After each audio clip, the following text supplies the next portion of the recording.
Welcome to my channel. In my channel, you can watch various type of fiction and fantasy audiobook. If you want more video like this, please subscribe my channel. Fairy tale. Many children, many blessing. Start arrange mariage with Irene. Part 1. The Kingdom Council Chamber. The aging old king swept his murky eyes across all the generals present. To prevent humans from fighting each other for territory, political marriages will be conducted between kingdoms. We have become marriage partners with a neighboring country. Who among you is willing to shoulder this responsibility? The old king explained the important matter for which he had gathered them this time. The generals sitting in their respective positions frowned slightly. Some lowered their heads, some yawned, and others pretended not to understand. None of them wanted to become a sacrifice. A strategy like a political marriage is definitely not a good idea. Not to mention whether the marriage partner from the neighboring country looks good or not, even those pro-war nobles might not be willing. They are entirely capable of ambushing and killing someone halfway. Besides, they are prominent in their own country, and the old king offspring have all perished. The candidate to be the future king will definitely be chosen from among them. Go and be a low-status marriage partner, or endure for 2 years and become king. They can tell the difference in this multiple choice question very clearly. You guys recommend a candidate. We will set off for the neighboring country tomorrow. The old king naturally knew what these guys were thinking. But a political marriage gains the support of the dragon race, so no matter what, a general must be sacrificed. The price of angering the dragon race is something they cannot afford. If the kingdom were to be destroyed by some hot-tempered dragon, they would only be able to swallow their broken teeth into their stomachs. Oh no, by then they would not even be able to swallow their broken teeth, because they would already be dead. Matters like marriage still need to be taken seriously. I feel that only General Langu and General Kino are qualified. Since they could not refuse, they would sacrifice the competitor with the highest reputation. That is right, General Langu is the king of the assault troops. Yeah, General Kino's strategies are unmatched, and more importantly, he is young enough. How about letting both General Langu and General Kino go for the marriage? Someone took the lead in the attack, and the remaining generals hurriedly chimed in. Among the many generals, Langu and Kino had a higher probability of becoming king, and sacrificing them would allow the others to secure the greatest benefits for themselves. Seeing so many people making recommendations, the old king simply cast his gaze upon Kino, who was sitting at the edge. With black hair, red pupils, handsome facial features, and youthfulness and vigor, he was indeed the best candidate. Then the responsibility of the marriage will be handed over to Kino. The old king did not really want to let Kino leave. It was simply because this young man was too outstanding, having displayed astonishing strategic planning since childhood. Many dead ends in the eyes of other generals were brought back to life by him. If he controlled the kingdom in the future, he believed the citizens would live very well, and perhaps he could even unify the world. But precisely because of his excellence, he was regarded as a thorn in the side by the nobles and other generals, and who knows when he might be killed by his own people. Letting him leave was also a good choice. Seeing the old king make his final decision, the smiles on the generals' faces could no longer be concealed. If not for the inappropriate occasion, they would definitely drink 3 large cups to properly celebrate. Bang! But suddenly, Kino slammed the table and stood up. His sharp gaze swept across all the generals, a sarcastic smile hanging at the corner of his mouth. You are all nothing but monsters and freaks. These sarcastic words invisibly slapped them across the face. The air inevitably congealed, the atmosphere grew heavier and heavier, and their anger was about to erupt completely. Originally, I would not have opposed the king arrangement, but seeing how happy you all are, I really must continue fighting with you. In his past life, Kino loathed the infighting among leaders who regarded the bottom-tier commoners as dispensable tools to achieve their goals. Having finally time-traveled into the fairy tale world, these guys were still infighting. Could they not consider the commoners a bit more? And these monsters and freaks still want to be king. In your wildest dreams, if the kingdom were to be managed by these guys, it would definitely fall into ruin. General Kino, your words are so disheartening. Everyone is fighting for the country and the people, yet you say you are doing this just to fight with us. General Langu, not far away, spoke hypocritically. The old king raised his hand and said, then let General Langu have a political marriage with Queen Irene of Dragnov. Wait. Kino's heart suddenly skipped a beat with a thump. Have a political marriage with whom? The Dragnov kingdom. Irene. Could it be the mother of dragon slayers, Irene Belsarion? Are they having a political marriage right now? Should it not be during the war between dragons and dragons that they have a political marriage? The reason Kino was so shocked was because he had time traveled to the timeline 400 years before the original work. Right now, the dragons of the coexistence faction and the dragons of the destruction faction only showed signs of fighting. It had not reached the extent of a life and death battle yet. Therefore, Kino thought the marriage partner was not the Dragnov kingdom. If he had to have a political marriage with Irene, he would really have to shoulder this responsibility. Not because the other party was the beautiful, righteous Irene with large wavy hair, but because he did not want to keep fighting with these generals anymore. Fine. Wait. General Langu had no intention of refusing. But before his voice trailed off, Kino extended his palm to stop him, his voice rising by several octaves. Everyone looked at Kino strangely, unable to understand why he had to speak up and not just let Langu leave quickly. The old king was also baffled. Ahem. Kino cleared his throat. General Langu is completely right. Everyone is fighting for the country and the people, so leave this matter of the political marriage to me. At this, everyone's eyes turned strange. However, no one stopped him. After all, either Langu or Kino was bound to be the sacrifice anyway. Only then would they have the opportunity to seize the throne. Without further ado, Your Majesty, I am going to pack my things. Too lazy to explain to them, Kino dropped those words and turned to leave. He was also blooming with joy in his heart. Ding! Detected that the host has successfully married, the many children, much happiness system is activating. What the heck? Just as he walked out of the council chamber, an inexplicable mechanical voice echoed in his mind. Kino opened his mouth in surprise. He immersed himself in his mind in disbelief. After more than 20 years, he finally got a golden finger. It truly filled him with unexpected joy. He was a time traveler born right here. Because there was no system at the time, he chose to enlist in the army after gathering information from various sources. Relying on the knowledge from surfing the internet in his past life.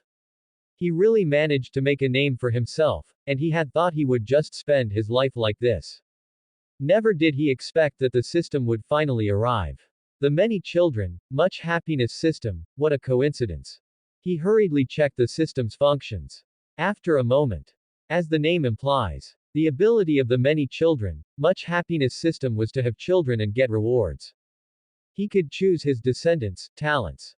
For now, it was not clear what specific talents were available, he would only find out after successfully sleeping with a female partner. I wonder if it can reward some lifespan. Kino thought as he walked. He hoped to live for a few thousand years at best, otherwise there would be too many beautiful maidens suffering through endless torment. Furthermore, he also wanted to give birth to a few characters not found in the original work. For example, giving Urza a few more younger sisters. For example, giving Lucy a younger brother. And for example, making Ultir no longer lonely. There were too many things he wanted to do, provided he could live long enough. The top priority was still to smoothly develop things further with Irene. Otherwise, everything else was just empty talk. The distance between the two countries was not far. By the afternoon of the next day, Kino arrived at the palace of the Kingdom of Dragnov. There, he saw the valiant Queen Irene. You are Kino, right? Irene's eyes scanned him up and down. Was it you who used 300 men to defeat 800 of my kingdom's soldiers a few years ago? Kino smiled and admitted, that's right. Conflicts often occurred at the borders of the two countries. Therefore, they bore a blood feud, but fortunately, that was all in the past. Your Majesty Irene, I think we should have children as soon as possible, Kino said hurriedly. Irene's face darkened. The neighboring country was indeed shameless, although marriage alliances were meant to skip those tedious processes. But she was a woman, after all. At the very least, they should spend more time together first. I haven't been feeling well lately. Please wait for a while, Lord Kino. Irene refused tactfully. That's fine. Kino was not in a hurry either and followed the palace servant to the room where he would be resting. In the time that followed, Irene left early and returned late, handling various matters of the kingdom. Meanwhile, Kino wandered around the palace all day, occasionally chatting and eating meat with the dragons of the coexistence faction. One day, Kino appeared before Irene uninvited. If you have nothing to do, Lord Kino, you should go to the front lines. Dragons from the western continent have been appearing frequently lately, and our dragons might need help, Irene suggested. After spending this time together, she didn't dislike this general from the neighboring country as much as she did when they first met. But his wandering around all day was giving her a headache. He didn't bring her any benefits, and many ministers had complaints. Does Your Majesty Irene like to eat meat? Kino asked. Irene thought he was going to cook for her, so she said, use less fatty meat. However, Kino sat directly opposite her. If humans who like to eat vegetables demand that the whole world eat vegetables, and then a group of humans who love meat appears, and the vegetable eaters have no way to deal with the meat eaters, do you think the humans who were asked to eat vegetables will still obey, Your Majesty Irene? What are you talking about? Anger appeared on Irene's face.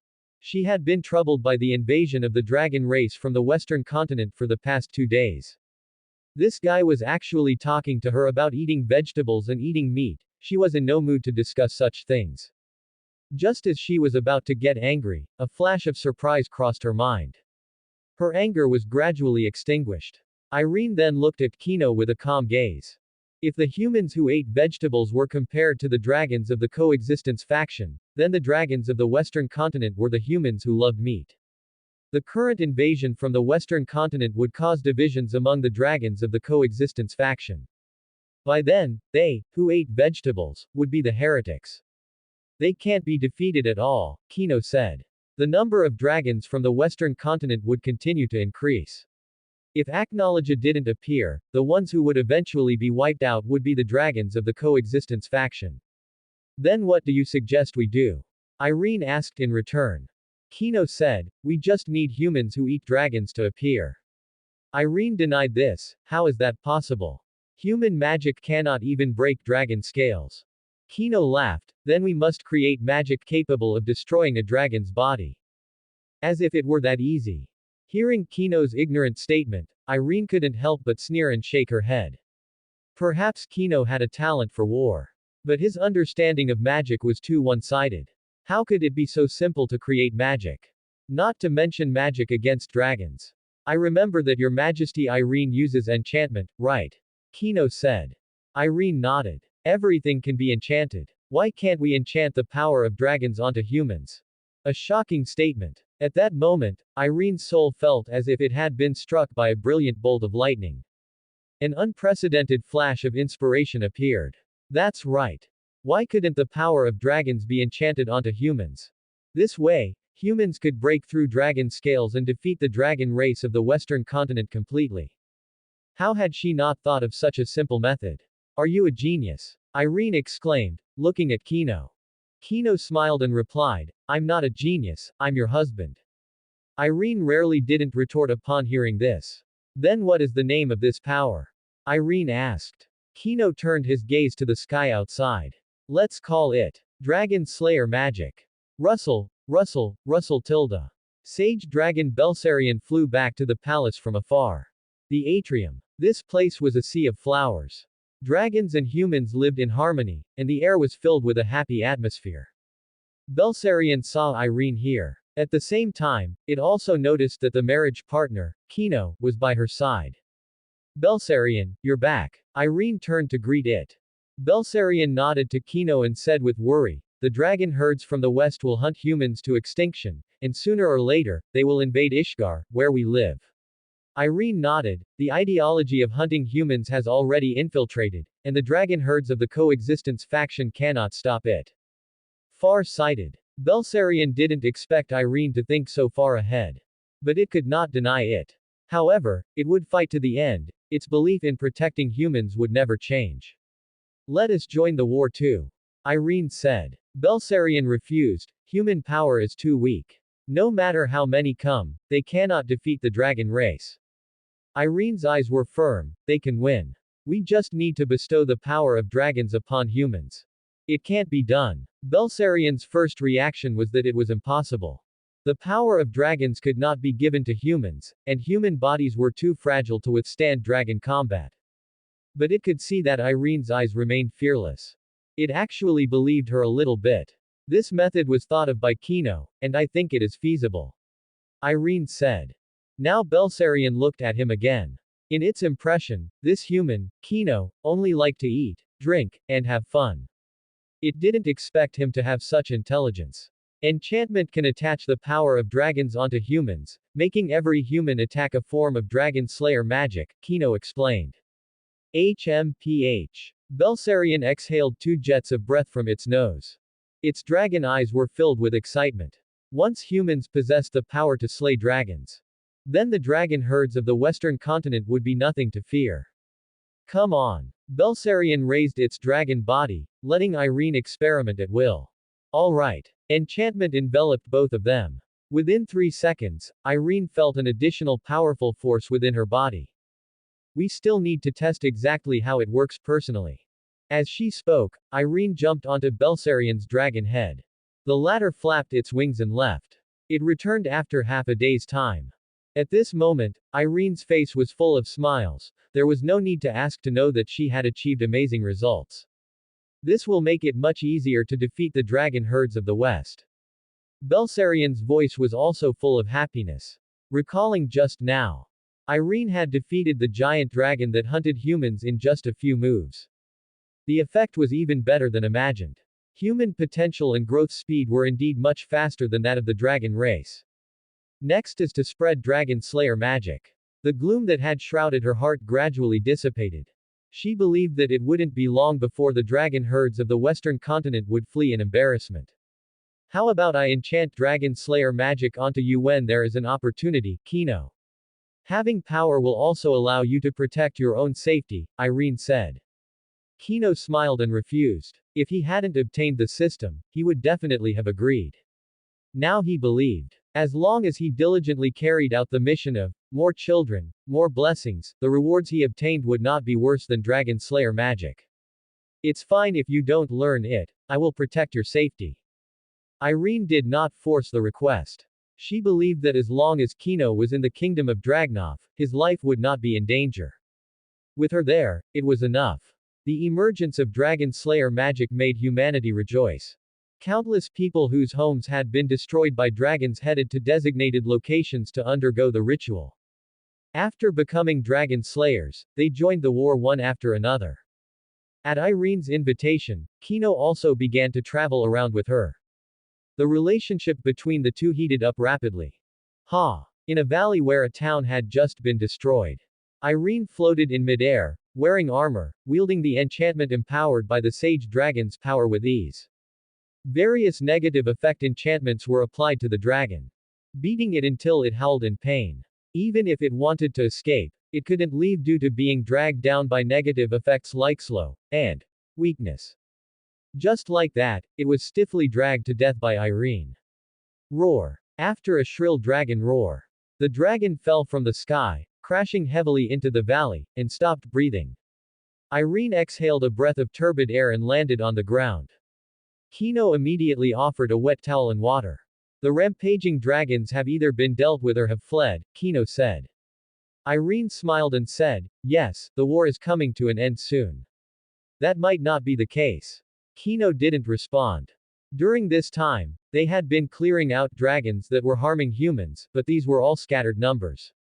More dragons were gathering towards the western continent. It was clear that a dragon king was giving orders, and it wouldn't be long before the final battle. We need to go back before dark, otherwise we'll have to find a cave to spend the night. They didn't dare to linger. Irene and Kino quickened their pace, and fortunately, they returned home just as it got dark. Get some rest early. After a brief exchange with the ministers left behind, Irene said a few words and prepared to get some good rest. Upon returning to her room, just as she was about to close the door behind her, she saw Kino follow her in. Do you have something to say? Irene thought he had something on his mind, so she waited for him to speak while brushing the dust off her clothes. Nope. Then why aren't you going to sleep? I am going to sleep. Then go. I'm already here. Seeing that Kino seemed intent on acting shamelessly, Irene tried to use silence to drive him out of the room. But Kino ignored that look. He wandered into the room, looked around, and finally threw himself onto the soft bed. Sigh. Seemingly guessing Kino's bad intentions, Irene sighed and walked toward the washroom. During the days they had been galloping across the battlefield, they were satisfied in every aspect. The problem was that the dragon groups in the western continent hadn't been dealt with yet, and she didn't have much mood to deal with trivial matters like romance. She thought about dealing with those dragons before facing this relationship. Seeing Kino's impatient attitude, she had no way to refuse. She cleaned up quickly. Irene came to the bedside wearing light pajamas. Go take a bath. All right. Rustle, rustle. 10 minutes later, it was over. When he came out, Irene was already lying quietly on the bed, like a little rabbit waiting to be slaughtered.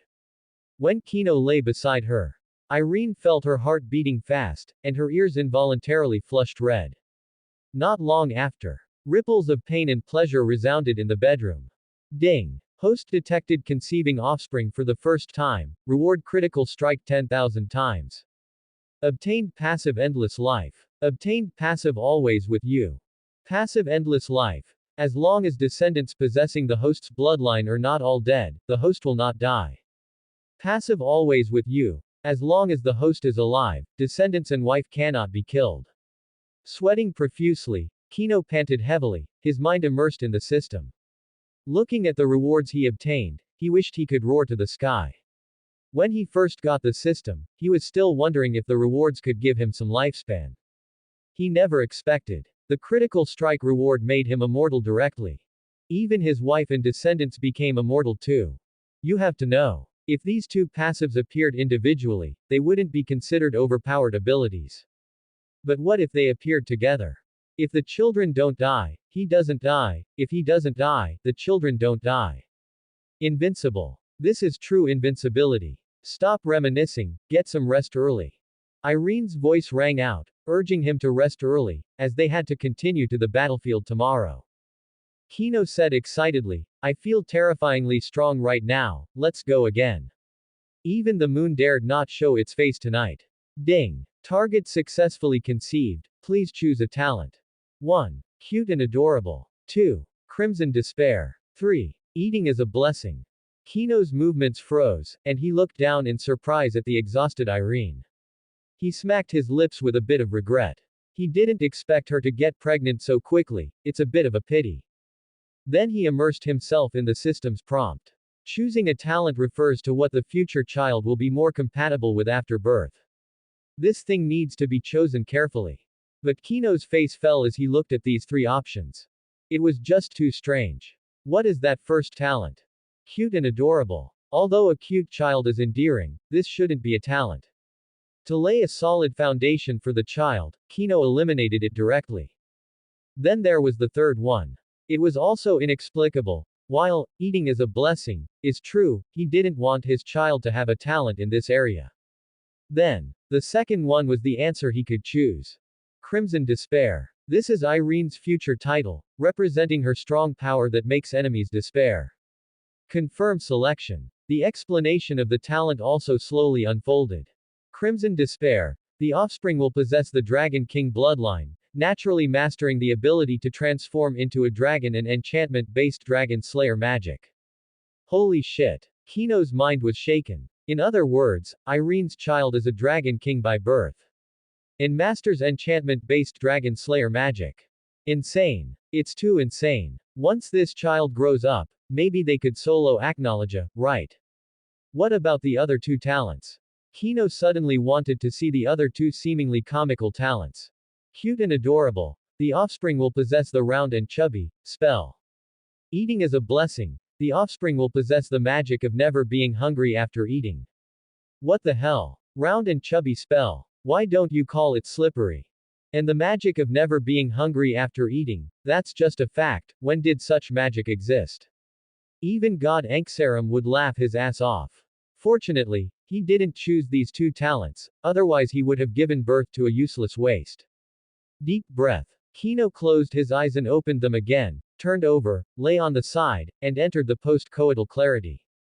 After we deal with the Western dragon groups, we will have children as soon as possible. In the future, after she is born, they will become the new king. Irene's eyes were full of tenderness. She leaned half her body against Kino and fantasized about their future happy life with him.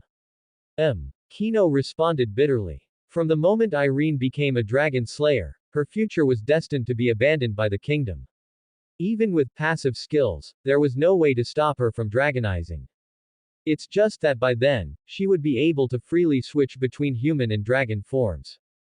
He needed to prepare her in advance, trying to make her able to calmly accept this power even after dragonizing.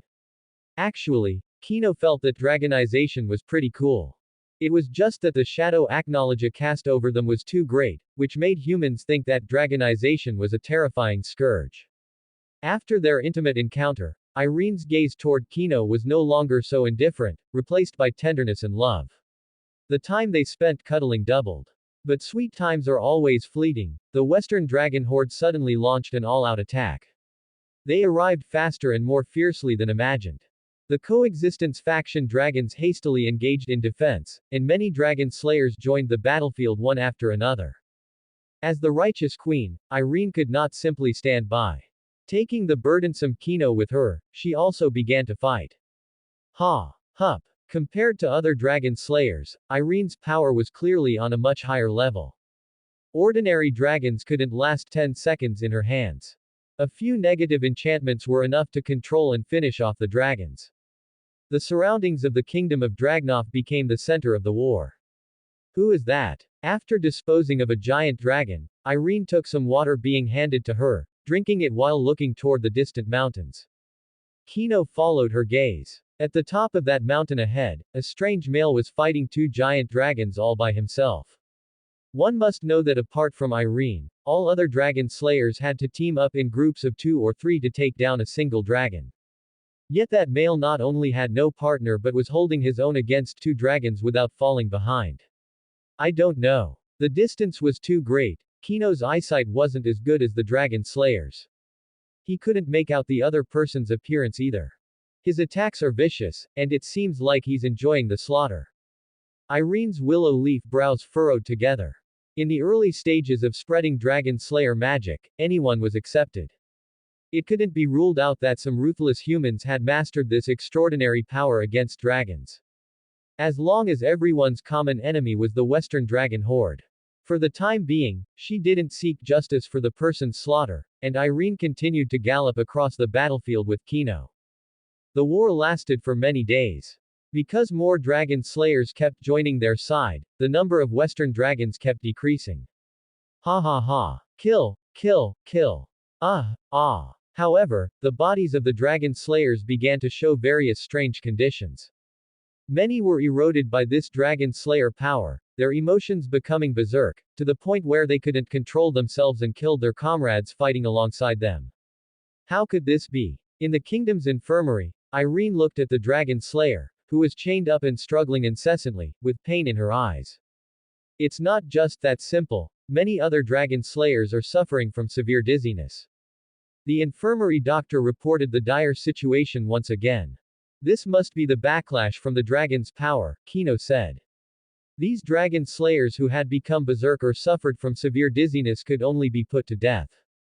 Their condition was incurable. Leaving them alone would only be a form of torture. It was likely that only a few humans could avoid being consumed by this power. Cure them. Exhaust every possible method to cure them, Irene ordered. She could not ignore these people. If only the war could be ended as soon as possible, then with the power of the entire nation, these conditions would surely be cured. War. Endless war. Kino calculated the time. It had been over a month since Irene became pregnant, which meant this war had been raging for a full month. This day, in a valley within the kingdom, Belsarion, who hadn't been seen for days, finally appeared. Kino and Irene rushed over there. Gah! A dragon's roar filled with unwillingness. A massive dragon body fell from the sky, slamming heavily into the valley and kicking up dust several meters high. Belsarion! Irene cried out. The two of them rushed over, but by this time, Belsarion's dragon body was already covered in wounds. What regret? Is this where it ends? Through the gruesome wounds, one could see the bones and internal organs. Blood was seeping out from under the dragon's body. Irene, I couldn't protect you until the end, the coexistence of humans and dragons. Belsarion had reached his limit, he didn't even have the strength to say a few more words. Those dragon eyes looked at Kino twice with a final plea, as if saying that the responsibility of protecting Irene was now entrusted to him. Patter, patter tilde the sky was covered by dark clouds. As if to bid farewell to this leader of the coexistence faction dragons, a light drizzle fell from the sky.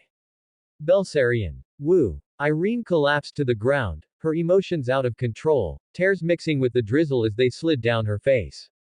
Kino accompanied her quietly, letting the rain soak their clothes. Despite the reluctance. But the war was not over, and it didn't give her time to grieve. Irene buried Belsarion in the soil right there in the valley. She turned around and, without looking back, continued to fight. Acknowledge, what are you doing? Stop immediately. The sudden sharp shout drew everyone's attention.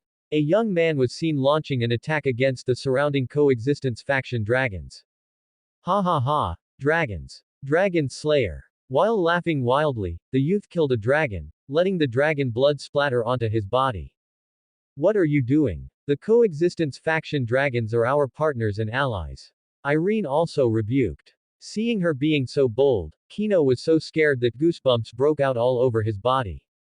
That guy was Acknowledge. Dragons should all die. Kill. Kill. Kill. Acknowledge seemed to have lost his sanity, ignoring anyone's attempts to stop him, and continued to slaughter the dragons. Take him down. Kino ordered immediately. If he was allowed to keep killing like this, Irene might even be attacked. Several dragon slayers who knew Kino followed the order and launched an attack on Acknowledge. Ha ha ha. You should die too. Everyone should die. He let the attacks land on him. Acknowledge didn't dodge. Instead, he fought back. In an instant, a chaotic battle unfolded. As the saying goes, 2 fists are no match for 4 hands. Acknowledge was injured after all, and he let out a miserable scream in pain. His arms suddenly thickened, his knuckles grew coarse, and his fingernails turned into sharp claws. His skin shattered, revealing jet black dragon scales underneath. It wasn't over yet. Acknowledge's body arched, and under the gaze of both humans and dragons, jet black wings sprouted out. Those are dragon wings. He is clearly a dragon slayer, how could he have dragon wings? No, Dragonkin doesn't have wings like that. Dragonification. He's actually turning into a dragon, how can this be? Dragon slayers can turn into dragons. Panic spread rapidly, and those dragon slayers retreated in fear, one after another.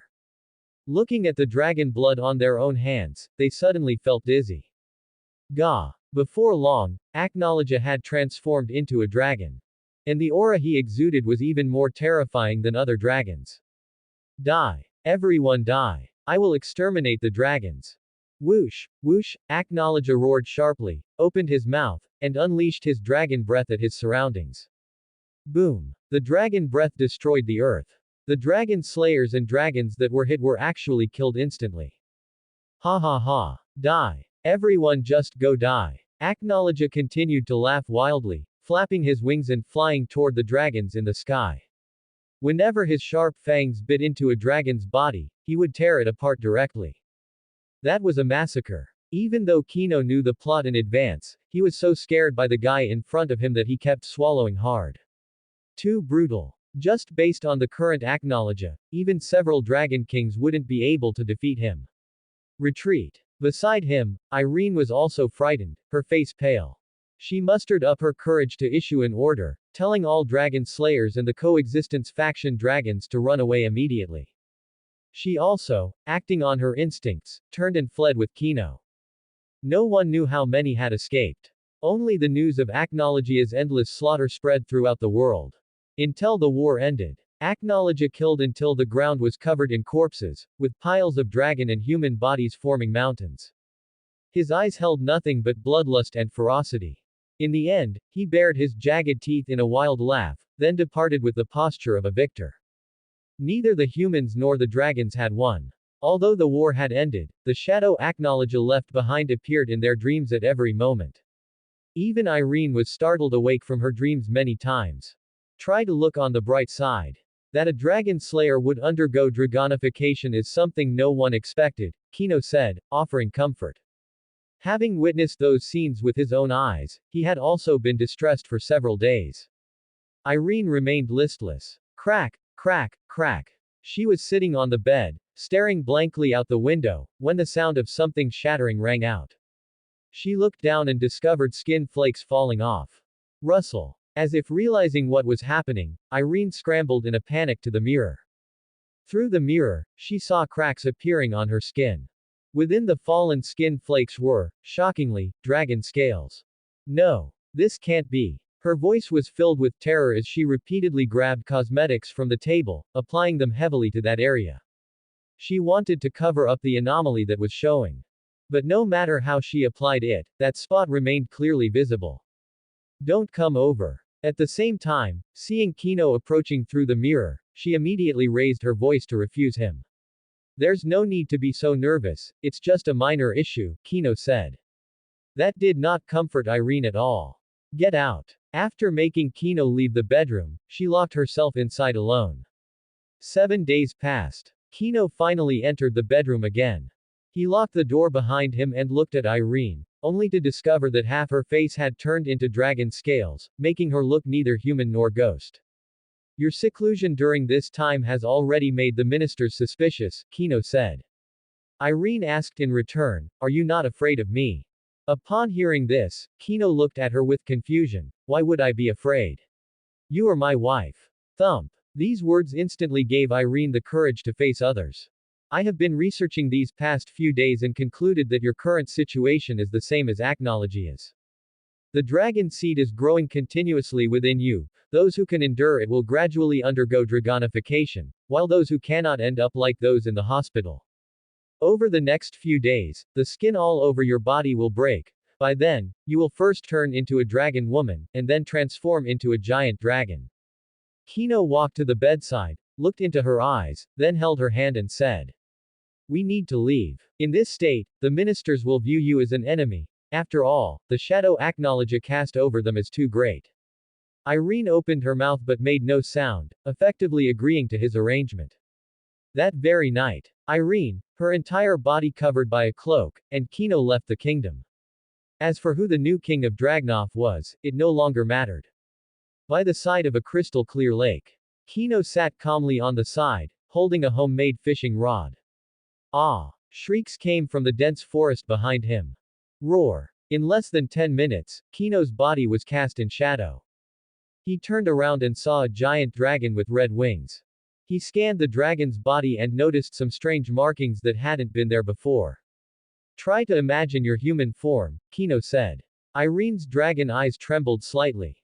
After spending the time it takes to burn half an incense stick, her dragon form was enveloped in magic power. Her massive body kept shrinking, and by the time she emerged from the dense forest, she had returned to her human appearance. I feel a power in my belly. It allows me to switch between human and dragon forms. Irene's tone was filled with excitement and disbelief. Although they hadn't figured out what was going on yet, it was great that she could return to her human form. Perhaps it's because our child doesn't want to be born as a dragon, Kino laughed. He was actually quite surprised as well. He hadn't expected that Irene would also possess the talent to switch freely, just like the child. This was a bit unreasonable. Then I shall thank him, her, and I'll try to spank him, her a few times less after birth. Perhaps thinking of the child still in her womb, Irene's mood improved quite a bit. She walked over to Kino and sat down. Leaning on his shoulder, she quietly enjoyed the rare tranquility. Where shall we go in the future? Irene asked. Kino pondered for a moment before speaking. Let's find a place to have more children, though it will be hard on you. Have children. Irene thought for a moment and straightened up. Let's go to the city, we can find some women for you to take as concubines. Huh. Kino was stunned. He hadn't expected Irene to say such a thing. She was a queen, after all, how could she be so open-minded? Giving birth is painful, so let others have more, Irene said. She knew she was already a giant dragon. And the lifespan of the dragon race is calculated in thousands of years. As for Kino, he was still an ordinary human, and his lifespan would be at most 200 years before he passed away. Having more children would ensure Kino had no regrets in his later years. That works. For something beneficial to Kino, he couldn't think of any reason to refuse. Anyway, Irene was in her human form now, so there was no need to hide from the pursuit of the new king. No sooner said than done. Irene directly used her enchantment to apply a buff to Kino. Both of them turned into swift swallows and made their way back quickly. The nearest town was located to the north of the royal capital, which had also been devastated by the western dragon hordes. The surviving residents were rebuilding their homes. As soon as Kino and the other entered the city, they were blocked by two guards. You two are refugees as well, right? The guard looked at their clothes, his tone filled with pity for them. If you want to settle here, you need to work, otherwise, Lady Anna will expel you. The other guard took out some paper, preparing to register them. Just as Kino was about to retort, Irene tugged on his arm on the side. We fled here from the west, so we aren't quite sure who this Lady Anna is. Irene asked. In reality, Kino already had a guess. If he wasn't mistaken, this person named Anna should be Lucis' ancestor, right? Lady Anna is a celestial spirit mage who has been helping the impoverished victims. She distributes free food here at mealtimes every day, so just remember to come by then, the guard explained. The one registering them asked, name, age. Kino said, my name is Kino, and this is my wife, Irene. She is currently pregnant, and I hope we can have a quiet enough place for her to rest. Pregnant. The guard looked at Irene, nodded, and scribbled down the information on the paper. Next was assigning work. Because Irene was pregnant, Kino had to do two jobs, but fortunately, the work was not tiring. Afterward came the accommodation. It had to be said that this celestial spirit mage was very considerate. The house provided was a brand new wooden cabin, and it was located in the heart of the town. There was also no need to worry about safety. Close the doors and windows. Kino turned his gaze toward her, waiting for an explanation. This Anna sounds very kind-hearted, let's choose her. Irene said. What did she mean? Was she trying to help him snatch Anna? Was she really this overbearing? And she didn't even care if the other person was willing. Most importantly, she didn't intend to listen to Kino's opinion either. If he remembered correctly, the Anna of this era already had descendants and a husband. According to the timeline, the eclipse plan was about to begin. If Anna didn't have descendants, the Hartfilia family wouldn't have continued for centuries. He wasn't too keen on meddling in someone else's marriage. Knock, knock, knock tilde. Just as Kino was searching for a reason to refuse. The bedroom door was knocked upon. Irene walked to the door and opened it, only to see a woman with long blonde hair standing outside. It was Anna. She was in the prime of her life, possessing a rare, capable aura. It really is you, Queen Irene. Anna at the door let her gaze linger on Irene's face, identifying her within seconds. You know me? Irene asked curiously. Anna walked into the room and closed the door. The creator of Dragon Slayer magic, and also the queen of the Dragonov kingdom. Kino's brain was busy recalling information. In the original work, it didn't seem to mention that Anna and Irene knew each other. But he soon stopped dwelling on it. The Hartfilia family had always lived on the continent of Ishgar. In this era, even if they hadn't met her in person, they should have heard of Irene's reputation. It was just that ordinary people wouldn't think in that direction. News spread throughout the kingdom that Queen Irene had passed away. It seems that was just slander, Anna said. Irene mused, it wasn't slander, the old Irene did indeed die. She could imagine that if the matter of her dragonification were known, her reputation would likely be even worse. After all, as the dragon slayers continued to hunt dragons, there were also dissenting voices calling for the extermination of the entire dragon race. Human hearts are greedy, no one wants a powerful existence sitting on top of them. That's great. Upon hearing Irene's response, Anna's eyes became even brighter. Her voice was filled with excitement. From the moment Acknowledge appeared, I, along with several surviving dragons, formulated the eclipse plan. As long as this work goes smoothly, eliminating the black dragon, Acknowledge, is just around the corner. Without waiting for Irene to reply, she revealed the major event currently being prepared. A plan to eliminate Acknowledge. Anna's words successfully piqued Irene's curiosity, and she looked at her, waiting for the details. There is a dark mage named Zirf who created a magic called Eclipse. By using this magic, one can travel to a future era where magic power is abundant. In that era, it is possible to eliminate Acknowledge. I hope Queen Irene can use it to go to the future. The Eclipse Gate. This was magic that spanned space and time, and it was the most critical point of the Eclipse plan.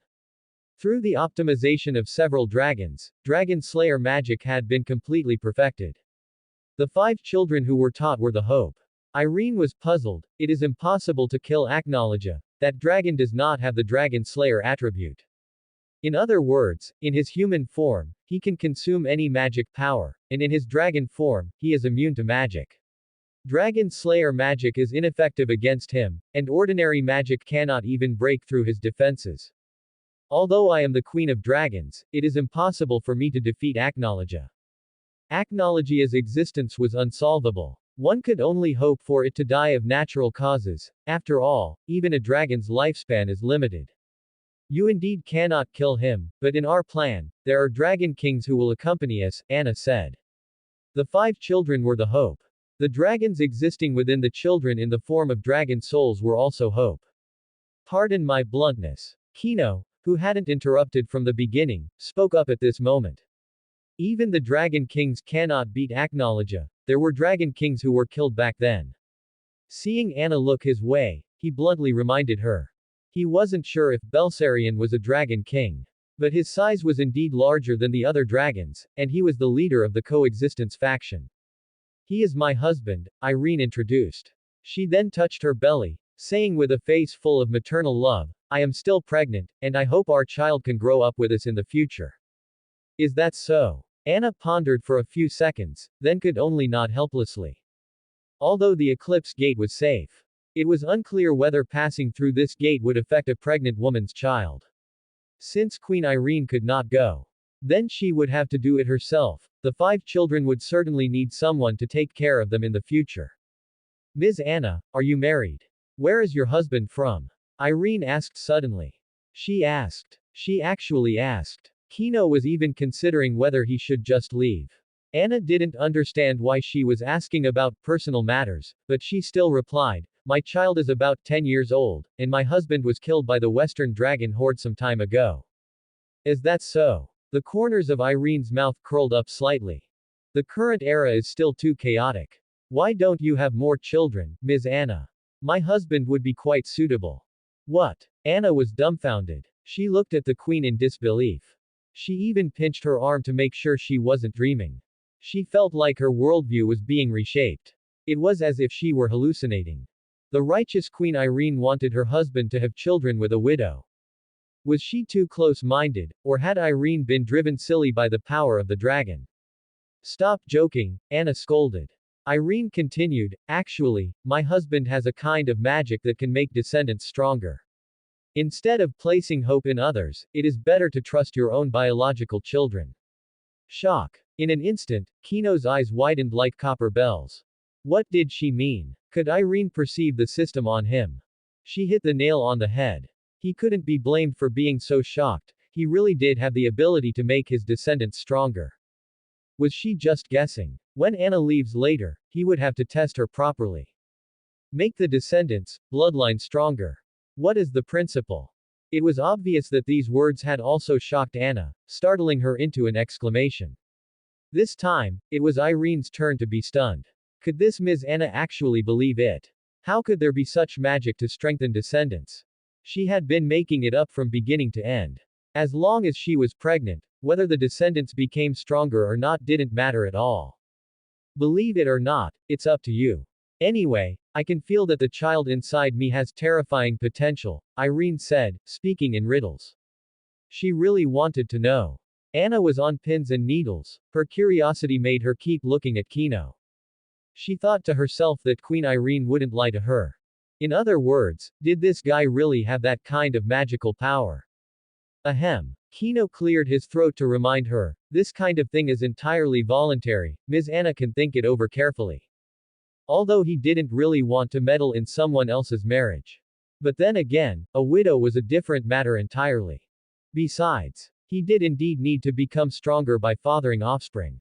Anna struggled for a long time, but still left without saying anything. If the offspring born was truly strong enough to destroy Aknologia, she could accept that. It didn't matter if she had to sacrifice for the surviving humans.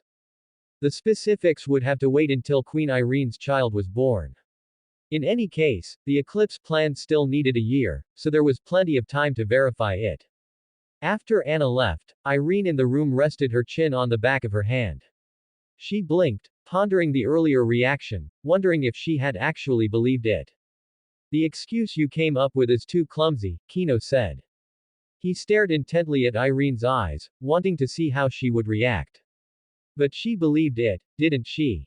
Irene muttered. I suspect Anna has been secretly crushing on you all along, otherwise, why would she believe such a lie? Crushing on me, my foot. Kino rolled his eyes, speechless. He used to be a general from a neighboring country, but later married into the palace after his union with Irene. Even when the war started, he was just a weakling who needed protection. Not to mention, he had never even met Anna anywhere. It couldn't possibly be love at first sight, he knew his own worth. If one had to explain why she believed it, it was more likely that Anna also held no hope for the eclipse plan.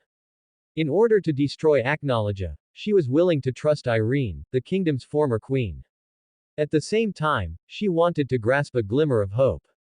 Even though there was a 90% chance it was fake news. Regardless, let's just stay here for the time being, Irene said. The next step was waiting for the child to be born. He didn't know if it would be a boy or a girl, but a cute girl would be best.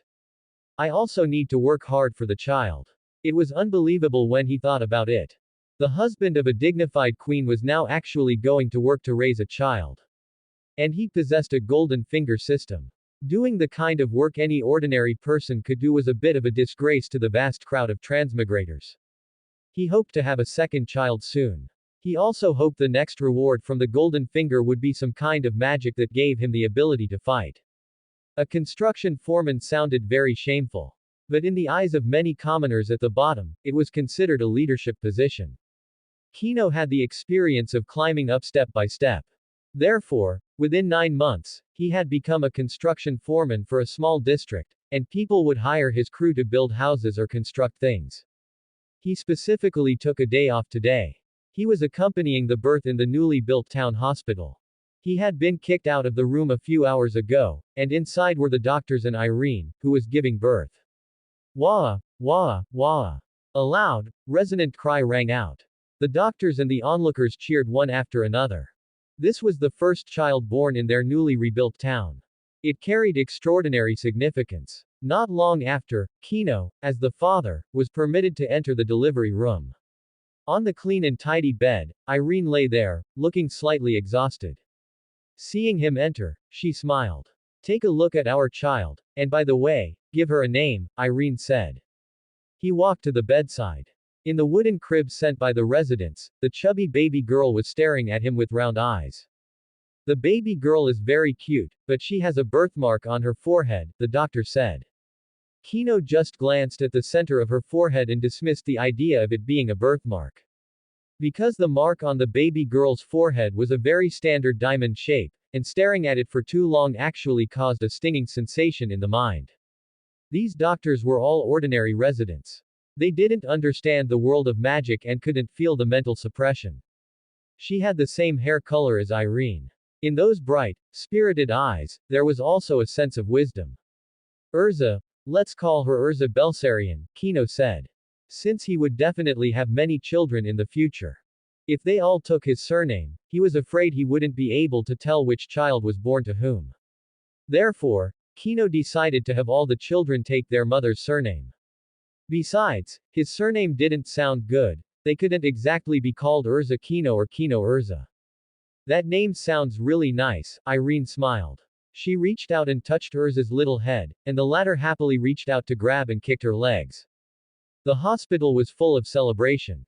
The female doctors loved coming over to tease Urza, and the baby girl didn't get angry, she laughed so happily. The little one's energy lasted longer than expected. She didn't seem tired even after being teased for hours. By nightfall, Anna, who had been incredibly busy, finally had time to visit. From the moment she saw Urza, she had a strong premonition that this child would definitely be a queen who would not lose to her parents in the future.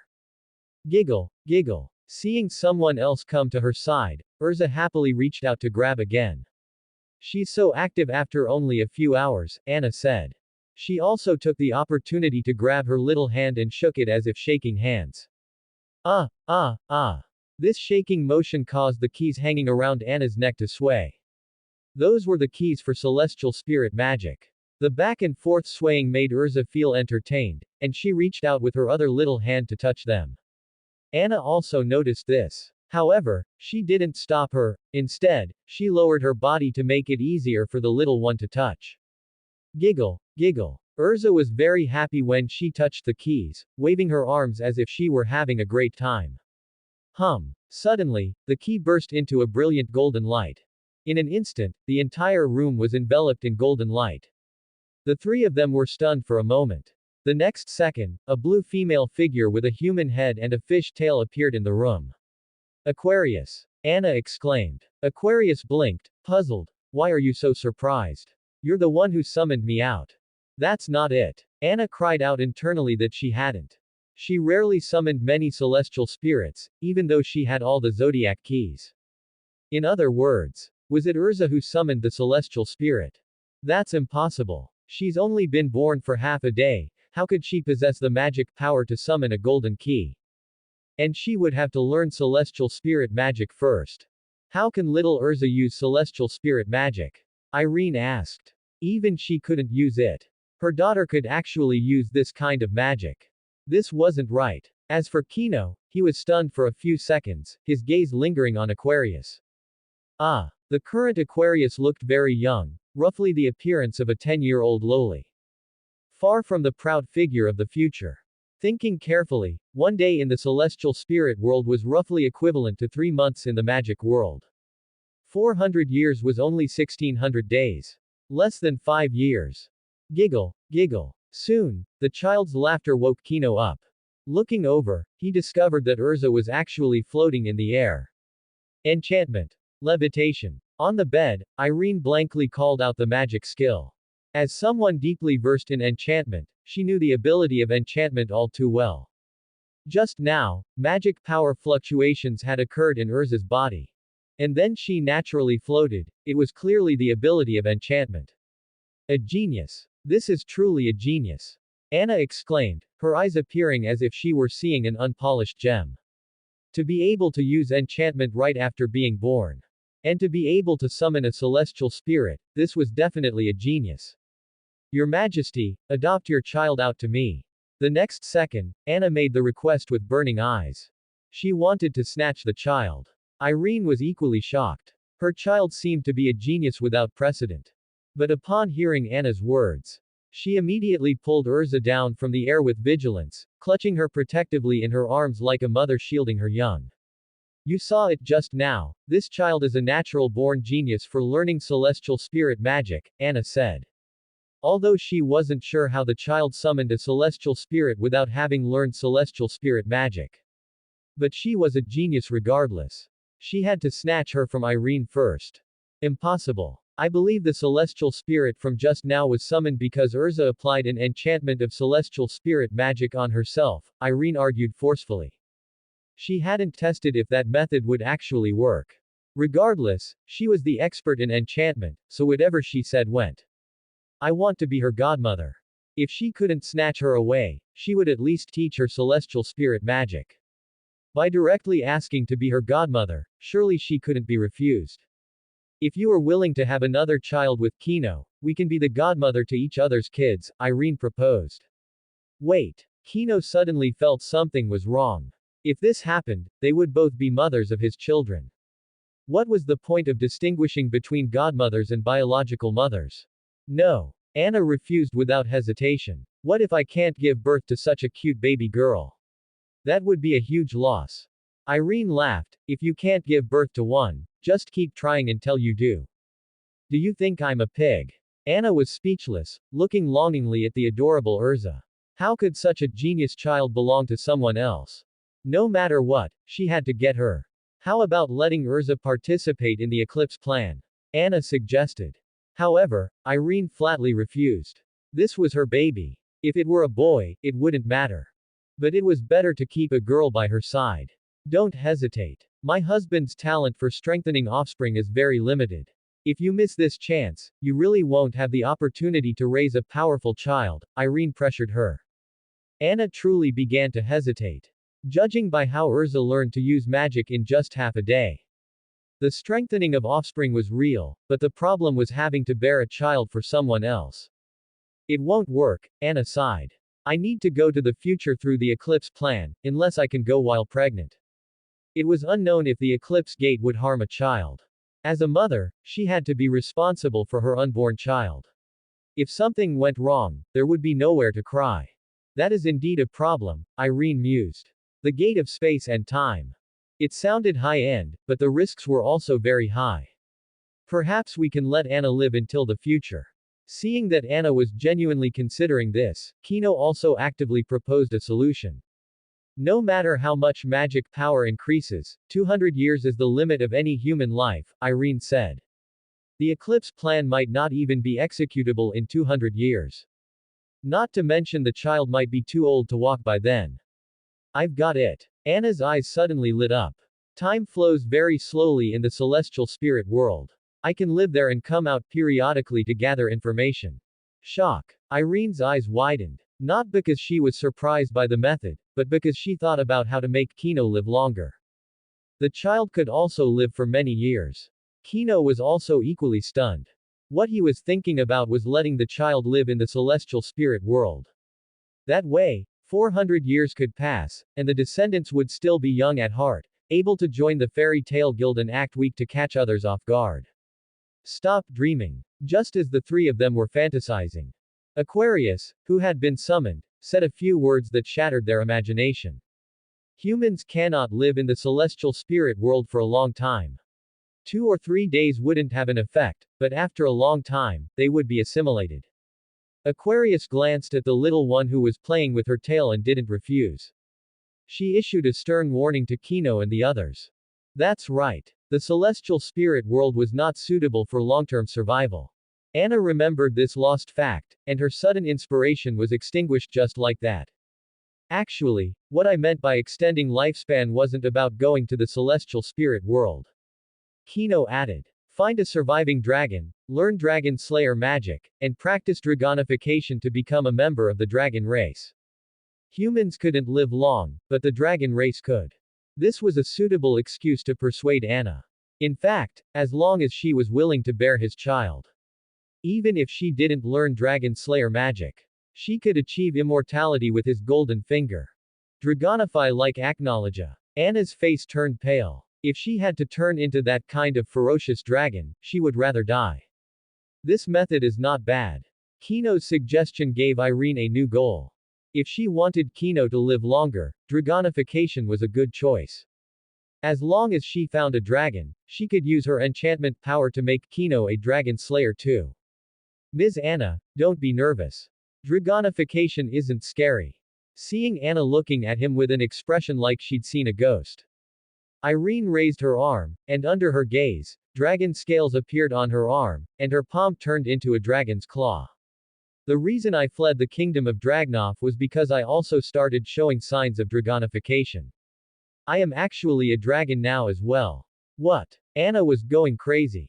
The respected Queen Irene was now part of the dragon race. She had been living with a dragon for over half a year. She didn't know how to respond. It was truly unbelievable. How about this? From now until the eclipse plan begins, I will let Kino spend some time with you. I think Kino is quite charming. Putting aside the goal of destroying Aknologia, just speaking about relationships, we women deserve to be cherished, right? She turned her arm back to normal. Irene didn't talk about Dragon Slayer magic anymore, instead analyzing it from the perspective of a fellow woman. Sure enough. Anna agreed. She didn't know if she really wanted to rekindle a marriage or if she just wanted a genius offspring. Kino, help me see Ms. Anna out, Irene instructed. Kino, having no right to refuse, agreed. He escorted Anna out of the hospital, and only after confirming she had returned home did he walk back unhurriedly. Passing by an unfinished park, Kino stopped and sat on a stone bench to think about what he should do. It wasn't hard to move Anna. He just needed to show the conviction of a man who never gives up, as well as a sense of responsibility. In the original story, she was moved by Ichiya in this way. Of course, the most important thing about Ichiya was that he was very similar to Anna's ex-husband. He stayed outside for a while. Returning to the hospital, he took care of the child together with Irene. After the eclipse plan is completed, let's leave this place, Irene said. Kino nodded, sure. Irene added, we can travel the continent to find surviving dragons, apply dragon slayer magic to you, so you can live longer and keep us company. The action of soothing the child froze. The next second it resumed, and Kino compromised, sure. If things with Anna worked out, and the system didn't reward him with magic abilities, then he would have to learn dragon slayer magic. After all, the times were still very chaotic. Always being protected by Irene damaged his self-esteem a bit. Having power was also very convenient. Perhaps Anna had the intention of developing things further. Over the next 6 months, whether managing the city or visiting the dragons who taught dragon slayer magic, she would always bring Kino along. In these 6 months, Urza has already learned to run very fast. At the same time, it also allowed Kino to witness just how exaggerated the system's enhancements were. The child could even stutter out some daily phrases. However, he still hadn't figured it out. Whether the ability to summon celestial spirits was learned through application or self-study. Time passed. The eclipse plan was about to begin. Anna, Irene, and Kino, who was carrying Urza, left the city.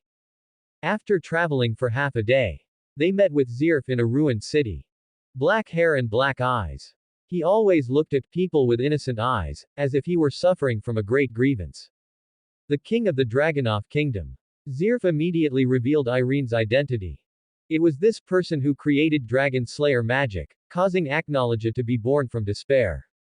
This child. When that expressionless face swept over Urza. His eyes twitched, which was rare. So you are Zirf. I heard from Anna that you broke a taboo and were cursed by God Enksarum. Irene took over the conversation. To prevent this guy from having ulterior motives toward her child, just like Anna. Go and bring the children. He didn't answer this offensive question. He instructed Anna to bring the children involved in the plan. Not long after, 4 boys and 1 girl were brought over. Leading them was a pink-haired brat who looked very unhappy while being led by Anna. The other 3 boys also had quite annoying expressions. Only Wendy, with her blue hair, had eyes filled with resistance toward the unfamiliar environment. Sister Urza, in Kino's arms, greeted her in a childish, milky voice. Successfully drawing Wendy to her side, who looked at Urza with curious eyes. She's so small. Wendy muttered softly, wanting to touch her but afraid of being scolded by the adults. Kino thought for a moment and crouched on the ground. After showing goodwill, he let Wendy dare to reach out and touch her. What's your name? Wendy asked. Urza tilted her little head and repeated in a childish, milky voice, what's your name? Giggle, giggle. Having her speech imitated, Wendy couldn't help but laugh out loud. She's too young right now and doesn't understand what you mean, Kino explained. Urza Belsarian is her name. Urza. What a nice name. Wendy, it's time for you to go. Anna called out softly from over there. Although reluctant, Wendy followed along firmly, just repeating the word, Urza, in her heart. In front of a door. Anna was chanting something. The 12 golden keys on her body flew out and embedded themselves into the grooves of the door. Boom. A heavy, ancient, and distant sound echoed as the magic-filled eclipse gate opened. Anna smiled happily. The door being opened meant that in the future, when magic was prosperous, a descendant would open it. The eclipse plan was 40% successful. Children, pass through this door and you will see the people you want to see. Suppressing her excitement, Anna instructed the 5 children. The children walked into the door side by side. Before leaving, Wendy turned her head to look at Urza one last time. The latter was waving happily. The people I want to see. I want to see Urza. I wonder if I'll be able to. Wendy thought to herself as she walked in. As the door was about to close, Zirf asked, Anna, aren't you planning to go? Anna smiled and nodded. I have a new plan. Let the descendants of the Hartfilia family handle the task of taking care of the children. Zirf didn't ask further. He watched Natsu leave, then turned and left without looking back.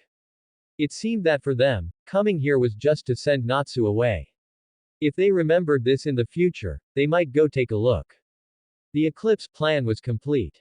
Kino and the others returned to the town again. This time, Anna mainly arranged some trivial matters, and after that was done, the group left. Late one night, Anna snuck into the bedroom. Looking at Kino on the bed, she cheered herself on and climbed in. Feeling something foreign beside him, Kino opened his eyes to look, and when he discovered it was Anna, who was pretending to be asleep with her eyes closed. He didn't hold back and turned over. Ding! Detected that the host has conceived offspring. Reward obtained. Ice Dragon Slayer magic. Just finished tilling the fields. The system in his mind appeared, prompting him that he had obtained a new reward. When he saw the contents clearly, Kino couldn't hide his ecstasy. This time, he had obtained the exact magic he had been longing for. And it was the strongest Dragon Slayer magic. Ice Dragon Slayer magic.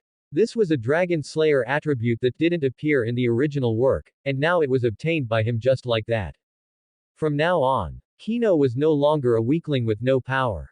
However, since the magic came from the system, he had to figure out the moves himself.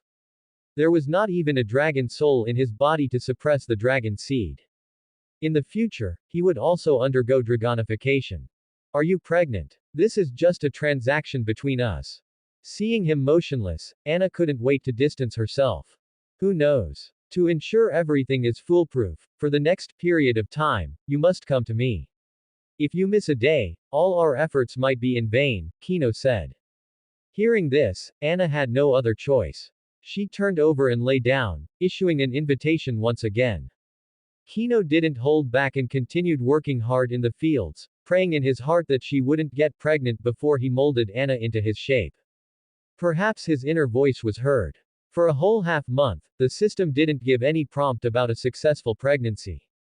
This morning, the weather outside was foggy, and Kino, who had woken up early, was doing his morning exercises.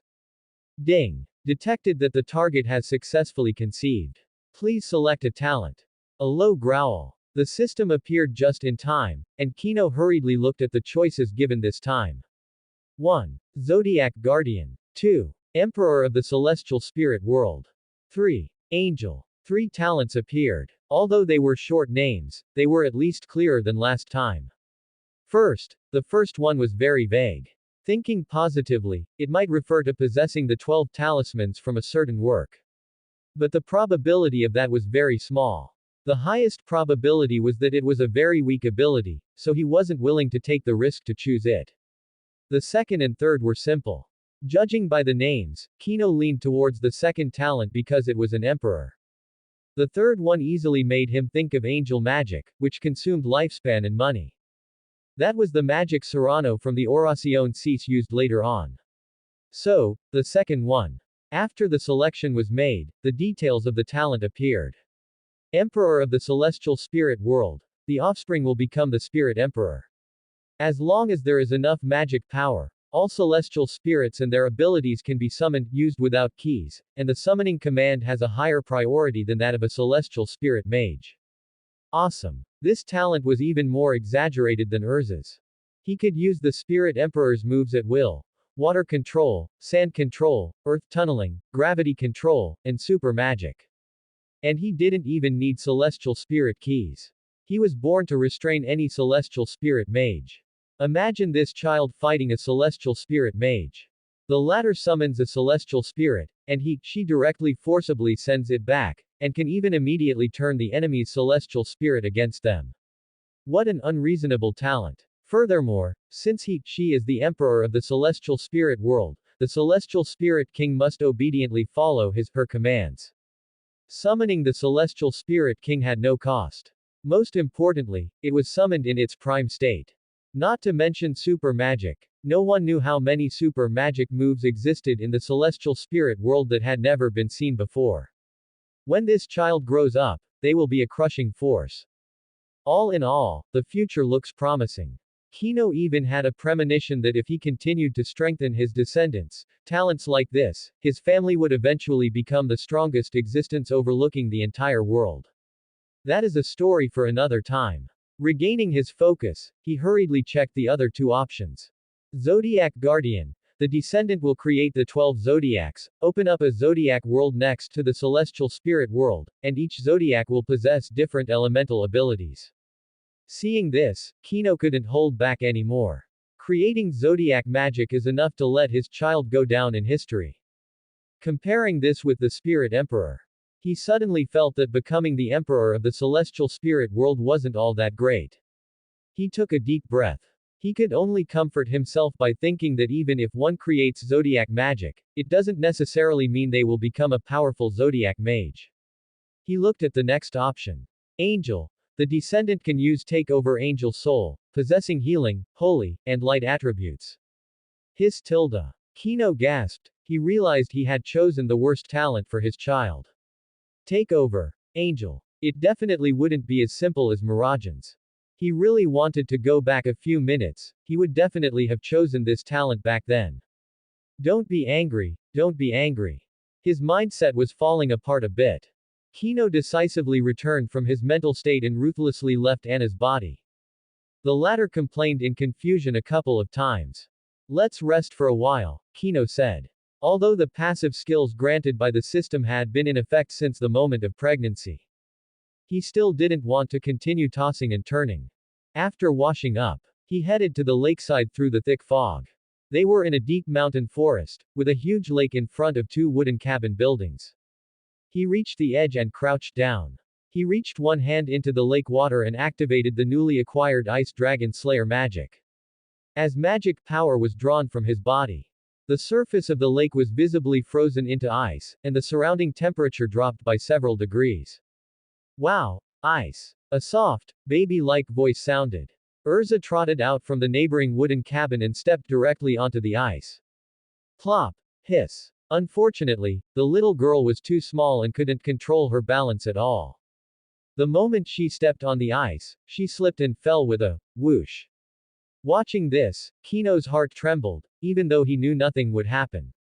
But he was just afraid she might get hurt. You're becoming more and more disobedient.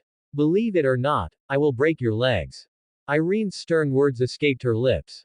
The little girl was about the same size as a 1-year-old baby, and her speech was very clear.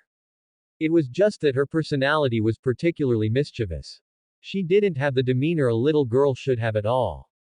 This ice. Pulling Urza up from the ice, she gave her 2 impatient slaps. Only then did she look at Kino to ask a question. Recently, when I dream, I always dream of being in a world of ice and snow, and there is a strange voice giving me lectures. I didn't pay attention at first, but last night's dream was so clear that when I woke up, I discovered I had learned Ice Dragon Slayer magic. The mysterious explanation of dreaming was just the excuse Kino had come up with. As he acquired more and more abilities in the future, without a good excuse, it would be easy to have loopholes. Ice Dragon Slayer magic, Irene exclaimed. She reached out and tapped the ice surface. She then channeled magic power into the lake and discovered that there was indeed a trace of a dragon's aura left in the ice. It was just that learning magic through a dream was a bit magical. Let's spar. Whether it was real Dragon Slayer magic was still unknown. She needed to experience it personally. Okay. Daddy, help me beat mommy, she hit me so hard just now. Before Kino could agree, the little girl Urza clapped her hands in agreement, wanting Kino to vent her anger for her. Little brat. Irene rolled her eyes. The power of enchantment gathered in her palm, freezing the lake deeper and harder. Urza, don't be so arrogant, the two of us combined are not mommy's match. Kino hurriedly told his kid to be low-key, telling her not to be too arrogant, lest she get beaten even harder later. With the Dragon Slayer magic he had just acquired, how could he possibly beat Irene? The little girl's face tightened. She sensibly moved to the front of the wooden cabin and sat at the entrance to watch the battle. On this side, Kino also wanted to test his current skills, so he and Irene stepped onto the ice and stood on opposite sides. Both sides stood motionless. Suddenly, several ice spikes appeared from under Irene's feet, piercing toward her soles extremely quickly. 2 green. Irene reacted faster. She lightly stepped on the ice and leapt backward, her body drifting away from the spot like a goose feather. Of course I know. While Kino replied, he extended his palm and clenched his fist suddenly. Multiple palm-sized magic circles appeared in the air, and ice spikes as thin as silver needles were fired with a whistling sound. Under Kino's control, they besieged Irene from various tricky angles, trying to use a complex encirclement to pierce her body. Enchantment heat. Facing such a situation, Irene unhurriedly swiped her fingers through the air. When she outlined the lines, the temperature soared. The fired ice spikes melted directly into water, losing Kino's control and dripping onto the ice surface at her feet. Ice Blade. Users of Dragon Slayer magic excel at close combat, and Kino was no exception.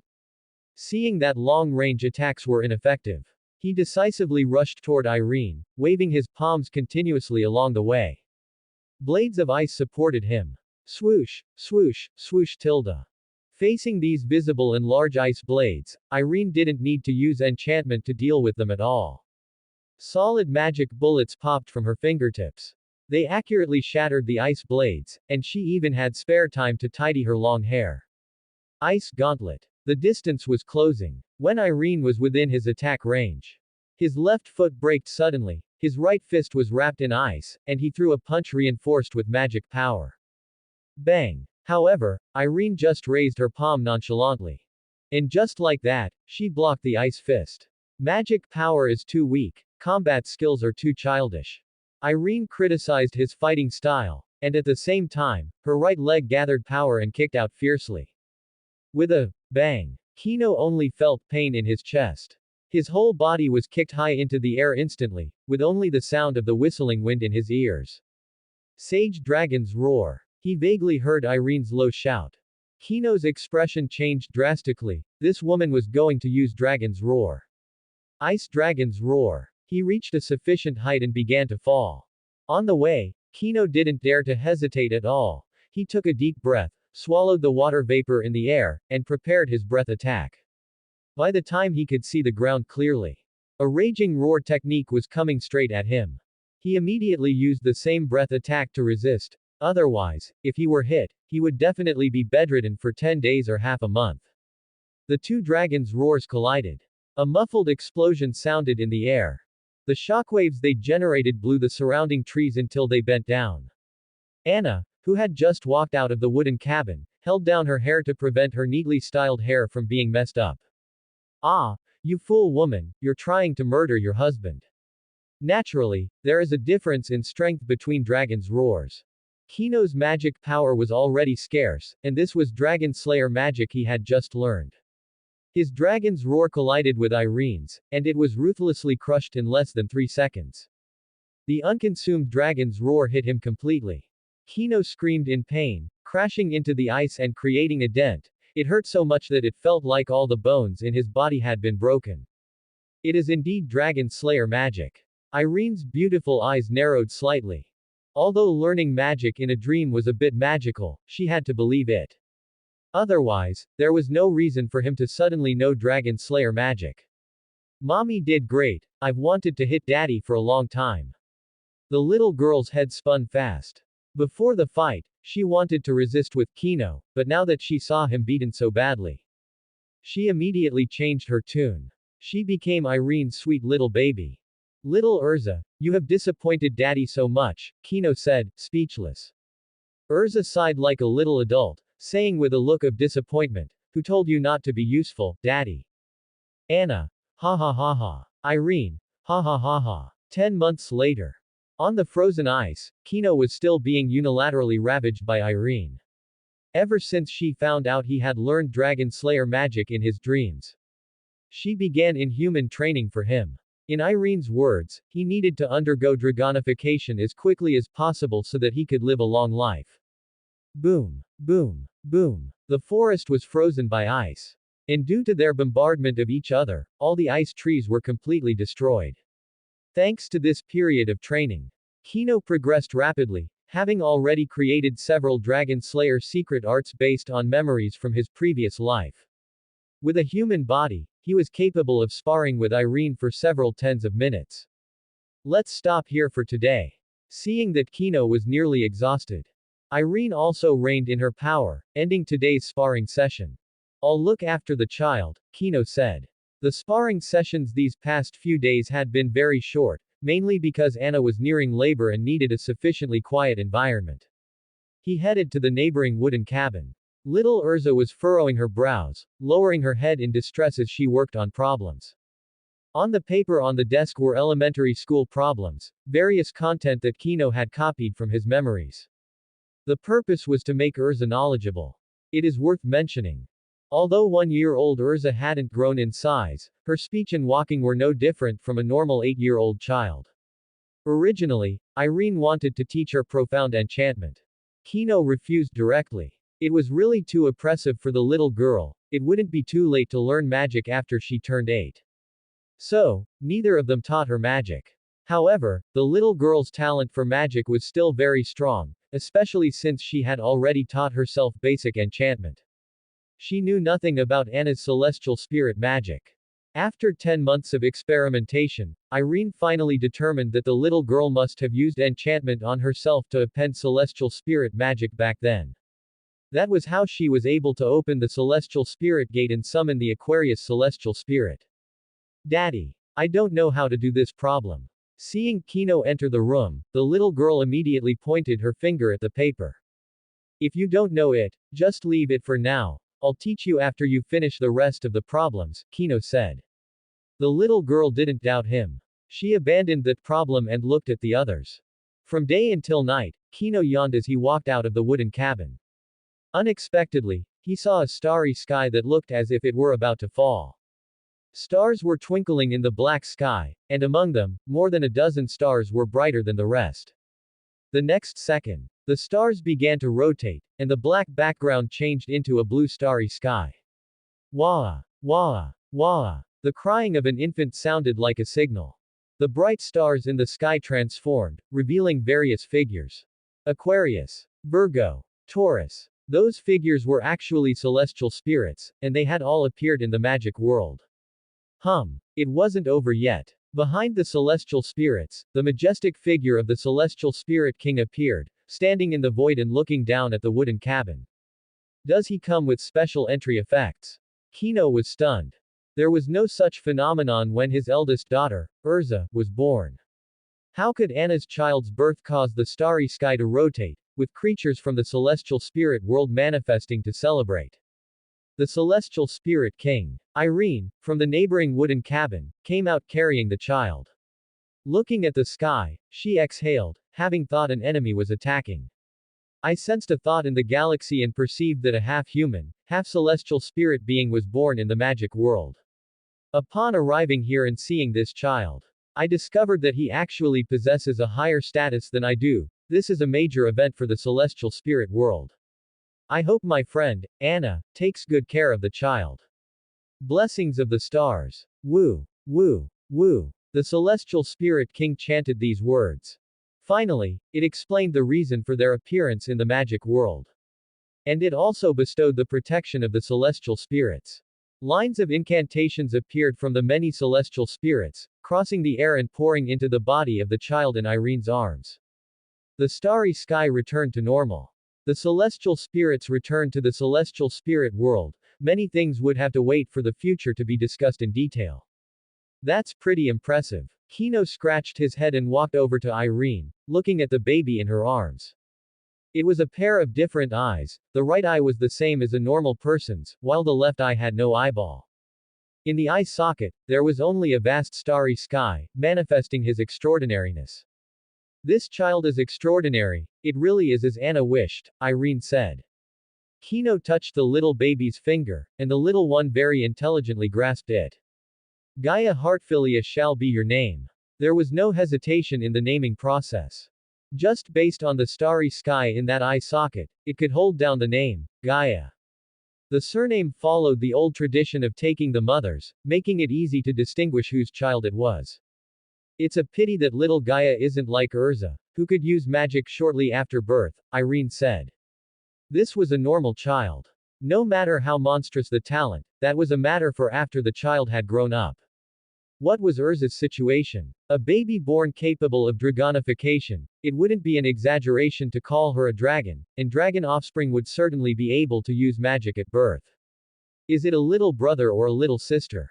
While they were discussing this, Urza rushed out of the room from the neighboring wooden cabin, cheering happily when she saw the little life in her mother's arms. It's a little brother. Irene squatted down so she could see clearly, and also explained the baby's gender. Wow, so cute. A happy Urza touched him again and again. She wanted to hold him but was afraid that her hands would be too heavy and hurt him, so she stood by, at a loss and anxiously waiting. Kino walked into the wooden cabin with a smile. Seeing Anna lying on the bed, he sat by the bedside, feeling a little heartbroken. You've worked hard. His initial purpose for wanting to have a child was a bit impure. But after spending so much time together, it was inevitable that feelings developed, and only after the child was born did he truly face it squarely. It's okay, but I won't be giving birth anymore, Anna said. Giving birth is like wandering at the gates of hell. Although the child born had a celestial phenomenon, she really didn't want to give birth again. I also think it's better not to have any more, Kino said with a smile. Anna's constitution was weak, and having too many would ultimately be very hard on her. As long as they were both willing, Kino wanted each of his wives to only have one child. Unless someone still wanted to. Next, we need to start looking for dragons. Not long after, Irene walked into the room. The days of long-lived species would not be easy. To prevent seeing Anna and the two children pass away in 100 years, becoming a dragon slayer was still the best choice. Let's wait 2 years. Little Gaia isn't as sturdy as Urza, and all the wind and rain would just be suffering for him, Kino suggested. Even though they wouldn't die. But things like the child drinking milk, going to the bathroom, etc., were all chores. It would be better to live here for a few more years and let the children grow up a bit before going out to travel. All right then. Thinking about it, that was right. Her own daughter was extraordinary, but a normal baby definitely wouldn't be able to handle it. Living for a few more years would indeed make things easier. Let's set off when they are 10. By then, if we encounter trouble on the road, we can let them solve it, Anna suggested. The two children hadn't realized yet how miserable their days would be after growing up. When it came to training offspring, Anna and Irene could be considered quite ruthless. Kino, who was listening on the sidelines, felt that the road ahead was pitch black just from hearing it. I hope you can hold on. As a father, he had no say in the matter of educating the children. Even if he heard something unreasonable, he couldn't bring it up. Who told him he couldn't beat Irene? Time flows like water. Time is like an arrow released from a bow, swift as lightning. Hundreds of years have passed in a flash. During this long period, what puzzled Irene the most was why Anna and the children hadn't aged. Time seemed to have pressed the pause button on them, keeping their youth frozen at 30, but the problem is, this shouldn't be happening. In these hundreds of years, Anna had not learned Dragon Slayer magic, and Kino had not transformed into a dragon either. Then what was going on with their lifespans? You've been thinking about this problem for over 100 years, can't you just learn to accept it calmly like Anna? On the azure ocean, Kino walked at the very front, freezing the sea surface with every step he took, making it convenient for everyone to move forward. Behind him were only his two wives, Irene and Anna. But don't you think it's magical? Irene asked, puzzled. Anna responded cheerfully. I think being young is quite good. I've studied our blood and magic power, and I haven't detected any abnormalities. It would be strange if anything could be detected. The long lifespan came from the system, it was a power that transcended dimensions. How could it be found by the rules within the dimension? All gifts have already been marked with a price, Irene muttered. She still didn't continue to pursue it. Since she couldn't find the source of the problem anyway, she would just happily accept this gift. She would think of countermeasures when the time came to pay the price. By the way, how much longer do we have to walk? Anna asked. Kino pondered. Probably a few more days. Treasures like the Tenro Jade might just be malicious hype by others. Tenro Island, Tenro Jade. This matter starts from not long ago. At that time, Anna had obtained a book from an abandoned mine, and that book described various precious things.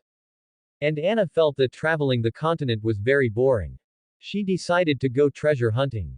After asking around, they finally learned from a certain treasure hunter that the Tenro Jade was on Tenro Island. And so, they arrived. Whether it's hype or not, we'll know when we see it, Anna complained. Taking a boat would clearly be faster, but you insisted on walking. Irene said, walking is good. It exercises the body and we can rest at any time.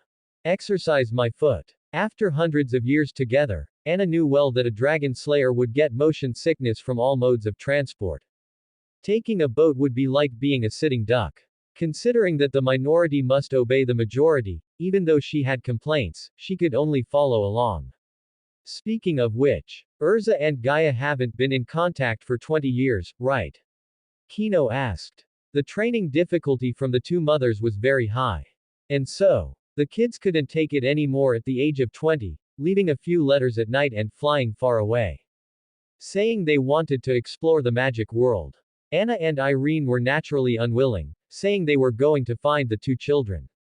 It was Kino who tried to persuade them earnestly. Only then did the two mothers calmly let go. Fortunately, letters would be delivered to them every 3 to 5 years, and they would return to stay for a few months every 10 or 8 years. But the children were destined to leave home. Slowly, it took over 10 years for a letter to arrive. The last letters were from 20 years ago. The last time they met was 50 years ago. Why bring up those two unfilial children? Their wings have really hardened. They care less and less about their parents, Irene complained. The good daughter is getting more and more annoying as she grows up. Little Gaia is sensible, but with such a sister leading him, he's not much better. I heard news when passing through a city 2 years ago that little Gaia is a general in some kingdom, Anna said. Her child's personality is very similar to his father's. He likes to disguise himself as an ordinary person and fight on various chaotic battlefields. Let them explore. Kino didn't reply. To him, as long as the children were happy, that was enough. He didn't know if the children were married yet. The sea is vast. They walked and stopped, and finally saw Tenro Island. They quickened their pace and boarded the island. There were many kinds of creatures in the dense jungle, including some animals they hadn't seen outside. Walking onto the island, they soon arrived at an urban area where many residents lived. On the tree trunk in the deepest part, there was a guild emblem printed. Red Lizard Guild. Anna had clearly done her homework and was clear about most of the guilds. Let's go ask for it directly. The residents here lived in poverty. Their clothes were monotonous solid colors, far from the complex patterns on their own clothes. From this point of view, this island was probably barely enough for them to survive. There were outsiders landing on the island. The adults here watched them with vigilant eyes. The children and girls who loved beauty looked enviously at the various beautiful patterns on their clothes.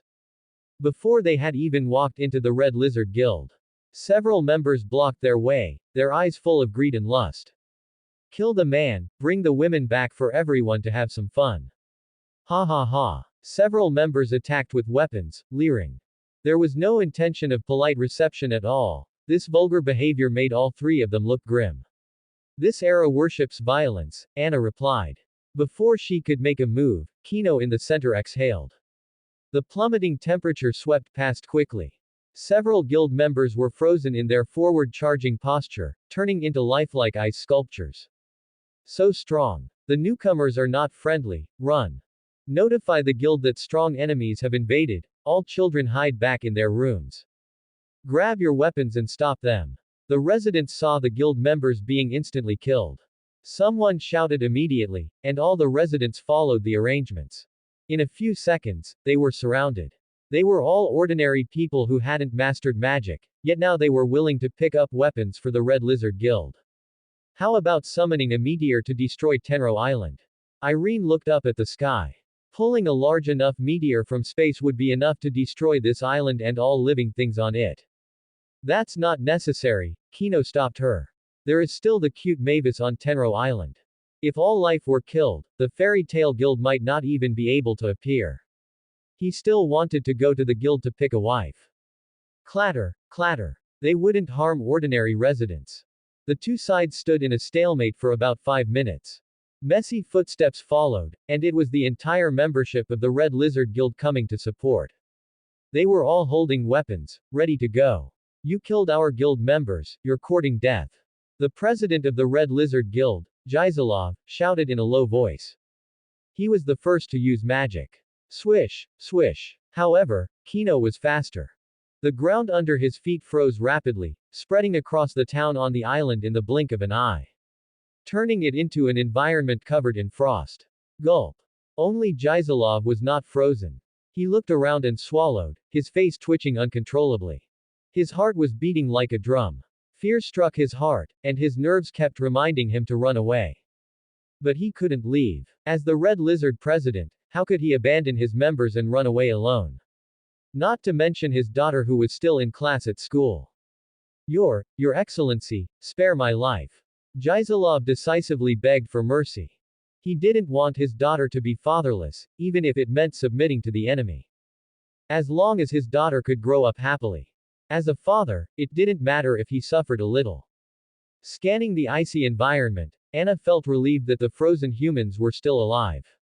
Hand over the Tenro Jade, and I guarantee that all these frozen people will survive, Anna said. She actually preferred a fair trade, but unfortunately, these guys didn't give her the chance. This time, she would just have to take this treasure that was worthy of being ranked for free. Can we not give it? Jizirfu resisted. The Tenro Jade was the treasure of their Tenro Island, far more important than the guild itself. He was truly extremely reluctant to hand it over.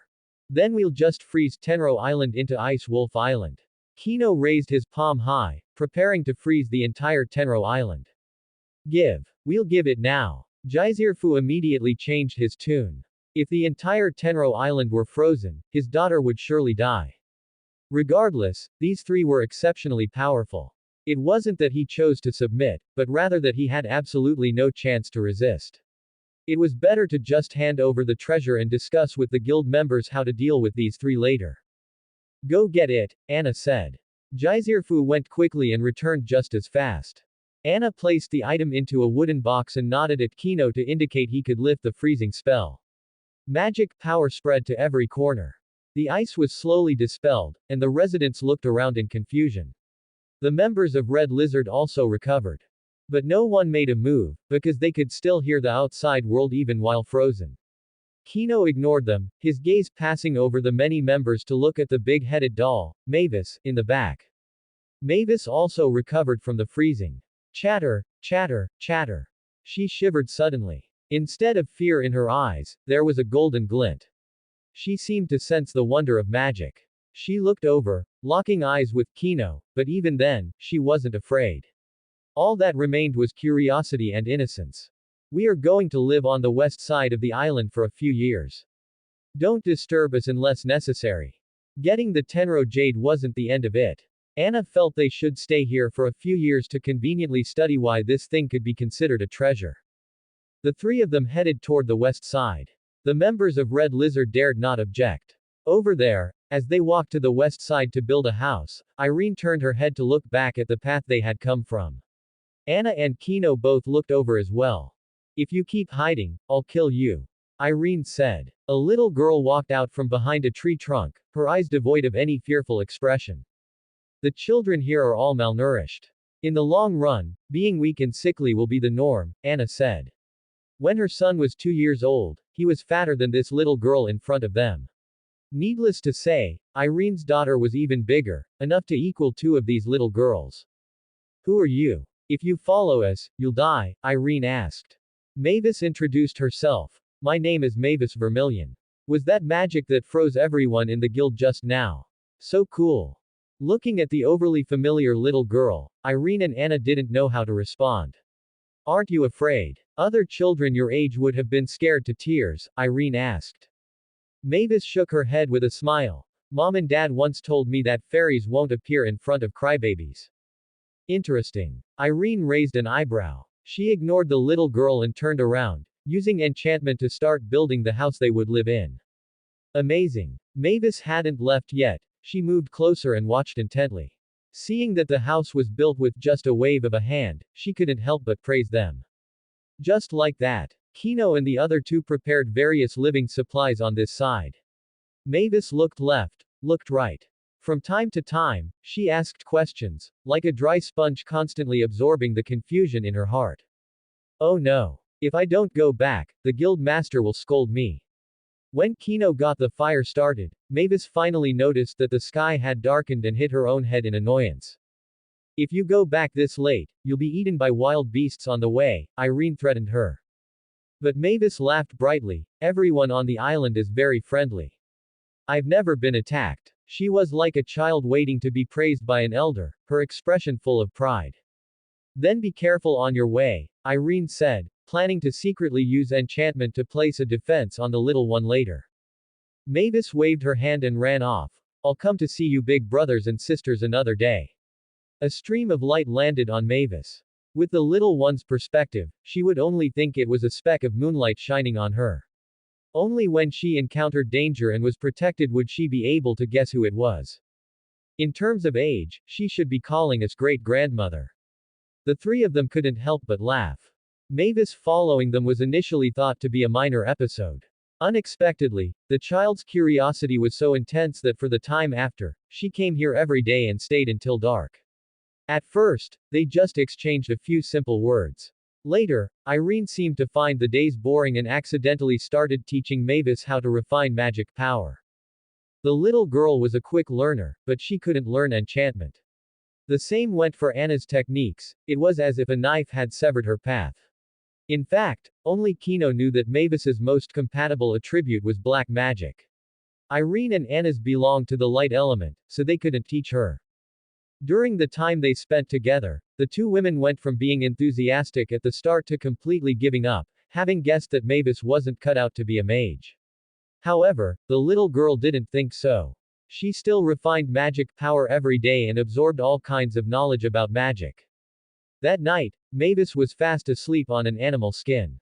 Kino and the other two watched the signal flares rising into the sky, speculating on who would win.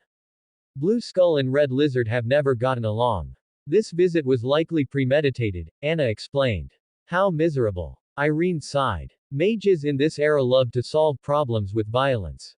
This invasion would likely end in a fight to the death. She wondered if Mavis would be sad to see her guild destroyed. But, it didn't matter. Red Lizard wasn't a good place to begin with. The claim that Mavis's parents owed money back then was just an excuse to fool children. What do those signal flares mean? While the three were watching the spectacle, Mavis woke up unknowingly and asked in confusion upon seeing the flares constantly rising into the sky. Red Lizard is being invaded by Blue Skull, Kino explained. Mavis's little face turned pale. Without a word, she ran toward that direction, unsure if she wanted to help the guild fight off the external enemy. Let her go. Everyone has their own destiny. Seeing the two women wanting to stop her, Kino raised his hand to stop them. If she were really that easy to kill, she wouldn't have been able to found a legendary guild like Fairy Tail. It would be such a pity if this child died, Anna clicked her tongue. Their brief time together had taught them how stubborn Mavis was despite her small stature. It would be a huge waste to die on the battlefield just like that. You don't even care about your own children, yet you have the mood to care about someone else's kid, Kino retorted speechlessly. Had these two actually developed feelings for her? If they adopted her as a daughter, how was he supposed to do those scumbag things? Meanwhile, Mavis jogged through the forest and crossed the river, arriving at the guild's base. By now, it had already turned into ruins. Crimson flames were burning, and fighting was everywhere. She nimbly navigated through the dilapidated town, hiding behind a half-collapsed wall to peek forward. Guild Master Geisel was being besieged by 4 or 5 mages. I think you're out of options, Geisel. Heh heh heh. Don't get too cocky. Releasing flames from his hands, Geisel fired off magic projectiles and ran towards the west side. He knew full well that he couldn't win this surprise attack. He decided to lure these guys to find the 3 experts living on the west side, letting them tear each other apart. Hey! Geisel's plan was sound. It was just that he overestimated the power of his own magic and underestimated the mages surrounding him. His magic projectiles had just been released. A male holding a magic staff nearby immediately made a move. A transparent barrier appeared, perfectly intercepting all the magic projectiles. And the mage directly in front of him had his arm wrapped in wind, shaped into a blade. It swiftly swept past Geisel's body. The sharp wind magic transformed into a blade in an instant, easily slicing open his chest. Ah! Zara, my daughter. Blood sprayed from Geisel's chest. His eyes trembled violently, and before dying, his gaze turned toward the ruins on the right. Thump tilde. Mavis, behind the wall, covered her mouth. Her eyes welled up with liquid from being terrified by the guild master's tragic state, tears nearly spilling from her eye sockets. Waiting until those mages left for other places, Mavis finally dared to follow the guild master's gaze and head to the right. Just after turning a corner, she saw Zara, whose body was pinned down by rocks. Zara! Mavis called out loudly. Zara, who was being pinned down, twitched her fingers. She lifted her head heavily, gazing with weak and helpless eyes. I'll get you out right away. Seeing that she wasn't dead yet, Mavis immediately stepped forward and crouched down. She braced her back against the rock, pinning her down, clenching her back teeth and using all her strength. The magic power she had refined over the past few days came in handy. The boulder was actually pushed by her. Although it was just a tiny wobble, it gave Mavis motivation. Push. Push harder. Grunt. The boulder was pushed away, but Zara's legs were a mangled, bloody mess. Mavis, it hurts so much. That heartbreaking voice rang out. Mavis really wanted to save her, but everyone in the guild was still fighting. There was simply no time to treat Zara. I'll take you to the western forest. Big sister Irene will definitely heal your legs. Suddenly, Mavis remembered there were others who were free. Those 3 kind people in the west, if she could get them to help with the treatment. Zara would surely be healthy and well. Saying this, she dragged Zara, her eyes filled with unprecedented determination. Even though her frail body was already exhausted, she had no intention of abandoning Zara, continuing to drag her toward the west. To be so kind after being exploited like that. The 3 of them on this side perceived it clearly. With their profound level of magic power, they could perceive the state of the battle without even going to the scene. As for Mavis and Zara, both women were deeply moved, if not for the fact that Mavis couldn't learn their magic. They would definitely have taken her as their apprentice. Anyway, I can't treat a near comminuted fracture, Kino said. Zara had been pinned by the rock too severely. Plus, Mavis caused secondary injury to her legs using inertia while pushing the boulder. She was already destined to be paralyzed from the waist down. If little Gaia were here, he could heal it. Irene was also at a loss. She could actually apply an enchantment to Zara, but that would only work for minor injuries. Something like this severe injury wouldn't work. Don't always think about using magic to heal. Common medicinal herbs and one's own recovery ability are also quite miraculous. Anna retorted to the 2 of them. She walked off toward her wooden cabin on her own. Celestial spirit magic couldn't heal it either, but many medicinal herbs with healing properties could be found on Tenro Island. And by improving her own constitution, there was still a chance she could stand up again. Although it was very slim. Not long after, Mavis dragged the unconscious Zara here. Her face was visibly pale, and her already patched-up clothes were now torn by the branches and rocks along the way, leaving bloody scratches on her fair skin. Save her, you must save her. Seeing the 3 of them at the door, Mavis felt as if she had seen a savior. Her tightly wound spirit finally relaxed completely. She collapsed to the ground as well, her limbs unable to muster the slightest bit of strength. Whoosh whoosh whoosh. Anna and Irene had just moved the 2 children into the wooden cabin when there was the sound of chaotic footsteps in the forest. The 2 ladies were busy inside the house. Therefore, the task of resisting the incoming enemies fell to Kino. This is the place. The Tenro jade is good stuff. We must get our hands on it. Hey, hey, hey. Wasn't it said there were 2 beauties too? No need to ask, I know they're hiding in the house. Let's enjoy ourselves for a few days after we're done. Ha ha ha ha. Enemies attacking. The members of Blue Skull had ruthlessly killed all the members of the Red Lizard. They forced the location of the Tenro jade out of them, and everyone swarmed here. As for the one being interrogated saying they were strong, they didn't care at all. No matter how strong, they couldn't possibly beat dozens of them, right? Guests have arrived, please leave your heads behind. Kino said. The previously noisy group fell silent abruptly. Everyone looked at Kino with strange expressions, seemingly not expecting him to say such provocative words when death was imminent. He was practically asking to die. Boss, leave him alive, I'll teach him the price of saying that. After a few seconds of silence, a large-built male volunteered. The surrounding mages all snuck away to the side, staying away from this large companion. Good. The boss agreed. They, Blue Skull, had never encountered someone so arrogant. This time, they definitely had to teach him a lesson. Kid, hand over the beauties and the Tenro Jade, or we'll chop you into a human stick, the boss said. Can't you understand human speech? Kino narrowed his eyes, simply too lazy to bicker with them any further. A blade made of ice appeared in his right palm, and the next instant, he gripped the blade and charged into the crowd. Do him in. Following the boss's order, he saw an extremely bloody scene. The ice blade was incomparably sharp. With each swing, it dismembered the guild members, and screams rang out incessantly. Broken torsos scattered everywhere. A ghost-like figure moved through the crowd, and the members he hit were all sliced into multiple pieces. Internal organs and blood pooled into pits. Even those who were experienced and knowledgeable were disgusted by the scene before them, covering their mouths and noses, not daring to smell even a trace of the scent. Let the Blue Skull Guild become history. Swish. The ice blade, radiating cold air, sliced his head open. Dozens of mages hadn't touched a corner of Kino's clothes from start to finish, dying just like that on Tenro Island. After dealing with these guys, Kino, finding it dirty, headed to the river to wash up. Enchantment. Storm descent. Irene walked out of the house. Looking at the dirtied environment, she applied a storm attribute to herself.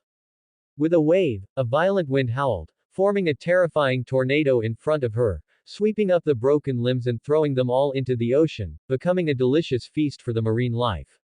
1 month later, the air in the newly rebuilt wooden cabin was exceptionally heavy. Kino and the others stood at the edge of the bed, while Zara, her eyes filled with dead silence, lay there quietly. Paralyzed from the waist down. This terrible news made every day feel worse than death for Zara. The herbs are very potent, but unfortunately, her own recovery ability is too weak, Anna said with regret. The treatment results were not ideal. Zara's lower body still had no sensation. There wasn't even any sign of recovery. Just let me die, Zara said. She had had enough of these painful days. Lying in bed for the rest of her life was worse than just dying early. Perhaps she could even see her father if she went to heaven. Don't give up on the treatment. Mavis's eyes welled up with tears as she tightly held her little friend's hand to offer encouragement. Big brother, big sister, please save her. She turned her head again, looking at the three of them, Kino and the others, with a pleading expression. Silence. The response to Mavis was a powerless silence. None of their magic was of the healing type, making it extremely difficult to save Zara. They had also tried to contact their son, Gaia, this month. Unfortunately, there was no word from him. Perhaps allowing Zara to die was a form of salvation. Actually, there is a way. At this moment, Irene took the initiative to bring it up. Besides drawing the attention of Kino and Anna, it also made a spark of life return to Zara's eyes. If she could live like a normal person, she wouldn't want to die like this. Enchantment magic cannot cure this kind of condition, Anna reminded her. Irene said, ultimately, it's because Zara's recovery ability is very poor, and she cannot heal her body on her own. Exactly. Anna nodded in agreement. The human body is truly miraculous, and many ailments can be recovered from on their own. But the problem was that Zara was too young, and her recovery ability was certainly not as strong as an adult's. Then we just need to strengthen her physique, Irene continued with a laugh. Dragon Slayer magic changes the human body into a dragon's physique. You mean? A golden light flashed in Anna's eyes. I can enchant Zara with Dragon Slayer magic. She only needs to train properly to be able to rely on her own physique to heal her injuries. This method was indeed very suitable. Kino remembered that when Laxus was young, his physique was weak, and he only became stronger after his father implanted a Dragon Slayer lacrima into him. What type of magic is Dragon Slayer magic? Mavis asked. How come she had never seen it in any books? Was it difficult to learn, and could she also learn this type of magic? It's a magic your big sister Irene created over 200 years ago to deal damage to dragons, Kino explained. 2. Over 200 years ago. Does that mean big sister Irene is already over 200 years old? But her appearance. Mavis looked at this red-haired sister in astonishment, seemingly unable to imagine that she could be that old. I have researched very little about Dragon Slayer magic, but since you say it can be done, it should work. There was no rebuttal. In fields where she was not an expert, Anna rarely argued about right or wrong. But we have been searching in Ishgar for over 200 years and haven't found any. Dragons were extinct. Although they were unwilling to accept it, they were simply gone. If Zara's body continues to deteriorate for another 3 years, even strengthening her physique won't be of any use, Anna added. Find the vanished dragon race within 3 years. This was simply impossible, unless a dragon fell from the sky right now. Yeah. Irene also sighed softly. Acknowledge had killed them very thoroughly. In these 200 years, they had only seen the few from the Eclipse plan. Other than that, they hadn't seen any other dragons at all. It would be great if a dragon just appeared out of nowhere. Knowing this path had also reached a dead end. Even Mavis couldn't help but have wild fantasies. Kino and the other two were just about to laugh when their bodies suddenly froze in place. At the same time, they saw the, what the hell, look in each other's eyes. It seemed they really hadn't expected such a coincidence. Thump, thump. Without a word, they all walked outside together. Mavis also curiously followed them out of the wooden cabin. Seeing the three of them looking up at the sky, she also raised her head to look at the sky. In the blue sky above, there was a hideous crack. It was as if the sky was about to split open. Scree. A piercing dragon roar flooded her ears. Mavis hurriedly covered them and turned to run back into the wooden cabin. Kino and the other two, however, were eager to act. A female dragon. Irene sniffed the air, judging the gender of the creature that had let out the dragon roar. You can do that. Kino was surprised and also sniffed the air. He could smell that it was a dragon, but he couldn't distinguish the gender at all. Crack, crack, crack.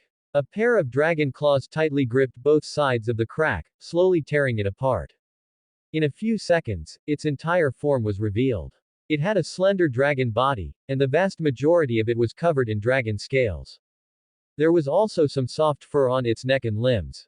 Beside its long, pointed ears were crescent-shaped dragon horns, and in addition to its main tail, it had 7 fluffy white tails.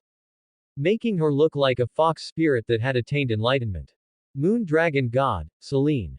The one who appeared from the crack was none other than one of the future 5 dragon gods, possessing the attribute of the moon and the ability to freely traverse space. A mistake occurred during space jumping. The magic power in this place, Ishgar, is so thin. Selene swam her dragon body in the air. Feeling the thin magic content of this world, she grumbled a few words irritably. Friend. Irene, down below, greeted her loudly. Successfully attracting Selene, she lowered her dragon head to stare at the ground. The scent of dragons. You two are dragon slayers, right? Selene said. That scent, similar to a dragon's yet completely different, was something she would never forget in her life. She had fought with this bunch over 200 years ago. Unfortunately, the birth of Acknowledge had made her and the rest of the dragons flee, and she hadn't come to this continent in many years. How about you give your power to my little sister? Irene asked. Dragon's power. Selene immediately realized she was talking about dragon force. Her originally somewhat indifferent dragon eyes were instantly filled with anger. Dragon slayers, I spared your lives over 200 years ago, and you think I'm afraid of you? Selene roared angrily. Wait. Just as she was about to attack, Kino immediately called for a stop. Your face isn't bad. I'll catch you and take you back to Black Moon Mountain as a toy for some fun later. Seeing that Kino didn't look ugly, Selene muttered a few words. She was clearly intending to find something to do during her lonely years. Hurry up and catch me.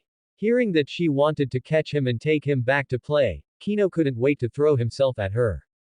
He was just worrying that Mavis would take several more years to grow up, and he couldn't find a female to have children with.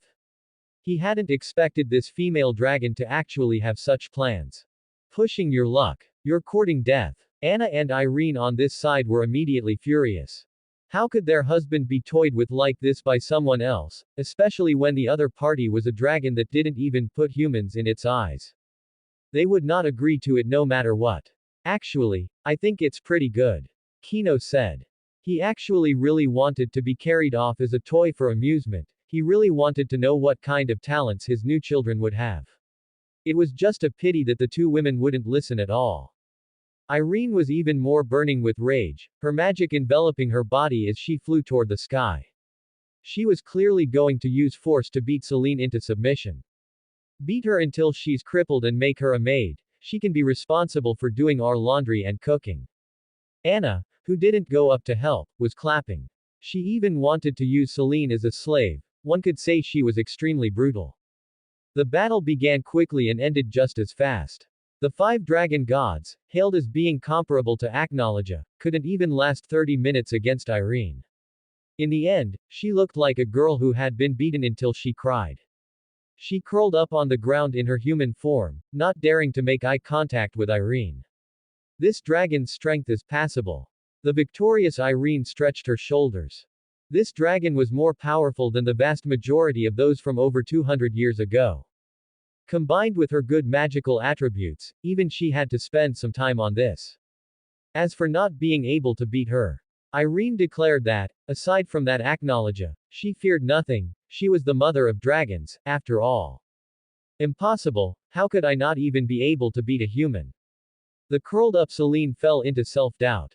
She was the moon dragon god, with strength comparable to that of Aknologia. Yet now, she had been defeated by a puny human. How could she not be shocked? Since when had human dragon slayer magic become this strong? Even stronger than 200 years ago. Accept your fate. Irene is the creator of dragon slayer magic. Anna reminded her. The creator. Celine looked up sharply. How could you be alive until now, and still so young? The creator would have personally experienced events from over 200 years ago. But human lifespans were limited. Because I am the second dragon slayer to undergo dragonification. Irene said. So that was it. I was wondering how a human could be this strong. The humans in her lair would all fall ill for 3 days from just a puff of breath. So it turned out to be a dragon slayer who had undergone dragonification. No wonder she could beat her. Having spent over 200 years constantly growing stronger, it was normal for her to possess this power. Now, can you teach your power to my sister? Irene asked again. If she still didn't agree, she would have no choice but to slaughter this dragon, as this fellow was a Western dragon that despised humans. My power is not suitable for just anyone, and it requires sufficient talent, Celine said. The dragon race had their own pride. They wouldn't just hand over this power to anyone, at the very least, they needed to have talent in this area. Giving it to a human casually would easily bring shame upon it. You can rest assured about that. This sister is still very young and has great plasticity, Irene introduced. If that was the case, then that was good. Celine nodded her head and, at the invitation of the mother of dragons, walked into the wooden cabin. Inside, Mavis had explained the situation after being scared back earlier, and both were looking forward to seeing what the dragon looked like. Seeing Kino and the others bring back a strange woman, they guessed it must be the giant dragon that had transformed into a human. She uses flames, right? Walking to the bedside and pausing on Zara for a few seconds, she couldn't help but frown. Yes, Anna replied. Celine shook her head regretfully. My moon attribute is not compatible with flames. Even if she were to master this power, her future growth would be very limited. Attribute incompatibility. This was the first time Kino had heard of such a thing. Wasn't Dragon Slayer magic supposed to be something that could be used by outsiders at will? There were requirements for this too. It seems it won't work, then I can only kill. Irene said regretfully. Compatibility was just like light and darkness. Some humans were good at the light attribute, and some were good at the dark attribute. It wasn't that they couldn't use both. But mastering two opposing attributes would very likely cause them to interfere with each other. In the end, they would end up mediocre in both. I have a child who should be able to do it. Before Irene could finish speaking, Celine added. Instantly, everyone's eyes lit up. They hadn't expected there to be another chance to treat Zara. My son is the Blade Dragon, Logically speaking, it wouldn't be suitable for this little girl either, but fortunately, it won't be rejected, Celine said. Kino urged. Then hurry up and call him over. Celine went outside and directly opened a spatial passage connecting to her son. Screech. A metallic dragon roar echoed. A menacing dragon flew out from the passage, the dragon scales on his body were like sword arrows. His spread wings had sword-like feathers. Carnegie, how about you teach your power to a human? Celine asked. Carnegie lowered his body, scanning his mother and the many humans nearby. This human is acceptable. His dragon eyes stared at Kino, taking the initiative to choose a target. If this were over 200 years ago, Irene would certainly have happily accepted this choice. The problem was that Kino had already mastered Ice Dragon Slayer magic. He could undergo dragonification at any time, and adding another power would actually interfere with his other attributes. She instinctively disapproved of this proposal. I'm asking you to teach the two little girls inside, especially the one lying on the bed, Celine reminded. As a member of the dragon race, he only needed to use magical perception to know who the two girls were. Carnegie examined the two girls. The one lying down is fine, but she must first defeat me with force. If it were the male he had taken a liking to, then he could teach him without any requirements, but he wasn't very satisfied with the two girls inside. So he needed a sufficient excuse to back down.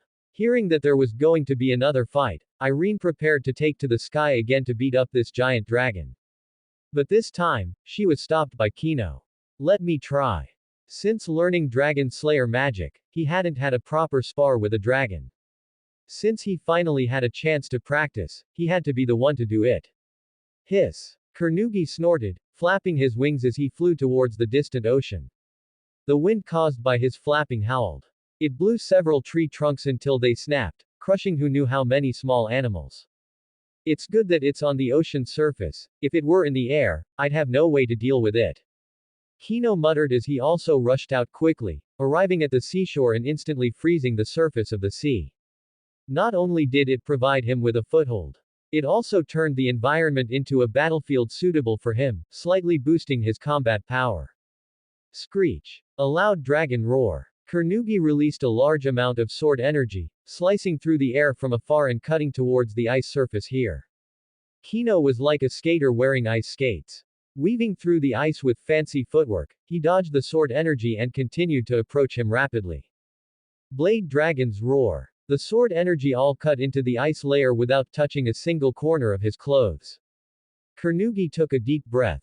His mouth spewed out dragon breath containing countless blade edges. If any creature were hit by this move, it would be shredded within a few seconds. Ice Dragons. Roar. Facing this menacing breath, even Kino dared not experience it with his own body. He kicked the ice hard with his soles. The slippery ice surface carried his body sliding backward, then he used an ice break to stop his momentum. He lowered his center of gravity. Magic power gathered in his chest, then reached his throat, and he met the breath head-on. That chilly frost storm appeared. It met the attack like a tornado, and instantly the two deadlocked in the middle, competing against each other. But soon, the balance tipped toward Kino. The frost roar covered it, actually freezing and solidifying the active dragon breath. Blade Dragon's claw strike. Carnegie was so sharp, noticing that his breath had been frozen by this ice.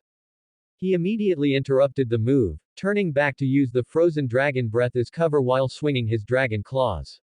He wanted to launch a surprise attack in a concealed way.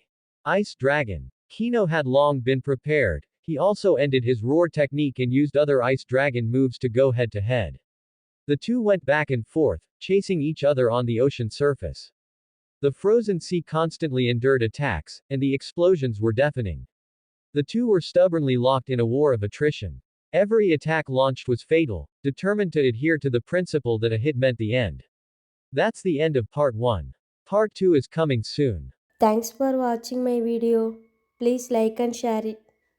Welcome to my channel. In my channel you can watch various type of fiction and fantasy audiobook. If you want more video like this, please subscribe my channel. Fairy Tale. Many Children Many Blessing. Start Arranged Marriage with Irene. Part 2. In front of the three wooden cabins.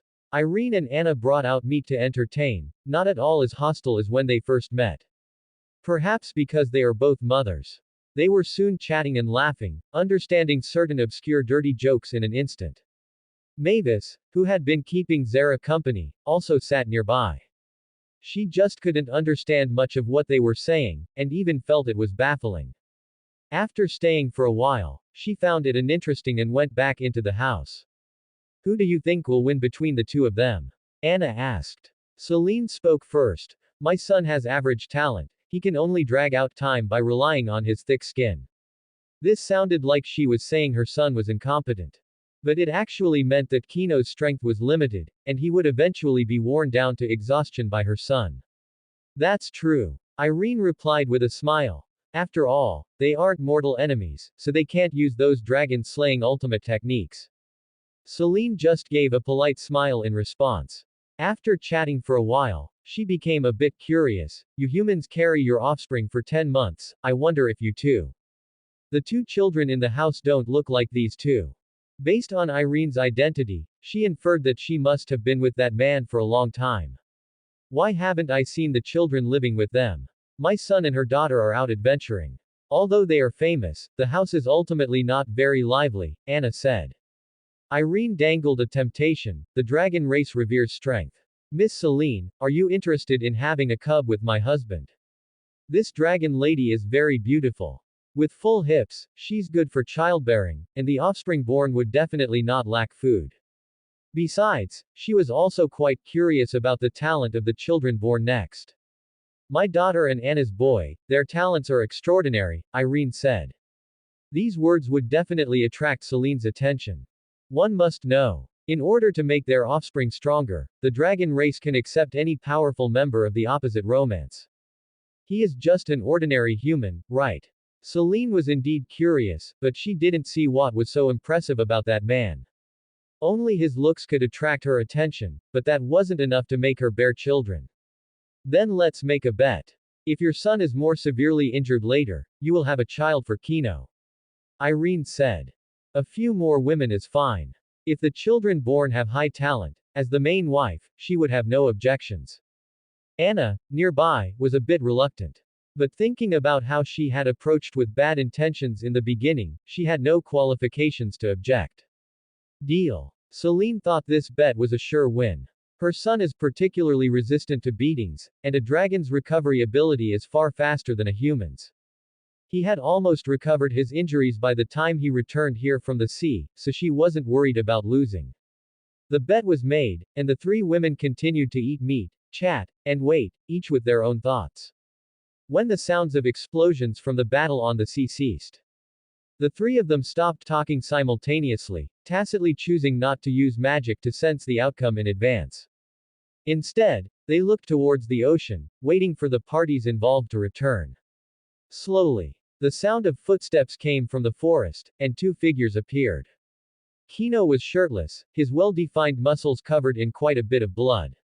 But his spirit and energy were unaffected. And the humanoid Carnegie beside him was a bit disheveled. Although his clothes were still hanging on him, they were tattered. The edge of his right abdomen was frozen by ice, and cold air kept surging into his body through the wound. His right ear and cheek were also covered in frost.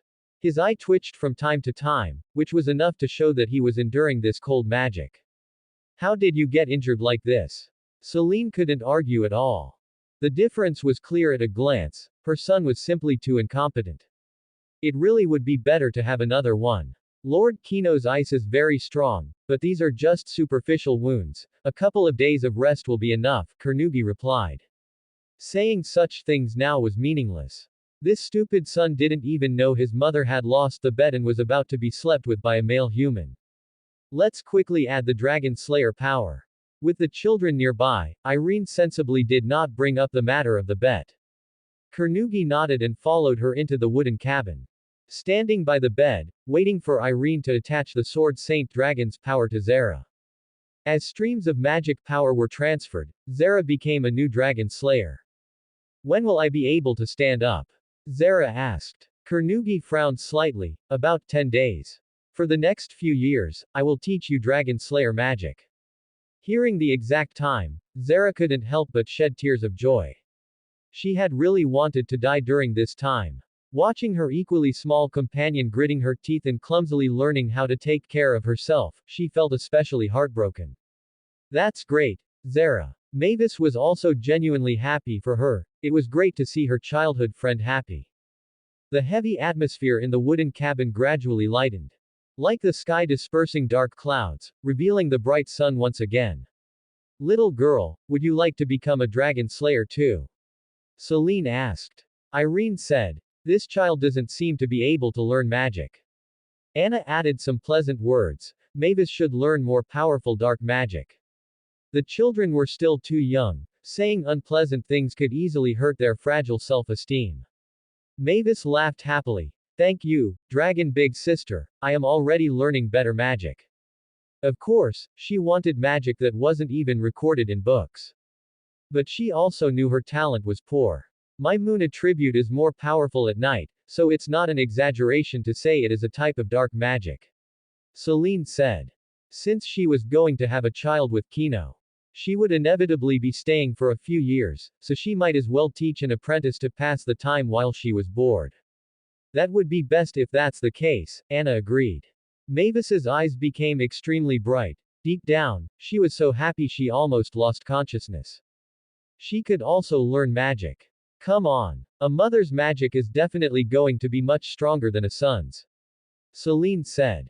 Carnegie was reluctant. A sword is a weapon used for killing, mother's moonlight can also be cut.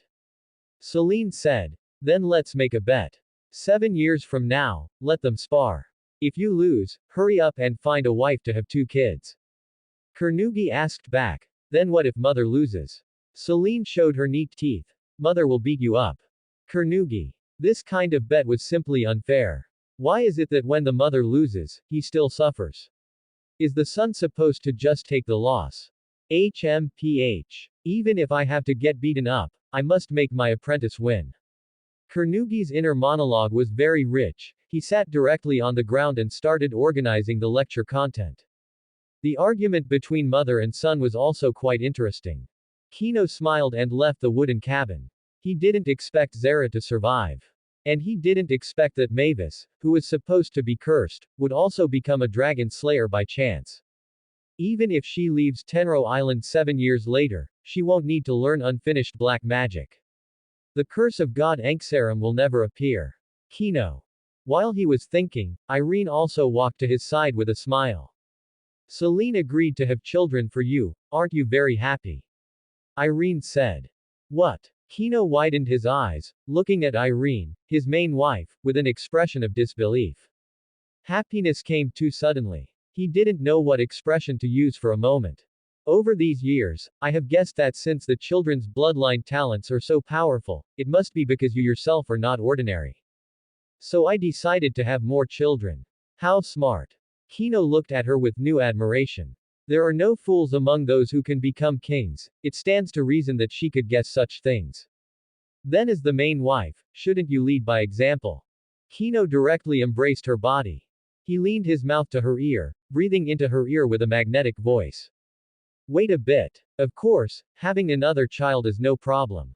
However, she wanted to wait until the era was stable, an era without conflicts between nations, to have another one. I will wait for you. He didn't know when Celine would come to him, he really hoped she would sneak into his room tonight.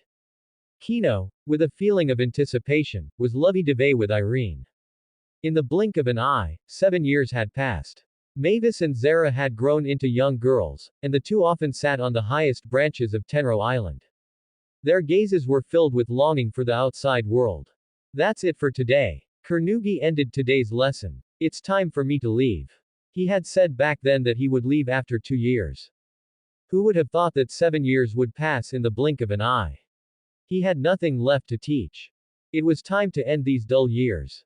The two girls pursed their lips in sadness, they had developed feelings over these few years of getting along. Now that they were parting, it would likely be hard to meet again, especially since he came and went without a trace. Let's go catch some seafood in the sea and have one last meal together, Zara said. This time, Carnegie did not refuse. It just so happened that his mother was busy. After this meal, it should be about time. He and the two girls had been having lessons in the library on the east side. Kino and the others were still living on the west side. However, today, there were only two people in the wooden cabin on the west side, and neither Irene nor Anna stayed within dozens of meters. Because inside the wooden cabin, it was truly, the sounds were high-pitched. Inside the bedroom, Kino lay flat, drenched in sweat, his pupils filled with endless persistence, and the strange cries never ceased. The centuries-old dragon race was indeed enduring. When passion was intense, their demands were insatiable. Fortunately, Kino had also been conserving his energy for many years. No matter how exhausting the dragon was, it couldn't take him down. The two fought fiercely, and they were evenly matched. But there was an end to it eventually. Ding! Detected that the host has conceived offspring. Reward obtained. Item, speak of the devil. The reward was obtained right at the beginning. Only now, after it ended, did Kino have time to check the system. As expected, it was still a riddle system. One couldn't tell what the item was from its name at all. Item, speak of the devil. The host, offspring, and wives wearing this item can communicate telepathically and travel to each other's side. The host can forcibly summon the wearer. Detailed information was displayed. This passage explained the item clearly. Seeing such a powerful effect, Kino happily curled the corners of his mouth. As long as he had this thing, he could have any wife or child show up whenever he wanted. Although it didn't enhance his strength, the item's practicality was quite good. It seems you've recovered, so the pace is going to speed up. Celine saw his smile. She inexplicably felt looked down upon, and angrily got up and sat down again. It's better to slow down, Kino said hurriedly. The female dragon's addiction was truly great, and the time she gave him to rest was truly too short. As long as you beg for mercy, I'll slow down immediately, Celine said. So arrogant. Kino kept his mouth shut. As the saying goes, it's a matter of pride. He began to counterattack unwaveringly. Ding! Detected that the target has successfully conceived. Please choose a talent. 1. My sword and shield. 2. Digging in a tiny garden. 3. Shiki is different. The war ended again, and Kino received the system message, which sounded like music to his ears. When he immersed himself in the interface, curses kept appearing in the depths of his heart. These 3 talents were truly dogshit. He didn't want any of them after glancing at the names. What is the first one? Could it be that he's going to give birth to a puppy with a sword and shield? That would be too magical. He is human, Celine is a dragon, it has nothing to do with dogs. If a dog were really born, he would dare to slaughter it on the spot. Even if he couldn't kill it, he would keep trying. Looking at the second one, is the system in the mood to play memes? Could you be any more disgusting?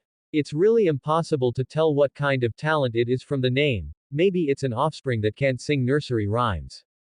Or maybe it's just an ordinary offspring that does hard labor. Making trouble like this, does this system have a short circuit in its brain? Should it be restarted? No need to even look at the third one. Simps never end well, the child born might be a love-struck fool. If that were the case, he wouldn't have the face to see anyone. Randomly give me one. One couldn't tell the good from the bad among the 3 talents from the names. If the one selected was very poor, he would inevitably blame himself for messing around. But if he let the system randomize it, if it selected a bad talent, he could blame it in his heart without any burden. And he could curse a few words to make himself happy. Selection complete. Talent. My sword and shield. The fool system is messing around. Why didn't it choose the second one? At least the name sounded much more serious. Let me see the specific details of the other 2 talents first. What the system selects is 99% garbage. He might as well go look at the other 2, what if they were even worse talents? Then his expectations would naturally drop. Shiki is different. The offspring will possess the power of the entire ocean and become a one-of-a-kind sea king. Curses kept ringing in Kino's heart. He was stunned beyond words. He wanted to know right now if he could regret it. The name was so bizarre, he didn't expect it to possess such a perverse ability. Sea King. What an impressive title. Unfortunately, there is no regret medicine sold in the world. No matter how unwilling Kino was, he could do nothing. He could only pray that the other talent was very trashy. He was relatively reassured about this point. A talent name that plays on memes must be rotten to the core. Digging in a tiny garden, the offspring will possess Earth attribute Dragon Slayer magic. The short explanation also made Kino break down. Dragon Slayer magic actually came out. It's an ability that is completely incompatible with the name. It doesn't sound that great, but you have to see who it's being compared to. Compared to the talents of the first two children, it is indeed not that great. But now, compared to my sword and shield, it would definitely crush it. Don't mess with my mentality. At the very least, it should be a proper magic. Kino looked at the selected talent. He no longer asks for how powerful it is, he just hopes it is a proper talent.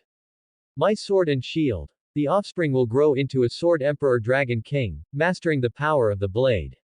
Awesome. Seeing the details clearly, Kino's tense heart instantly relaxed. As expected. The worse the name, the more it shows how powerful it is. This time, he is actually going to give birth to a Dragon King offspring again. The details didn't mention Dragon Slayer magic, which means the third child will be a dragon, right? Not bad, not bad. Although not as versatile as Urza, it is still stronger than the other two talents. This was definitely worth it. The time spent outside has been a bit long. Later I have to go back with Carnegie for a few decades. Let's have more children when there's a chance in the future. Rest over. Celine rubbed her belly with slight regret. It is indeed not easy for a human and a dragon to conceive.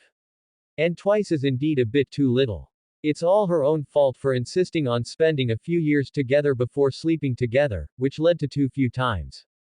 It doesn't matter. Even the great dragon race cannot perceive an offspring that has only been in the womb for a few minutes. Only he, with the system, could know when she became pregnant. When you leave, take Mavis and Zero with you and find a place for them to venture out.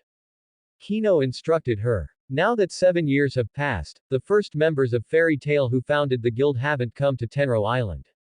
If the two girls are allowed to stay here, the guild might not even be founded. So Kino decided to let them leave. Anyway, the two girls were especially longing for the outside world. Let them go venture out. While arranging things, Kino communicated with the system again to turn the item he obtained into various accessories. He asked Celine to give them to the two girls and keep a couple for herself. To make it convenient to meet often when there's time. Celine indicated she understood, got dressed, left the wooden cabin, and went to find her son and the two girls. The biting cold wind whipped against the two girls' faces, making their skin sting. They gripped the fur on the dragon form Celine, preventing themselves from being blown off by the high-altitude winds. Mavis's earring and Zara's ear stud can open a path to Kino. Do not hesitate if you encounter danger. Celine gave the two girls her final instructions. The latter's faces were distorted by the wind. If they tried to speak, their stomachs would just fill up with air. 10+ minutes passed. The two girls were dropped off in a mountain forest, and Celine immediately traversed space to return to Black Moon Mountain. Finally, solid ground beneath their feet. An overwhelming sense of security filled their hearts, and the two girls experienced intense emotional fluctuations. We left in such a hurry that we didn't grab a map to see where we are now, Zara said. The air was filled with unfamiliar scents. She gripped the weapon tucked at her waist, constantly on guard against any possible accidents. I smell the scent of war. Mavis said. She sniffed the air with a serious expression, her gaze turning toward what might be the road to a town. The two girls were not afraid to leave Tenro Island for the first time. While on the island, they had often heard from the adults about the terrors of the human heart. They knew very well how dangerous it was for women to be out in the world. Then let's go and see, Zara said. The two girls passed through the forest, and the view before them suddenly opened up. They saw a bumpy dirt road wide enough for two carriages to travel side by side. This road wound and twisted, extending into the distance. At the end of that distant road, a city could be vaguely seen nestled there. Grumble. The sudden strange noise made the two girls' ears turn red. Zara said. We didn't seem to eat much at the farewell banquet with Carnegie. Mavis nodded seriously. Both of them were dragon slayers, so their appetites were naturally better than ordinary people's. Their food digestion speed was also exceptionally fast. Let's hurry into the city to eat, Mavis said. The two girls immediately started running, forming two streaks of light as they sped across the road. Their fantasies of a big meal were shattered upon entering the city. Everything they saw was dirty, messy, and poor. There was no one walking on the streets in broad daylight. It was as if it were a ghost town. Would a place like this have a tavern or a restaurant? They hadn't expected it to be a ruined city. They hadn't even seen a shadow of a person, as everyone was hiding inside their rooms. Only a few bold ones would peek through the gaps in their doors. But as soon as Zara shifted her gaze toward them, the hiding residents immediately withdrew their eyes and hid away, fearing they would be discovered by them. There's a tavern. Mavis sniffed the air. Amidst the stench of decay and ash, there was also the scent of fine wine and meat. This meant there was a shop operating in this town. Let's eat our fill first. The two girls had no objections and headed together toward the scent in the air. After turning several corners, the two girls finally stopped in an alley opposite an imposing detached house. There were two fierce-looking men guarding the entrance of the house. The swords they held had dried bloodstains, and there was murky black blood in the grooves of the blades. They were still using them even though the blades were already chipped. It looks like this isn't a tavern. It must be bandits who have taken over the nest, Mavis said. Zara narrowed her eyes. The residents in the city can't even get enough to eat, yet the guys inside have plenty of wine and meat. That's truly excessive. Russell. The two girls were thinking about what they should do. Not far away, two bandits were walking this way, pulling chains, and those chains were binding three women. The first two were sallow and thin, their clothes covered in patches. They fit the description of the residents hiding in their rooms. But the third one was different. She had clean, waist-length crimson hair. Her facial features were regular, and there was a diamond-shaped mark between her eyebrows. The pattern on her clothes was complex. It was high-end clothing that was extremely difficult to embroider. The first two had fear in their eyes. But this third one's gaze was completely calm, as if she didn't care at all about the torture she was about to endure. Huh! Zara exclaimed. This red-haired girl looks a bit like Sister Irene. Mavis quickly compared the two in her mind. She discovered that the resemblance was as high as 60%, especially the air of ease between their brows, which was exactly the same. Sister Irene's daughter wouldn't be captured, she must be distantly related to her, Mavis said. Sister Irene is such a powerful figure. As her daughter, she definitely wouldn't be bad. The possibility of her being captured was zero. So they concluded. They must be related by ancestry. The resemblance was due to an atavistic bloodline. Mavis quickly reached this conclusion. Without this explanation, she really couldn't understand why she would be captured. The two girls were filling in the blanks in their minds. The red-haired woman suddenly looked over. She had clearly discovered them. Did she discover us? Zara asked. Mavis wasn't sure. Regardless of whether she is Sister Irene's daughter, it's certain they are related. We'll charge in and save her in a moment. She thought of using oneself as bait. She suspected that this woman had deliberately allowed herself to be captured in order to infiltrate the enemy's lair and deal with these guys. But that didn't matter, just based on her resemblance to Sister Irene. They had to save her. The two shrank their petite bodies, watching as the woman was taken into the detached house. Then they prepared to grab their weapons and charge in. Inside the house, the drunkards were drinking heavily, and the tables were littered with finished and unfinished wine bottles. Was that wine flowing down the bottlenecks a holy medicine that could save the residents of the city? Yet now it was being wasted, spilled on the floor like this. Boss. There's a beauty, a peerless beauty. The patrolling lackey rushed into the room, his loud voice echoing throughout the entire chamber. Hearing the word, beauty, the drunken revelers opened their eyes to look outside. All 10+ male bandits in the room stared at the door. Soon, the two who had gone out walked into the room, leading the three young women with chains. Oh ho ho ho ho ho. What a beautiful babe. Look at that slender waist, it's narrower than a forearm. Ha ha ha ha. I can't hold it in anymore. Judging by the way she walks, she should still be a virgin.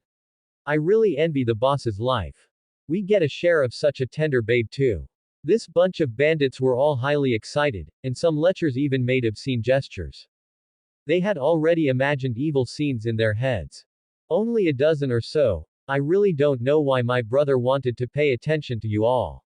Urza said. That's right. She was none other than Urza Belsarion. Over the years, she had followed her parents' example and traveled the continent.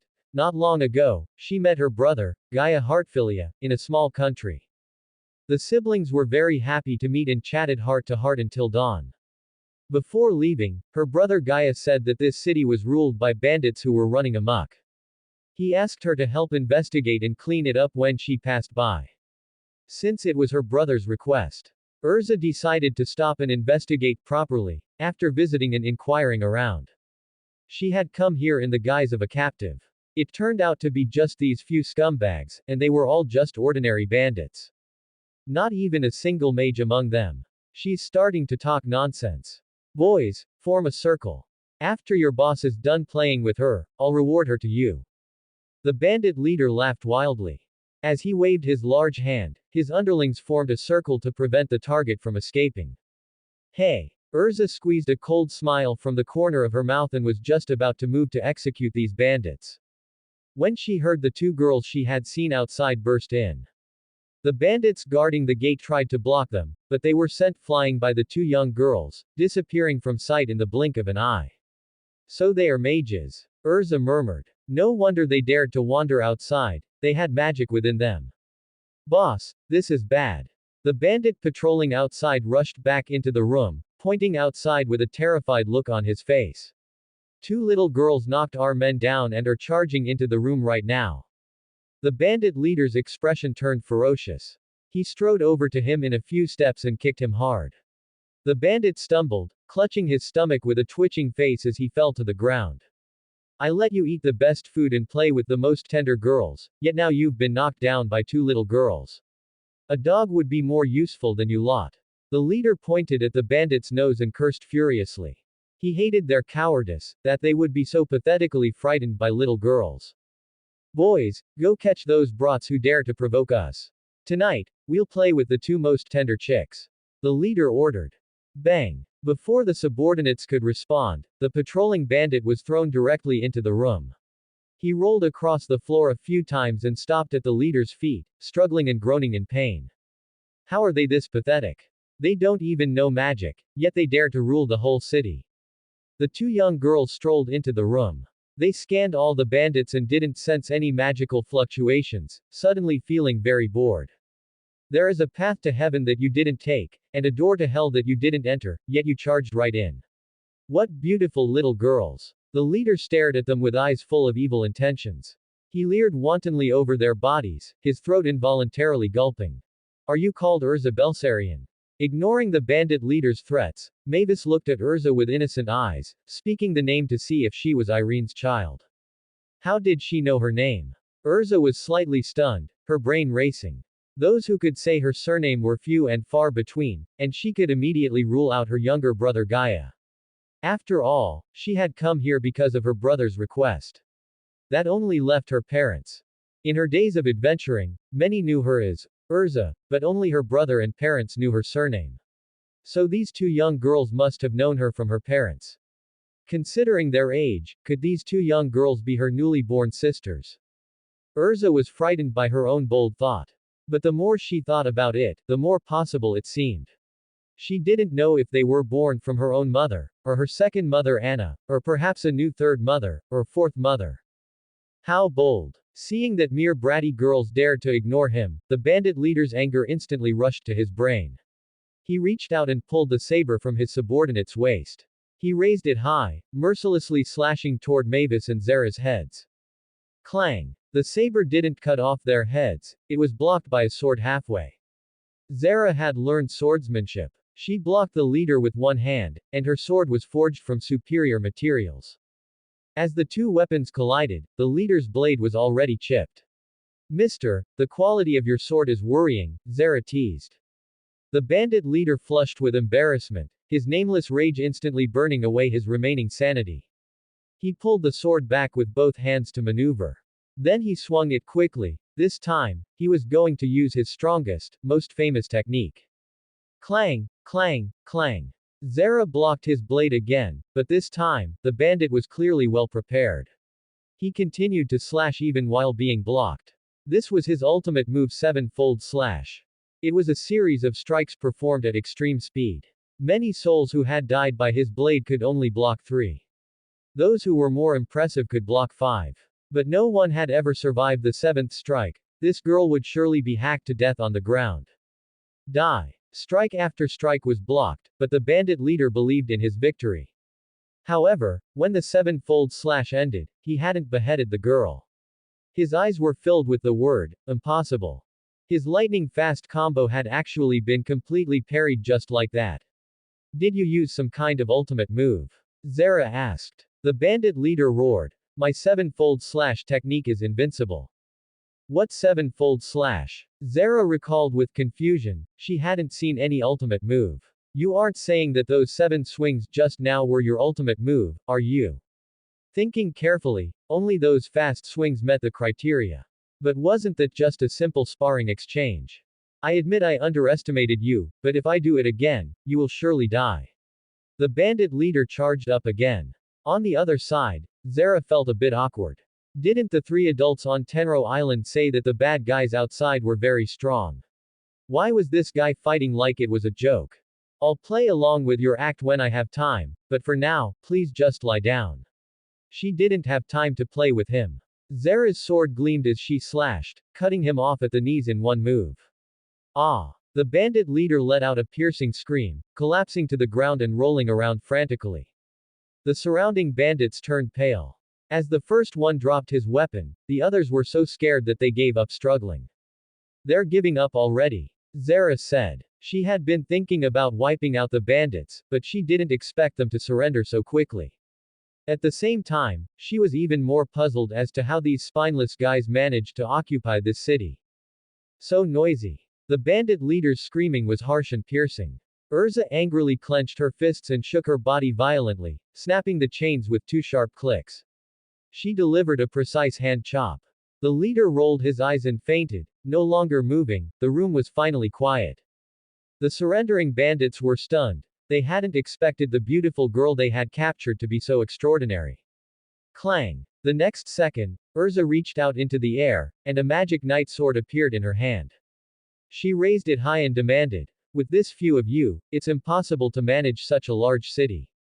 Tell the truth now, or you'll all be chopped into human sticks.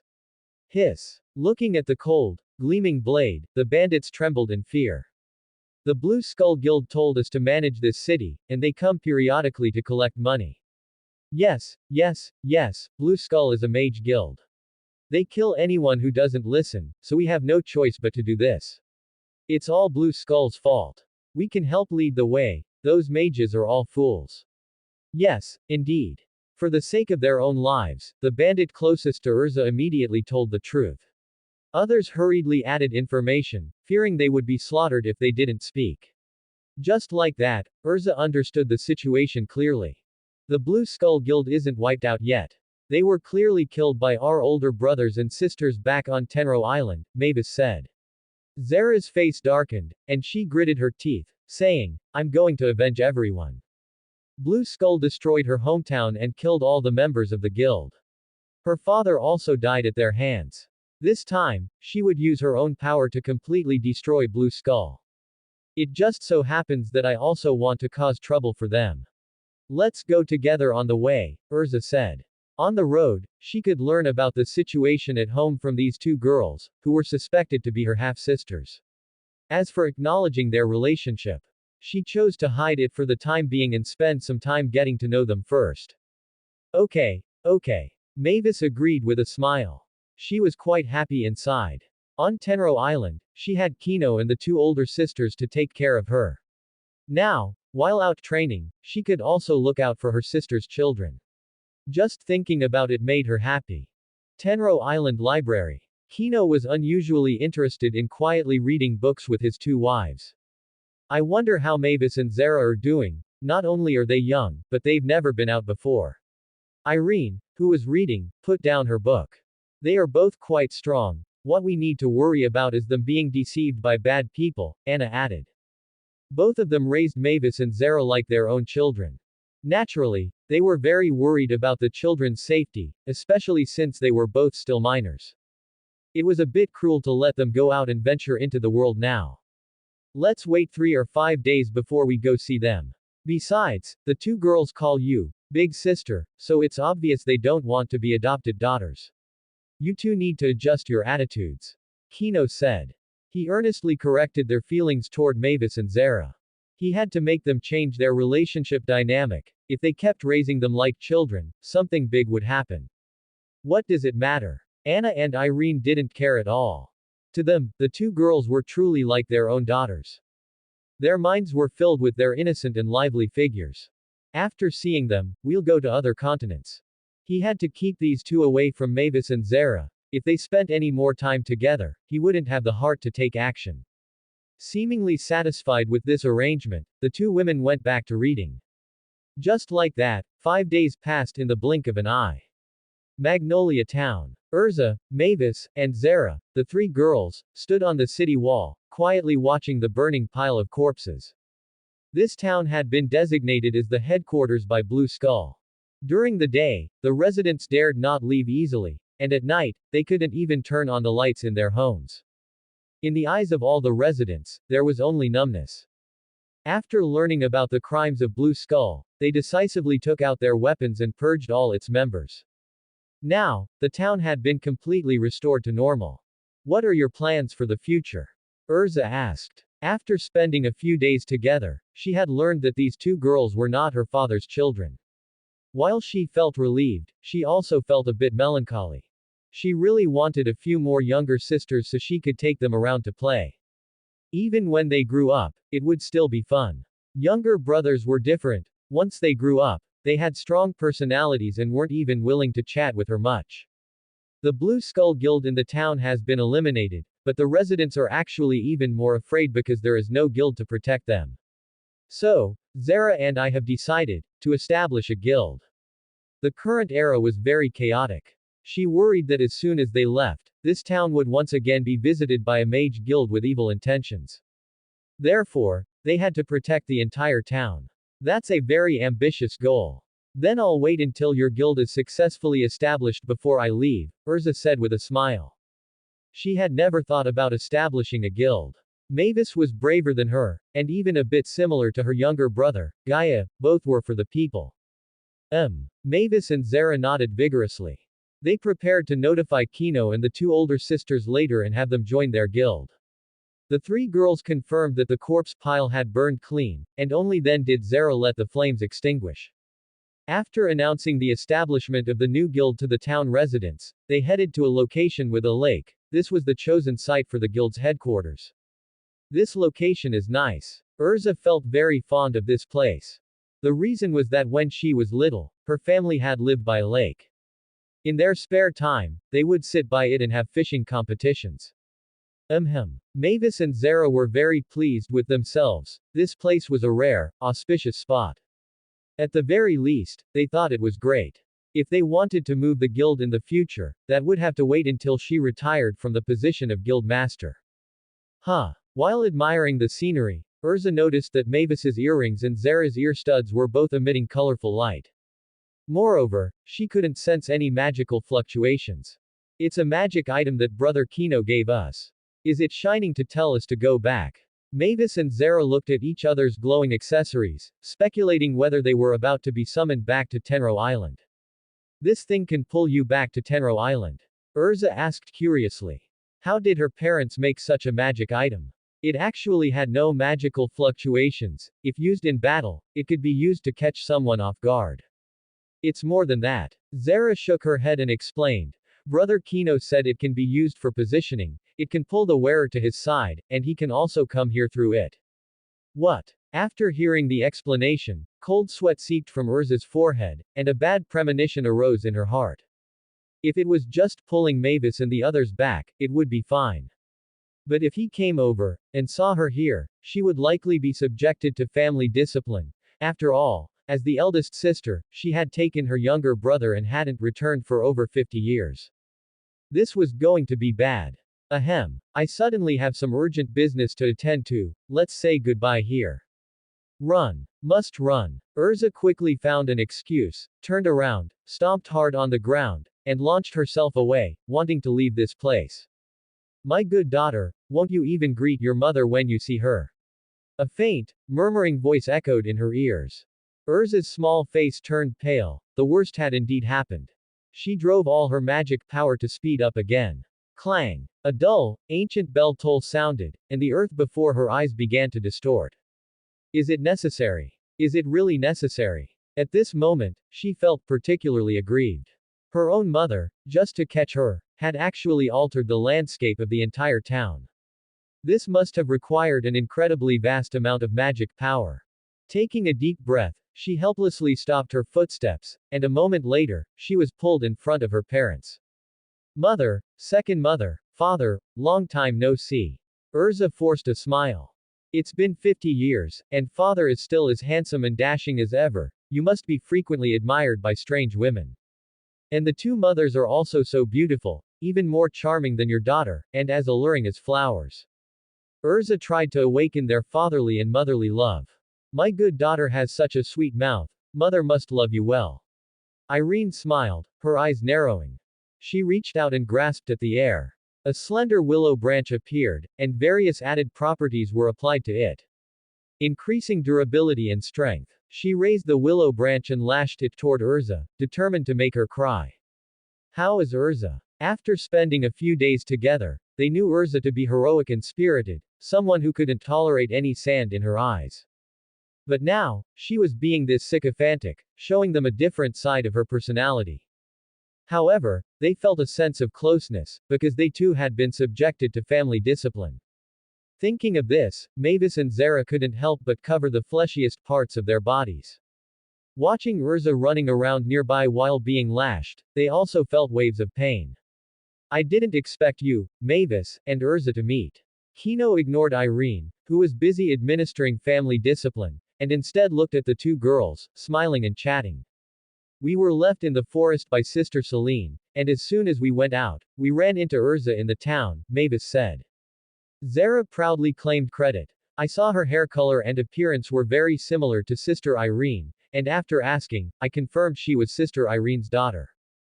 How clever. And what a coincidence. He hadn't expected that coming to visit Mavis and Zara would lead to running into his daughter who had been missing for so many years. It was quite interesting, to say the least. It was a bit of a pity that her son, Gaia, wasn't there. Mavis, are you resting here, or do you plan on fishing for food? Anna asked. When they had first arrived, they saw a lake nearby. However, due to Irene changing the landscape, it had now turned into urban ruins. It would take 10 minutes to return to its original state. Not at all. Zara and I have decided to create a magic guild to protect Magnolia Town, Mavis said. Hearing her goal, Kino looked at her twice. Sure enough, whenever she came out into the world, she would inevitably create a magic guild. Even if she hadn't met the 3 original members. Wow, that's wonderful. Anna praised. She believed that Mavis's guild would certainly not advocate violence. It would become a model in the magic world that followed the rules and cherished its members the most. Oh, right, Mavis said. Would you like to join the Fairy Tale Guild? Fairy Tale is the name I chose for the guild. It represents an endless adventure, just like how no one knows if fairies actually have tails. This invitation represented respect. It was a pity, though, that Anna knew they couldn't stay in one place. We believe Mavis's guild will be amazing, and in the future, we will watch over it quietly from some corner of the world. Over there, having finished administering the family discipline, Irene apologetically declined. Urza frowned as she followed by her side, limping as if she had suffered a serious injury. In reality, it didn't hurt at all. After all, she possessed the sturdy physique of a dragon, and her mother had held back. But she definitely had to pretend to be injured, otherwise, she wouldn't be giving her mother enough face. I could join Mavis's guild, but I won't participate in construction or missions, I'll just be a member in name. Urza said. Mavis smiled and shook her head. Don't worry. Even without you, Zara and I will develop the guild into the strongest on the continent. Zara nodded vigorously. That's right. Seeing them so reassuring, Kino and the others stopped talking about the guild. You two siblings are really something. You don't come home and you don't send a letter. Weren't you afraid we might have died somewhere? The family discipline was over. Irene began to lecture her daughter, talking incessantly for a long time. On this side, Urza listened awkwardly. Although she couldn't find the reason, their family seemed quite capable of surviving. They even recovered from injuries very quickly. Therefore, knowing that her parents wouldn't suddenly pass away, she felt at ease wandering outside. Tell us what you've been doing all these years. At this moment, Kino pulled his daughter out of the lecture. Urza hurriedly took the opportunity to recount her experiences, even explaining in great detail what she encountered when she first ran away from home. After listening to her experiences for a long time, Kino summarized them simply. Over the past 200 years, Urza had been constantly training and observing the many facets of life. Her most confused period was over 100 years ago. Because she had seen too many neighbors whose lifespans had run out and who had eventually died. At that time, she was pondering what death felt like. She even personally tried taking poison, drowning in rivers, committing suicide, or jumping off cliffs to experience it. But the most serious outcome was only lying in bed for 7 days. During that time, she felt life was meaningless, and her entire life had no goals. Later, she recovered after having a heart-to-heart talk with her brother, Gaia. The content was nothing more than the topic of death, and finally, after venting her depressed emotions, her mind became clear. While wandering the continent, she would also save others as she pleased. In the long years, many confusions will always arise, Kino sighed. Living for a long time is a bit tedious. But you just need to find a goal for yourself, preferably a grand wish that requires constant busyness. Can you contact Gaia? Anna asked. Urza immediately perked up. He gave me an item and said I could use it at night. I'll call him over to receive some family discipline. What does it mean to be siblings? It means I enjoy the blessings alone, but we share the punishment. She had already accepted the family discipline, so how could she not let her brother experience it too? Use it tonight then, Anna said with a smile. It's been 50 years, and I don't know if my son has turned into an old man. All right, all right. Urza hurriedly agreed, impatiently waiting for the sun to set. While they had nothing to do, Kino and the others began to help Mavis build the guild hall, trying their best to make it into a beautiful pavilion. Night fell. By the lakeside, where the landscape had been restored, Urza took out something that looked like a jade tablet from her bosom. On it was carved a vast galaxy. Come over quickly, Urza said. When magic power was poured into the jade tablet, the carved galaxy flickered and shifted. 3 seconds later, it fell silent again. Everyone was waiting, and at the same time, they were unsure of how their son, Gaia, would arrive. About 10 minutes later, in the dim sky, the stars emitted a blinding light. Slowly, their numbers increased, eventually sketching out a brilliant galaxy in the sky. Auroras and meteors intertwined, forming a brilliant and perfect, beautiful painting. This child has amazing talent, Irene said. Moving by borrowing the starry sky, who else could achieve such an eerie ability? It's so beautiful. Over there, Zara and Mavis were both dumbfounded. The galaxy and the aurora set each other off, making this sky the most beautiful picture. Suddenly, the shining stars and sliding meteors paused, and a consciousness descended from the starry sky.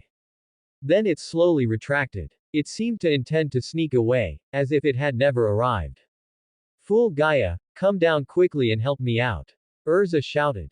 Who knew that the galaxy retreated even faster? Anna smiled and reassured him, come down. I won't subject you to family discipline. Hearing that the family discipline was waived, the galaxy hung high in the sky again. Gaia slowly appeared within the galaxy, then slowly landed on the ground, standing not far away with an unchanging expression. Kino and the other two watched him silently. They hadn't seen him for decades, but their son still looked the same. His handsome appearance was even more dashing than Kino's, and his slender body was dressed with great taste. His left eye being closed didn't affect his charisma. Irene, go for it. Anna exclaimed. Irene, already in sync, immediately summoned a willow branch, revealing an eerie smile as she lashed out at Gaia. Gaia's expression changed drastically. As he turned to flee, he asked, Mother, didn't you say there wouldn't be any family discipline?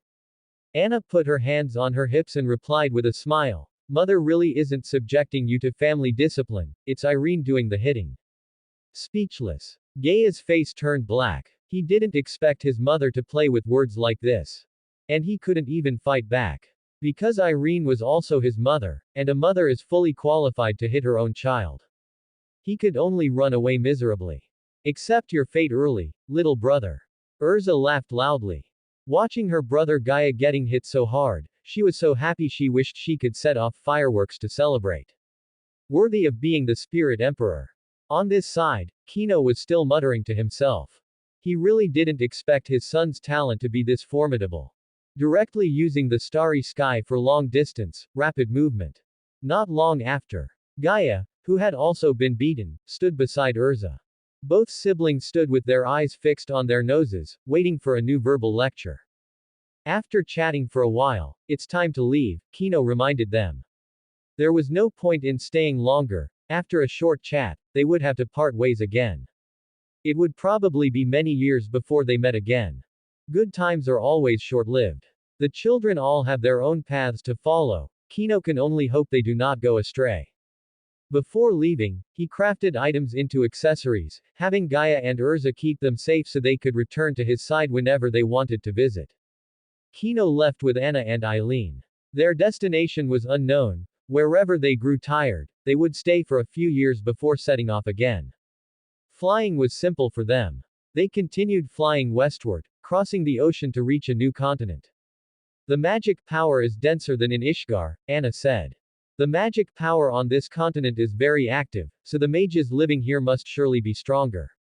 Unfamiliar with the situation here, their first priority upon arrival was to find a city and gather information. By the time they set off again, everyone wore a different expression. The Western continent. Upon realizing where they were, Anna immediately wanted to find Zirf to catch up. Zirf had mentioned back then that he would be on the Western continent. It had been over 200 years. She didn't know how Zirf was doing now, or if he was still troubled by the curse of God Anksaram. As for Eileen, she was also quite curious. She wanted to ask this immortal black mage why Anna and Kino had lived for so long. And why the two children also remained eternally youthful. Eileen's research into immortality was very limited, perhaps finding an expert could solve the problem. Finally, there was Kino. He walked across this land with a slightly wary expression. Although Zara and Mavis had already learned magic, logically, there was no need for them to learn from a black mage. But he feared that through some coincidence, Mavis might be cursed again. That would be an unfortunate disaster. His passive skills did not include the ability to eliminate the life-reaping nature of the contradictory curse. If she were truly cursed, she would only be able to appear around him and the children who shared his bloodline. Therefore, he needed to be wary of Zirf. It was best to keep their travels on the western continent low-key, so Zirf wouldn't learn any information about Mavis from their lips. Harboring this slightly hostile mindset, this journey was destined not to be very comfortable. But as the saying goes, the more you fear something, the more likely it is to happen. On the 10th day on the western continent, Zirf still found their location and appeared in their field of vision. I heard some news recently. I thought the names were just a coincidence, but I didn't expect it to actually be you. Zirf stood very far away, fearing that these three former old friends would be mercilessly deprived of their lives. His voice held no emotion as his gaze swept over the three of them one by one. With his keen eyes, he could naturally tell that Eileen was a dragonified dragon slayer. Therefore, it was perfectly normal for her to have a long lifespan. But what about these two? From his magic perception, he determined they were both very ordinary mages. But based on his many years of research, even humans who used magic could not live beyond 200 years. These two should have already passed away. Yet now they were standing before him, perfectly fine, and their appearances were still as they were in their youth. Surprised, aren't you? Anna laughed. I haven't figured out how I managed to live to the modern era either. I've tested everyone's blood and magic power. Were they also cursed? Zirf could only guess at such an explanation, otherwise, it was impossible to explain living for over 200 years as a human. But the problem was that they surely knew the value of life. It was impossible that they hadn't triggered the side effect of death predation. If it hadn't appeared, then that wasn't it. Even Zirf was a bit puzzled. This was indeed very irrational. Could there be a method of immortality in the world that he was unaware of? You look quite surprised, don't you? Eileen asked. This person was almost omnipotent in the field of magic knowledge, yet now he still displayed a look of confusion. It seemed there were undiscovered traits about them. How about one of you gives me some blood? I am actually quite curious about this situation, Zirf asked. Perhaps he could research something from the blood. It might even be possible to lift his own immortality, or at the very least, remove the uncontrollable life-stripping effect. Sure. Anna didn't think there was a problem. After agreeing to the request, she asked in return, "Are you traveling on the Western continent, Zirf?" Zirf smiled. Not exactly. I am the emperor of the Alvarez Empire. This place was originally just a small village, but it is now slowly growing. An emperor. Eileen frowned slightly. Having been a queen herself, she knew full well how a kingdom would develop in the future. It would likely cause many residents to suffer. Would you like to join my empire? Once I rule the Western continent, we can invade other continents, Zirf invited. Initially, Anna had been quite interested. But upon hearing about invasion, a wave of repulsion rose in her heart. Lord Zirf, the Eclipse plan is our shared goal. The children need a peaceful era to develop. By inciting war, you will only plunge ordinary people into the flames of conflict. Those are bloody, living lives. Anna scolded. However, Zirf looked at her with a strange gaze instead. To us immortals, ordinary people are nothing more than weeds everywhere. It doesn't matter if they die, strong grass will grow again. In this kingdom game of the Western continent, war is an inevitable development. Ms. Anna, you have lived for over 200 years, how can you still naively value that swarm of ants that can never be wiped out? Ruthless. Such ruthless words. The current Zirf made her feel like a stranger. One must know that over 200 years ago, he was always fighting against the curse. Yet now, he was willing to make himself a slave to the curse, carrying out what he believed to be right. Even if this would cause more lives to wither away. I do not wish to fight you, but as a former general of Ishgar, if a war truly breaks out, I will stand firmly on the opposite side of you, Kino warned. From beginning to end, he only wanted to do two things, have children and destroy Aknowledge. He had never even viewed Zirf as a mortal enemy. After all, there were many beautiful women among the Spriggan 12. But now it seemed he would have to give up on those beauties. Very interesting. Hearing this near breakup declaration, Zirf remained indifferent. The enemy has three powerful existences, it seems I need to appropriately strengthen my side. Then, everyone, please enjoy your stay here. It is not yet time for this game to truly begin. The imaginary enemy had appeared. Zirf needed to teach his disciples so that the kingdom game would not collapse. He signaled with a calm smile. He turned and left without hesitation, not even mentioning the blood anymore. When this game was won, the blood, heart, and soul would all be his to study at will. I didn't expect that in just over 200 years, Zirf would be so completely different from back then. I really don't know what to say. Anna sighed. At the same time, she prayed in her heart. Hoping that those 5 children would appear soon and grow as quickly as possible into existences capable of destroying Aknowledge. Let's go to another continent. Staying on this western continent is actually quite unsafe, Eileen suggested. Kino and Anna agreed. The three took off again, preparing to leave this continent far behind and go on adventures elsewhere.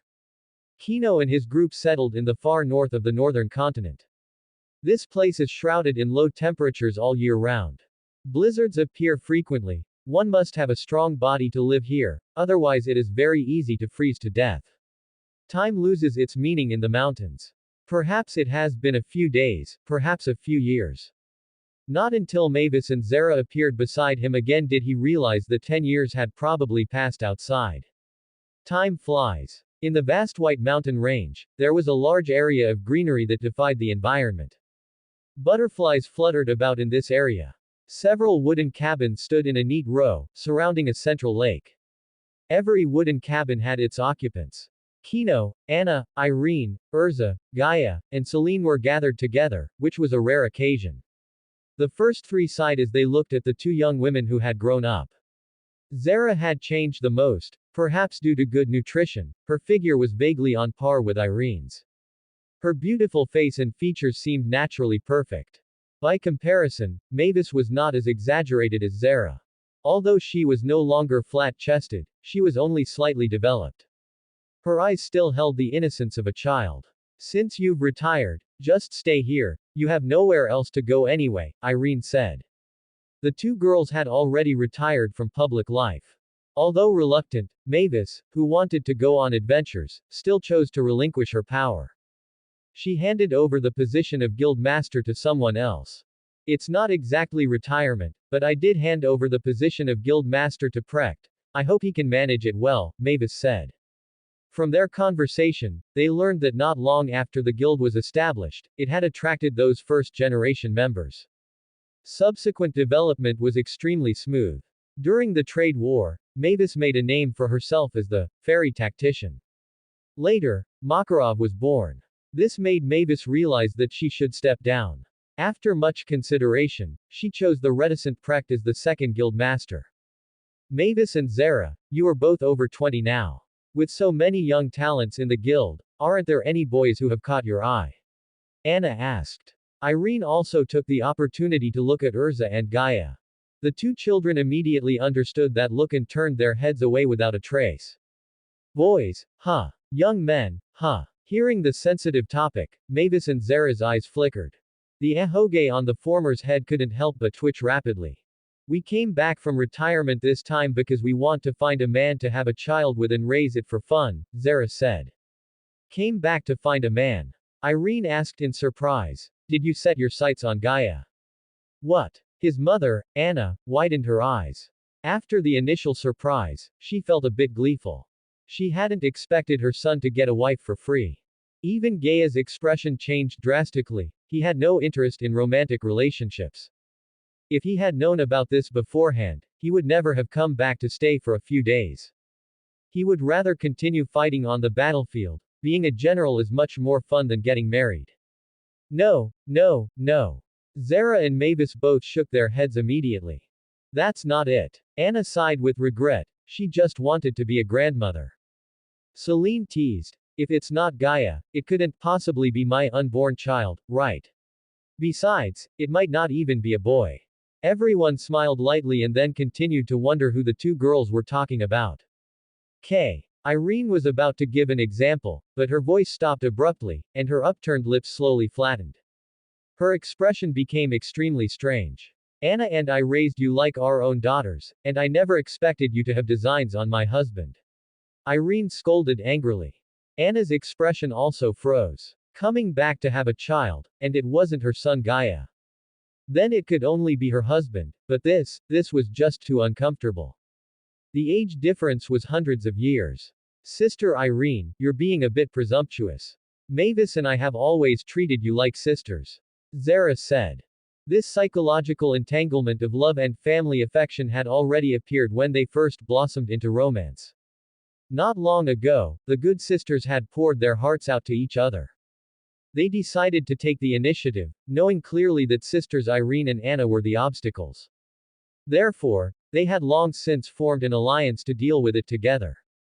I don't agree. Irene was so angry that she gnashed her teeth. Any woman could have designs on her husband, but not Mavis and Zara. It is a bit inappropriate. An adopted daughter falling in love with her adoptive father, this was somewhat shocking to one's values. Although this, adopted daughter, status was something they had presumptuously claimed themselves. It's okay, if Sister Irene and Sister Anna don't agree, then so be it, Mavis said. She would use her military talents in the days to come, she would definitely succeed within 10 years. By then, the deed would be done. Even if Sister Irene and Sister Anna didn't agree, they would just have to grit their teeth and accept it. For the dragon race to produce powerful offspring, it can be with any dragon. I don't think there's any problem with that. At this moment, Celine chose to support them. Among the dragons, only the strongest dragon king could have many wives. The more wives Kino had, the more it proved his charm. As a member of the dragon race, Celine was very happy to have many sisters. That's right, well said. You are already immortal, why are you still so pedantic? The two girls received validation. They immediately began to argue with confidence, using all sorts of arguments to try and persuade these old fogies who had lived for over 200 years. Irene and Anna frowned from beginning to end. They didn't speak, but one could tell from their expressions that they could not accept such shameless theories. In the end, they naturally parted on bad terms. Nighttime. After their intimacy, Irene leaned lazily against Kino's chest. Her finger was drawing circles. Those two children actually want to snatch you away. I can't imagine children who were originally like daughters suddenly becoming sisters. Don't you think? Irene said. Kino gave an awkward hum. He didn't dare to interrupt at all while outside, fearing that he would be forced to choose a side on the spot. To say something heartless. For the system rewards, he would definitely choose the two girls, Mavis and Zara. Whether they were young or not was beside the point. At the very least, he would choose to reproduce. Unlike Irene and Anna, who were unwilling to have more children and cleaned up quite thoroughly every day. Plus, he hadn't managed a one-shot hit since, so they hadn't had a second child. But, if there was a chance, Kino still hoped they could live in harmony. Just as Mavis had said. Since they were already immortal, why care about the thoughts of ordinary people? Not to mention there was no blood relationship to begin with, he had just willingly raised them as daughters for a few years. Sigh. After a moment of silence, Irene lay flat, staring at the wooden cabin ceiling. After dazing off for more than 10 minutes, she smacked her lips and said, "Now that I think about it carefully, it doesn't seem impossible." Yes, yes, yes. Kino couldn't show any reaction on the surface, he could only scream, yes, wildly in his heart. He hadn't had any new rewards for a long time. Seeing that there wasn't much time left before the plot began, and counting the one Celine hadn't delivered yet, he only had 3 kids. How could he conquer the world with this? How could he possibly defeat Acknowledgea? Reproduce. Must reproduce as soon as possible. The more, the better, it would be best if the whole world were his children. With these whimsical fantasies, Kino yawned and fell into a deep sleep. 3 days had passed since Zara and Mavis declared war. During these 3 days, the women continued to get along with smiles on their faces, but behind the scenes, they all began to take action. For example, intentionally falling into Kino's arms while fishing. Or, when Zara made an intimate gesture of feeding him, Irene or Anna would proactively open their mouths and eat it themselves. The 4 women were divided into 2 factions, scheming against each other. Meanwhile, Celine, who was awaiting labor, watched the show all day with a smile, her mood exceptionally cheerful. Ouch! The 4 women were busy with their little underhanded maneuvers. Celine suddenly cried out in pain, immediately causing them to stop their bickering and gather around her. What's wrong? Did the baby kick you? I have a feeling it's time to give birth. Is your stomach very uncomfortable? The dragon race carries children for 10 years, it's about time to give birth. Hurry to the delivery room, Kino, quickly go notify the 2 children to come back and see their younger brother, sister. I'll take you back to the wooden cabin. Given the toughness of the dragon race, since she was emitting such unbearable groans of pain, the child was most likely about to be born. Irene and Anna immediately prepared for the delivery. As a male, Kino took the initiative to take responsibility for security, even though no one would dare to come here to cause trouble. I don't know if Celine can give birth in human form, Kino muttered to himself. Dragons always give birth to little dragon whelps. But Celine said this child should be in human form, which is why she chose to give birth in her human body. But the system had hinted that this child is a dragon with the Dragon King talent. How can a human body give birth to a giant dragon? He could only trust Celine's judgment that it really was in human form inside her belly. The waiting time was always very long, and it didn't end even after several hours. Just as Kino was worrying, a loud cry pierced through the night, like a ray of hope shining in the silent darkness. A moment later, after Celine inside had cleaned up, he walked into the wooden cabin with a smile. The first thing he saw wasn't the child, but Mavis and Zara huddled in the corner with pale faces, their expressions were terrible. What's this? Kino asked. Irene raised the corners of her mouth happily, they're scared after seeing the bloody scene of childbirth. Anna also gloated, if it's this uncomfortable just to watch, it'll only be more painful when you give birth, so don't get married, just be good foster daughters in the future. The words of the two older sisters left Mavis and the others unconvinced. Zara stiffened her neck and stubbornly retorted, "What's the big deal? A little pain is fine." Right. Mavis chimed in, "Back during the trade wars, I also suffered very serious injuries, didn't I just endure it and get through it? Can't persuade them. Really can't persuade them." The two older sisters immediately lost interest in teasing them and went about their own business. Kino dared not interrupt randomly. He walked softly to Celine's side and was immediately stunned when he saw the child's face. The child had a deformity on his forehead. Two lumps were bulging on the child's forehead, making him look a bit ugly. "These are dragon horns that haven't grown out yet." Seeming to notice Kino's surprise, Celine hurriedly explained the meaning of those two lumps. Dragon horns. The answer surprised him. He thought it was an ugly baby, he didn't expect dragon horns to grow out later. Imagining it like that, honestly, it's quite handsome. He is a boy, give him a name. Celine said. The dragon race is actually named by the mother, mainly because the fathers leave after mating. Therefore, most dragons have a good relationship with their mothers. But human custom is for the father to name the child, which represents respect and submission. A name, huh? Naming someone isn't an easy task. Kino could only search his mind for various characters, needing to fit his third son's talent. Blade. Who are the characters that use blades? Hawkeye. Zoro. Ichigo Kurosaki. It just doesn't feel like it fits the temperament. What kind of future should this third son have? Let's call him Yukio Tachibana. Actually, this name isn't very appropriate either, because Yukio Tachibana belongs to that samurai showdown character who is both elegant and tragic. The former is fine, the latter doesn't fit at all. But it's just a name, as long as it doesn't sound too bad.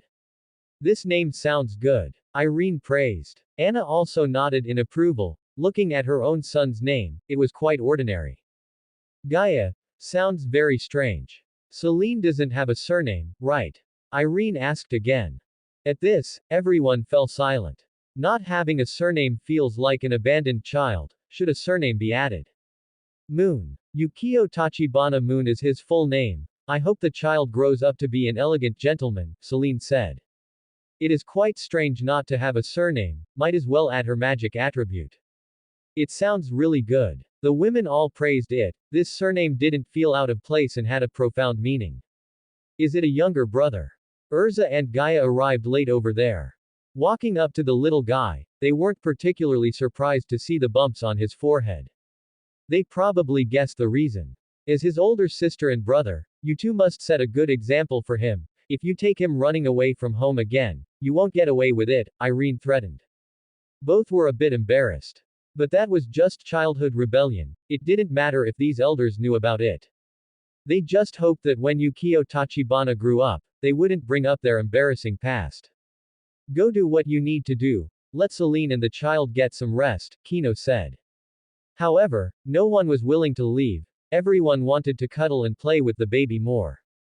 Seeing this, Kino could only turn and walk out speechlessly. Kino, wait. Just after he stepped out, Mavis and Zara followed right behind him. That wasn't the end of it. Irene and Anna, who were constantly on guard, also hurriedly followed to keep watch. What are you two older sisters following for? Zara smiled without really smiling, as if pretending not to know. To see what kind of mischief you two are up to. Irene crossed her arms, she wouldn't let Mavis and the other one out of her sight for too long. To prevent Kino from being unable to resist the temptation and taking things too far. HMPH. The two women snorted coldly and returned to the room, clearly not intending to speak in front of Irene and Anna. Go further away. Once again stopping the two schemes.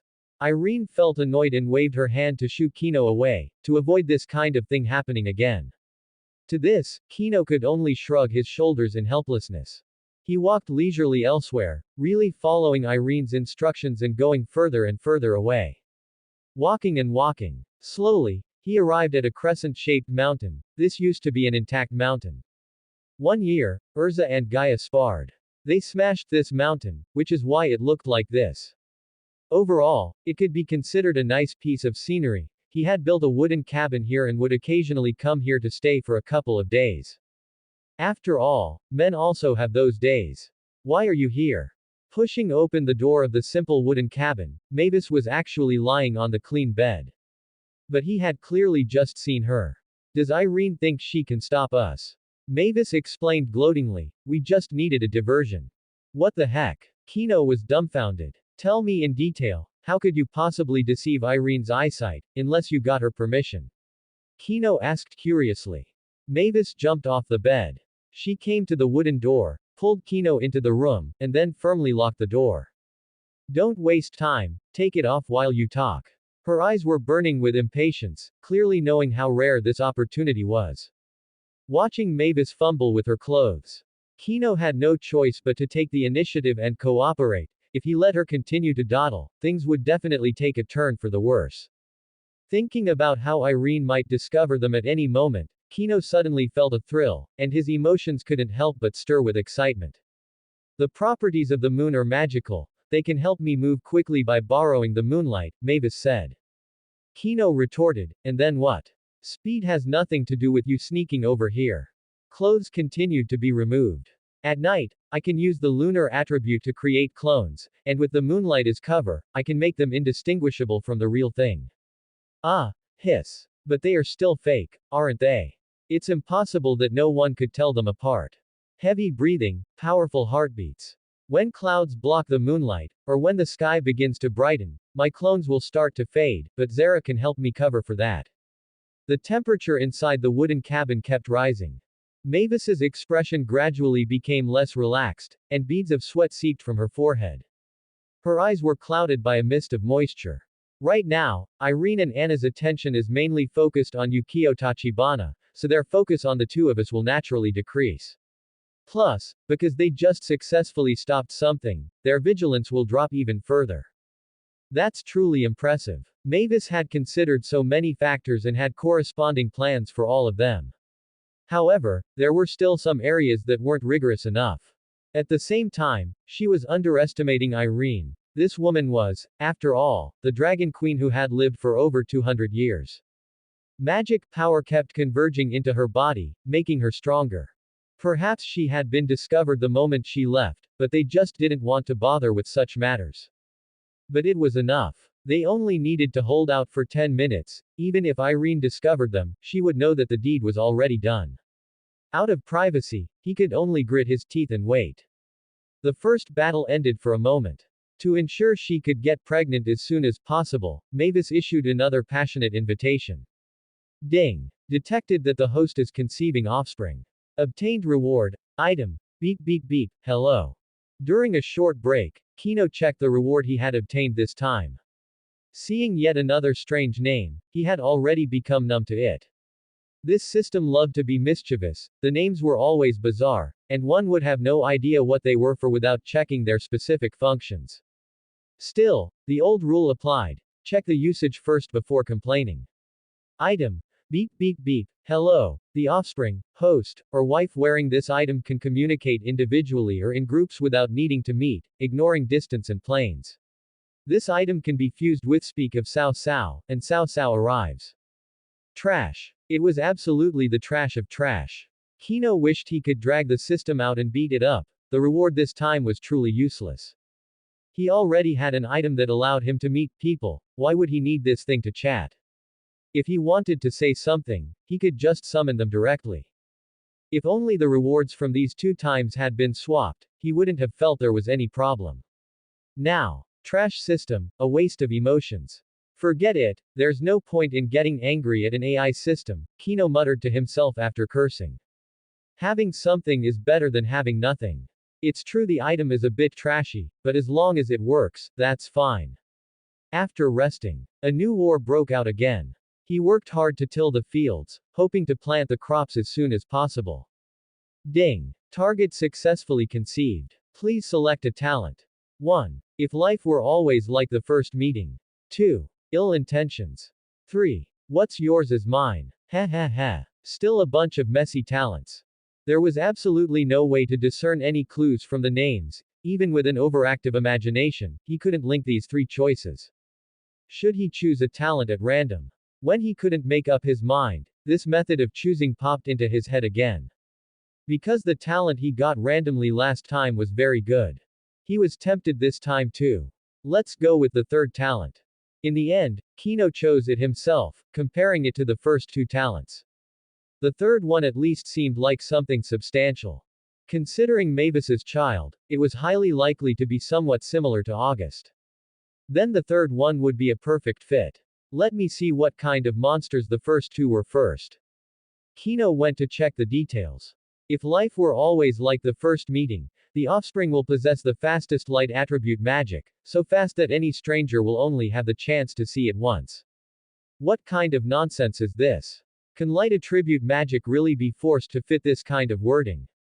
System, you're like an uneducated, stupid student, using words randomly and making grammatically incorrect sentences.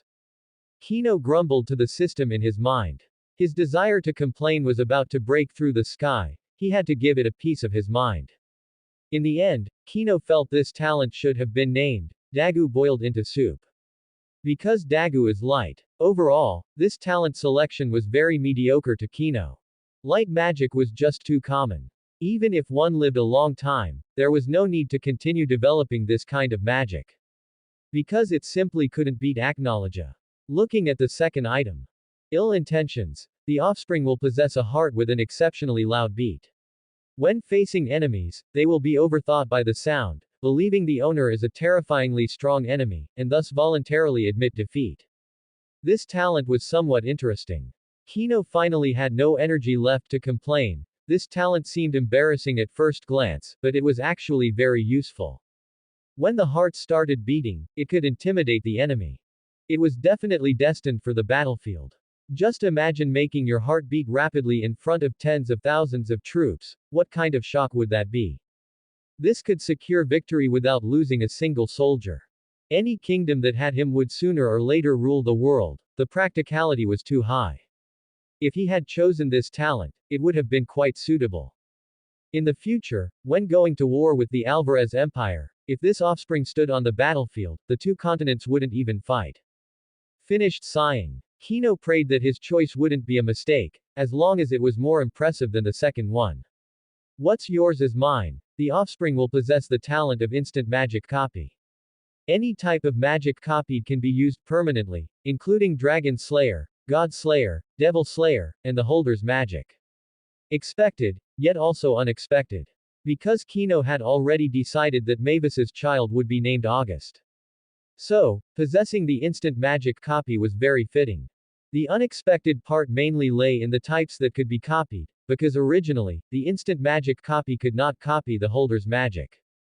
But now, the talent given by the system could. As for the Slayer type magic, it wasn't used in the original work, so it should have been impossible to copy that type. Now, all of them had been added to the list of copyable types by the system. This way, the future August would be even more terrifying. With him, it would be enough to deal with the Dragon King, Acknowledge. Conception successful. Kino and Mavis continued to enjoy themselves, moving all around the wooden cabin. Traces of the two of them were left everywhere. When they were having the most fun, they even left the wooden cabin to embrace the sky as their blanket in a wild frenzy. The aftertaste after it was completely over. Kino was in a wonderful mood, sighing in his heart that she was indeed a young girl. That inexperienced appearance made one feel tender affection for her. Dawn broke, and all things revived. Mavis, having been tossed about all night, had to return to face the destiny that awaited her. Her face was weary, but her eyes were filled with excitement. Since she hadn't gone to stop it last night, it meant Irene had accepted it. Now, returning to see her looking utterly exhausted, perhaps she would even take good care of her. She fantasized about it happily in her heart. Just as she arrived by the lake in front of the wooden cabin, the first thing she discovered was Zara tied up in the middle of the lake. What happened to you? Mavis lowered her voice, wondering if her good friend had been tied up here since last night. The cover-up plan failed, and Irene was so ashamed and angry that she wanted to feed me to the fish, Zara replied hurriedly. Thinking of her own behavior last night, she secretly admired herself. So brave. Especially when Irene discovered that Mavis was a clone, the shock in her eyes was so exciting to her. Although she was punished immediately afterward for snickering, she had absolutely no regrets. You guys. Zara hurriedly asked about the battle situation, if they had paid such a high price yet failed. It would be too much of a pity. It was quite intense. When asked about this private matter, Mavis shyly cupped her cheeks. The ahoge on top of her head swayed non-stop. Her man had amazing stamina, being able to carry her around the whole house. Last night was also an eye-opener. She hadn't expected there to be so many positions for this kind of thing, each with a unique experience. That works then. Zara laughed. She didn't want to know how intense it was, she just needed to hear that the plan had been successfully completed. Have you been tied up since last night? Mavis asked. Zara shook her head, only about 5 minutes ago, but I did suffer a bit last night. That's good. Thinking about it, Irene and Anna weren't vicious sisters, they shouldn't use torture on them. Let me get you down, Mavis said. Her body floated up slowly, and as she reached the middle of the lake and extended her hand, she noticed a flash of cunning in Zara's eyes. It immediately made Mavis feel that danger was approaching. Just as her palm touched the rope on Zara, before she could pull it back, the rope suddenly came alive. In an instant, it automatically bound her body. Mavis was confused. If there was an ambush trap, why didn't she tell her in advance? They were good friends who stood together through thick and thin, how could she suddenly backstab her? Irene promised that as long as I cooperated to catch you, I could consummate the marriage with Kino. Zara said truthfully. She couldn't be blamed for dealing with the devil, the temptation offered by the other party was simply too great. Besides, good friends had already done it, so wasn't it only right to suffer a little for a good friend? You're silly. She clearly knew she couldn't stop us, so she deliberately took the opportunity to make us turn against each other. Mavis rolled her eyes. With her successfully securing Kino, this matter was a done deal. Irene knew that if there was a first time, there would be a second, so she could only use this as an excuse to vent the resentment in her heart. Saying it was to let Zara cooperate was purely a scheme to sow discord. As expected of the fairy tactician, quite smart. The door of the wooden cabin was pushed open. Irene narrowed her eyes with a cunning, wicked smile, and Anna followed beside her, also thinking about what kind of punishment to prepare. If it wasn't severe, how could she make this thieving kitten admit her mistake? HMPH. Do whatever you want to me. Mavis tilted her head up like a proud swan. Now she was Kino's wife, with a status equal to Irene and Anna. There certainly wouldn't be any life-threatening danger. Anything else was just mere frost and wind. Good. It's time for family law, punishing the sisters. Slap, slap, slap. Irene beckoned, and the bound Mavis floated automatically in front of her. A slap landed on her bottom. It made Mavis tear up, but she bit her lip and silently endured it without a sound. She decided in her heart to drain Irene's man dry. When she had children, no matter what, she would make her own kid beat up Irene's daughter. Meanwhile, Zara had already taken the opportunity to rush to where Mavis had come from. Early morning was suitable for physical activity, and she wanted to get things done before Irene regretted it. She didn't run into Kino on the way and only met him in front of the wooden cabin. Just you. Kino was also clearly stunned when he saw Zara. He looked behind her, neither Irene nor Anna were following. This meant Zara's goal was the same as Mavis's.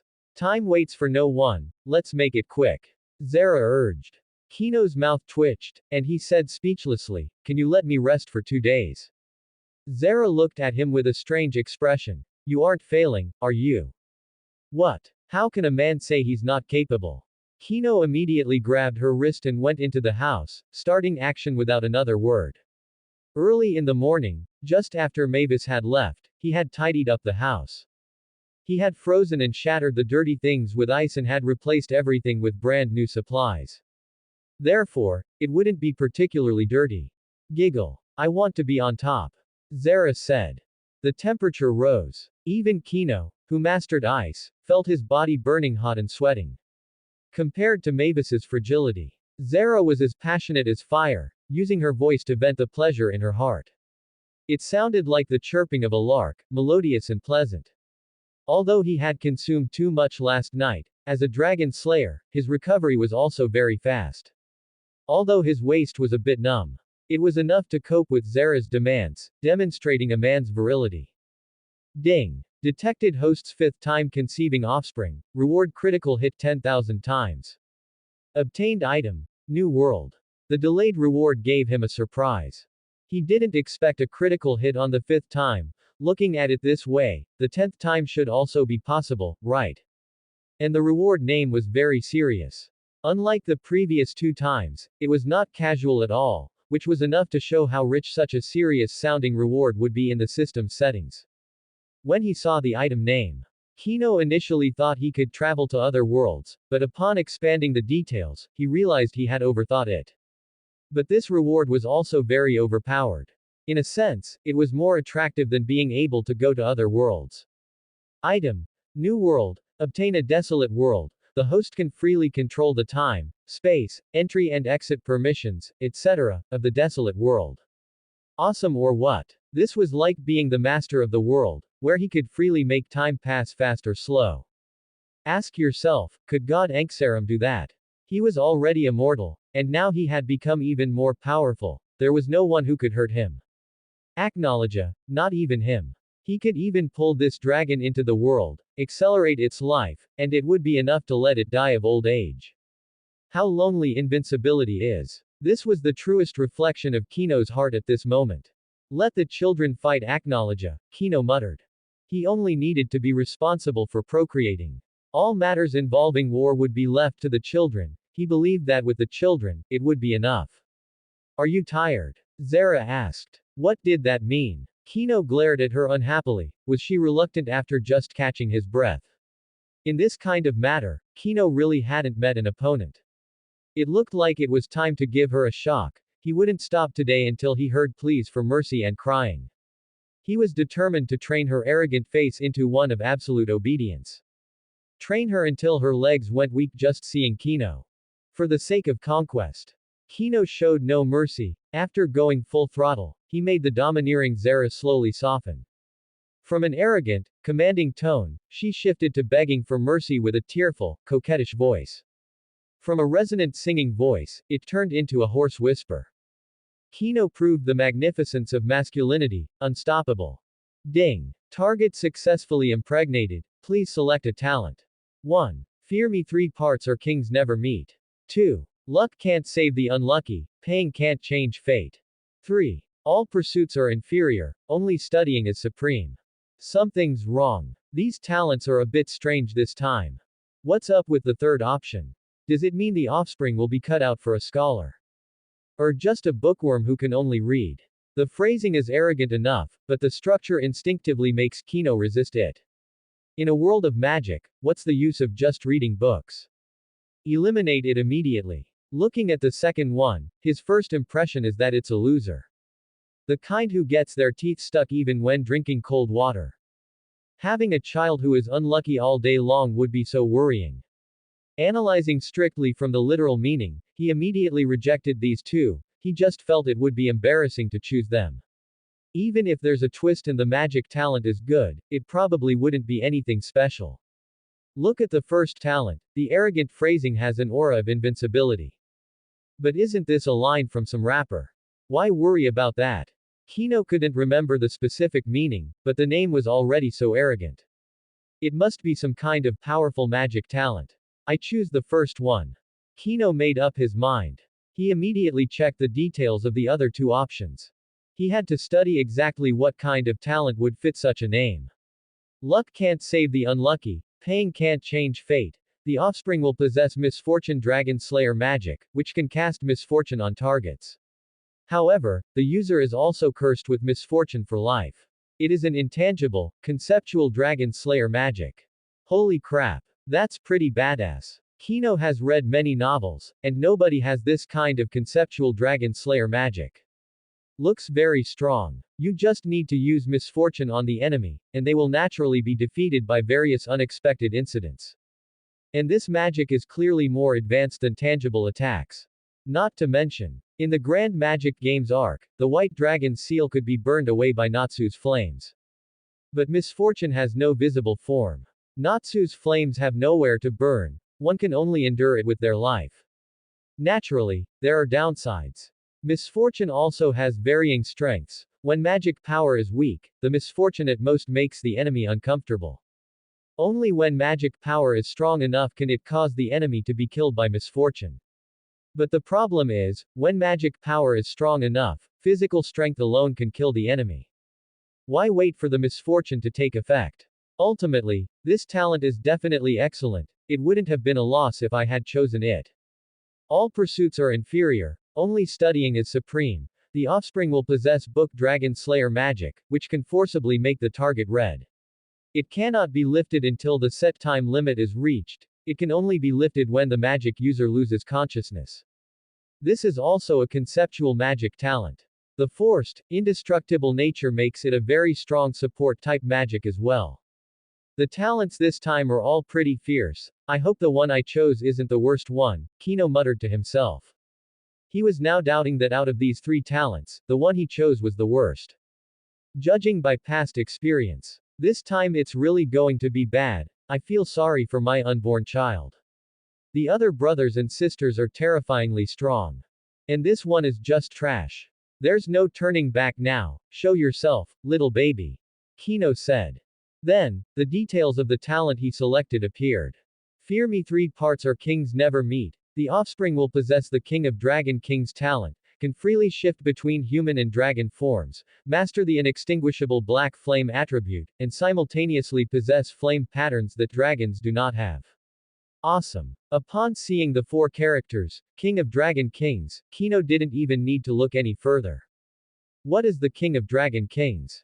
Acknowledge is the King of Dragon Kings. Possessing this talent means his offspring can also grow to the level of Acknowledge. This is also the first child explicitly stated to be able to contend with Acknowledge. Below that, the inextinguishable black flame. Can this property not be eaten? Even if swallowed, would it burn continuously until the enemy is reduced to nothing? If so, could Acknowledge still be immune? Would he still dare to eat the black flame? Finally, it added that it has flame patterns that dragons do not possess. It's probably similar to Acknowledge's dark wings. Except for his child, it appears in the form of a tattoo on the dragon scales. Is it used to distinguish between human and dragon? Compared to those two conceptual magics, Black Flame makes it more intuitively obvious how powerful it is. Black Flame Attribute plus King of Dragon Kings. This is a simple and brutal talent. In the future, this child might be able to solo Acknowledge. I wonder who will get pregnant first, Mavis or me. It would be great if we could give birth on the same day. Zara finished resting briefly and had caught her breath. She lay on the stained bed, looking forward to it. Why do you want to give birth together? Kino asked. Zara laughed and said, that way, our children can grow up and beat up Urza and Gaia together, getting revenge for their mothers, Mavis and me. What a talent. Kino twitched his mouth. He thought she was planning something big, but it was just to get revenge for her cowardly mother. But honestly, with August's magic, plus the black flame attribute, they really might be able to win. After all, Urza is only a dragon king. Gaia's abilities are tricky, but they could be completely countered by August's instant copying. Therefore, they would lose. Why say that? Even if the black flame attribute can solve everything, they would still lose.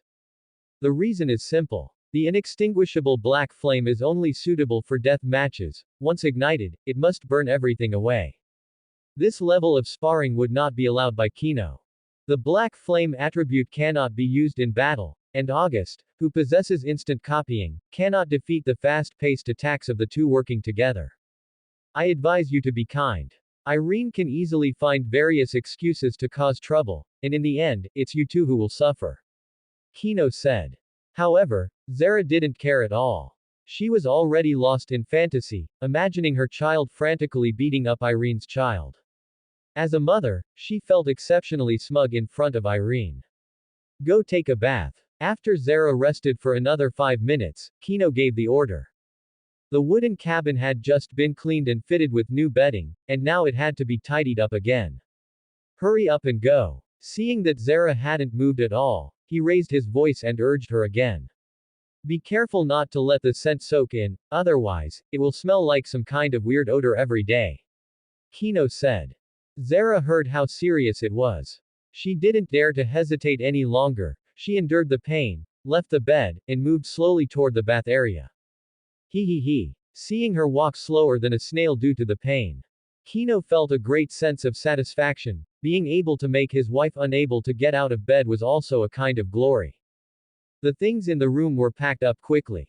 Then, using freezing magic to solidify the stains, the wooden cabin looked brand new again before long. He lay back down on the bed. Only now did Kino have the time to check the critical hit reward item. It was a speck of light the size of a grain of rice, quietly suspended in his mind, emitting a faint glow. When he formed the thought of making contact in his mind, the speck of light engulfed his consciousness. When he recovered, he discovered that his consciousness was unprecedentedly vast, and he could more intuitively perceive the entire world. This was a space filled with dense magic power. Kino had no concept of the scale, but the Ishgar continent was no different from Tenro Island here. There was no earth, no sky, no sun, moon, or stars. Emptiness was synonymous with it. There is nothing here, without a foothold, it is impossible to survive, he said. As his voice rang out, the entire space came to life, as intimate as a puppy welcoming its master home. Let there be land for people to farm. The tone of a command appeared.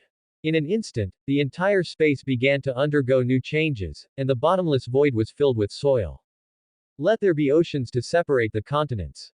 Let there be animals to inhabit and live here. Let there be fresh water to satisfy the need for drinking. Let there be. This new world belonged solely to Kino. Here, he was a figure on the level of a creator god. Every word he commanded could change the world. Sunrise, sunset. Kino stayed in the new world for a long time, and by the time he opened his eyes on the bed again, the new world had already finished its transformation. The passage of time is the same as the magic world, but there are several places where time is either faster or slower, Kino laughed. In the new world, there were lands protruding from the sea level on the ocean. They were about the size of Tenro Island, and many animals and plants lived there. And those islands had harsh seasons. Some had a time ratio of 1 day in the New World to 100 days, while others had 100 days in the New World to 1 day. Many were suitable for the children to practice in. However, that was a matter for over 100 years later, because the New World had just been created. The dimensional barrier was particularly fragile. If dragon bodies like Irene's or Celine's were to enter, they might destroy the world. He needed to temporarily accelerate time in the New World. To make the new world as sturdy as a cage, so that even if Aknologia were to break in, it would be impossible to destroy. Next, I need to find an opportunity to leave my family behind, wander alone for a few decades, and then contact them, Kino said. He needed time to explain the origin of the new world. It just so happened that he had been too clingy with Irene and the others for a while. A proper separation could also make their relationship more secure. Now, let's fuse the teleportation and communication functions. Item beep beep beep, hello. Item speak of the devil. Both rewards could be fused to become an ability that allowed for both communication and teleportation. The fusion was completed quickly. Kino discovered that after the fusion was complete, he could actively turn off certain teleportation and communication functions. Can you hear me? After finishing, he immediately used this thing to experiment. Huh. Why can I hear Kino's voice? Does this item also have a communication function? Mavis said. Anna. It seems to be a new feature, this is quite convenient. Celine. Why do human cubs need to be fed milk? Dragon children eat meat when they are born. Zara. Human infants don't have teeth, and their digestive systems aren't as strong as the dragon races. It's not like you don't have milk, so just feed it. Kernugi. Listening to everyone's voices and confirming that the item had no problems, Kino prepared to end this experiment. As for the fact that there was Kernugi's voice. Because Celine was his woman, dragon, Kernugi was also his son. There was no differential treatment. He also gave him an item that allowed for teleportation at any time. After all, this guy was killed later on. Even if Celine appeared very calm. There must be sadness, but since he was here, he had to prevent such things from happening again. After testing the item's functions, Kino took a nap, and when he woke up again, it was already the next day. He stretched and headed back towards the lake. The past 2 days had exhausted him to the point of vomiting. Yo, isn't this Kino? How come you didn't work yourself to death in bed? As soon as he returned, he was met with sarcasm from Irene. There was no lack of mockery in her words, because certain things required two people to complete. Without Kino's consent, how could Mavis and the other woman have succeeded? Isn't it because I couldn't bear to tire you out? Kino said. He walked quickly to Irene's side, took her delicate hand, wrapped his arm around her slender waist, and whispered intimate words in her ear. In the end, Irene really couldn't take it anymore. She rolled her eyes at him, turned around, and went to busy herself with her own affairs. Afterwards, Kino coaxed Anna in the same way for a while, then went to the wooden cabin to chat with Celine, who was recovering from childbirth. He got all the women settled. He sat outside the door of the wooden cabin, feeling a bit exhausted, and thought about what excuse he should find to wander alone.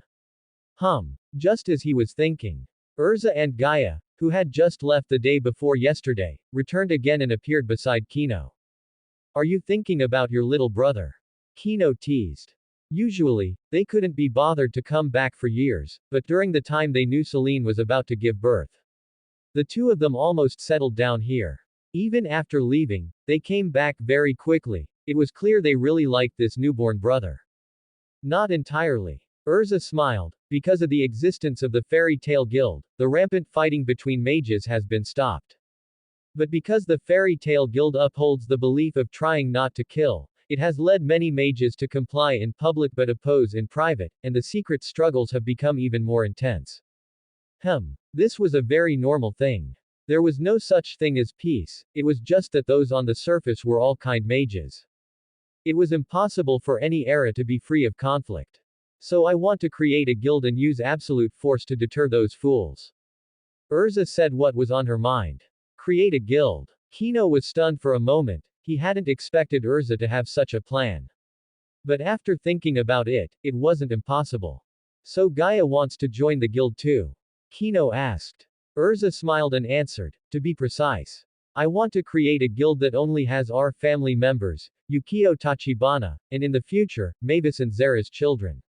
Who knows, maybe there will be more little brothers or sisters in the future. A guild for our own family. Kino had never thought of such a thing. As the head of the family, father is naturally suitable to be the guild master. This time, I hope father won't stay home anymore. Go to the Magic Council and apply for the guild. Gaia said. What the hell? Make him the master. Kino's eyes widened, he had absolutely no experience in managing a guild. He still wanted to keep wandering. It's just a nominal position, let the mothers handle the management of the guild. Seemingly seeing Kino's worry, Urza took the responsibility upon herself, preparing to give the mothers something to do. Alright then. A nominal position was no problem. Originally, Kino was planning to pretend to be young later and show off in front of the Fairy Tale Guild. Now, in the blink of an eye, he had become a guild master. Seeing Kino agree, Urza and Gaia went to discuss it with the mothers. Before long, Irene stepped forward, you're going to be the guild master. There are many things to be busy with before and after creating a guild. I have to leave now, Kino nodded and said. Irene thought for a moment, finding something to do is also quite good. Once we decide where the guild headquarters will be, you can go to the Magic Council to apply for the corresponding procedures. Very good. Irene did not stop him. Then it was time for him to go out and wander. Northern continent. The snow-covered land was blanketed in white, marking another year of the joyous harvest festival. The remote town attracted many passing tourists. A short life makes people remember the past, but for those who are long-lived, time is the most insignificant thing in existence. How long has it been? Kino could no longer remember the exact time, only that a mage guild named Angel's Wings had risen to fame in Ishgar. It became so famous that even here in the remote towns of the far north, one could receive newspapers about it. Upon its establishment, the guild destroyed hundreds of dark guilds and later wiped out the Dark Alliance. The era was moving toward a peaceful future. The Angel Wings Guild seemed to intentionally keep a low profile, gradually fading into obscurity. To this day, few people have heard of it. That's right. Kino was the mysterious first master of Angel Wings, and everyone in the guild was his family. As for the guild headquarters, it had been moved several times by now, and its exact location was currently unknown. He hadn't contacted Irene and the others in a long time. At this very moment, Kino was living in this remote town, hustling for money every day. He wasn't short on money, he just missed the hard times. He deliberately gave himself some pressure so he wouldn't just drift through his days aimlessly. Good morning, Mr. Kino. He walked out of the house he had worked so hard to buy. The middle-aged woman next door greeted him enthusiastically, her eyes fixed on his face, unable to look away. Morning. Kino replied. The middle-aged woman said, about the match I arranged for you last time, why did I hear that the young lady hates you? Kino replied speechlessly, ma'am, didn't you look into it before arranging the match? That guy has a mentally disabled brother and a paralyzed father, his mother is a fool, and yet the woman's requirements were incredibly high. In recent years, it was hard for the handsome Kino not to attract attention. After getting to know the neighbors, these married women insisted on playing matchmaker for him. They introduced him to every daughter of every distant aunt and cousin. Yet many of the girls had very high standards and even thought Kino should work in the romantic industry. The variety of bizarre situations opened his eyes. Isn't that good? The middle-aged woman said calmly, I wish my husband's whole family were disabled so no one would dare argue with me. Speechless. Kino had nothing to say. The middle-aged woman continued, oh well, forget it. In the last 2 days, the daughter of my uncle's, grandfather's, friend's mother-in-law's distant cousin's second aunt is coming to the festival, I'll set you up with her then. The convoluted titles twisted and turned, making Kino's head spin as he tried to untangle the relationships. He didn't know if the woman herself could even keep it straight. It wouldn't be another poor, honest, and submissive girl, would it? Kino asked bluntly, with my handsome looks, shouldn't I be able to find a noble lady? The middle-aged woman muttered, she has high standards, but she should be a good match for you. I heard she's a quite powerful spellcaster.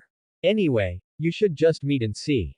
Huh. This ordinary woman knows a mage. Her connections are quite extensive. But if the other party is a mage, Kino felt a bit of anticipation. He hadn't found a woman to have children with in many years. It wasn't that he couldn't find anyone. With Kino's temperament and appearance, he could easily win over many ordinary women.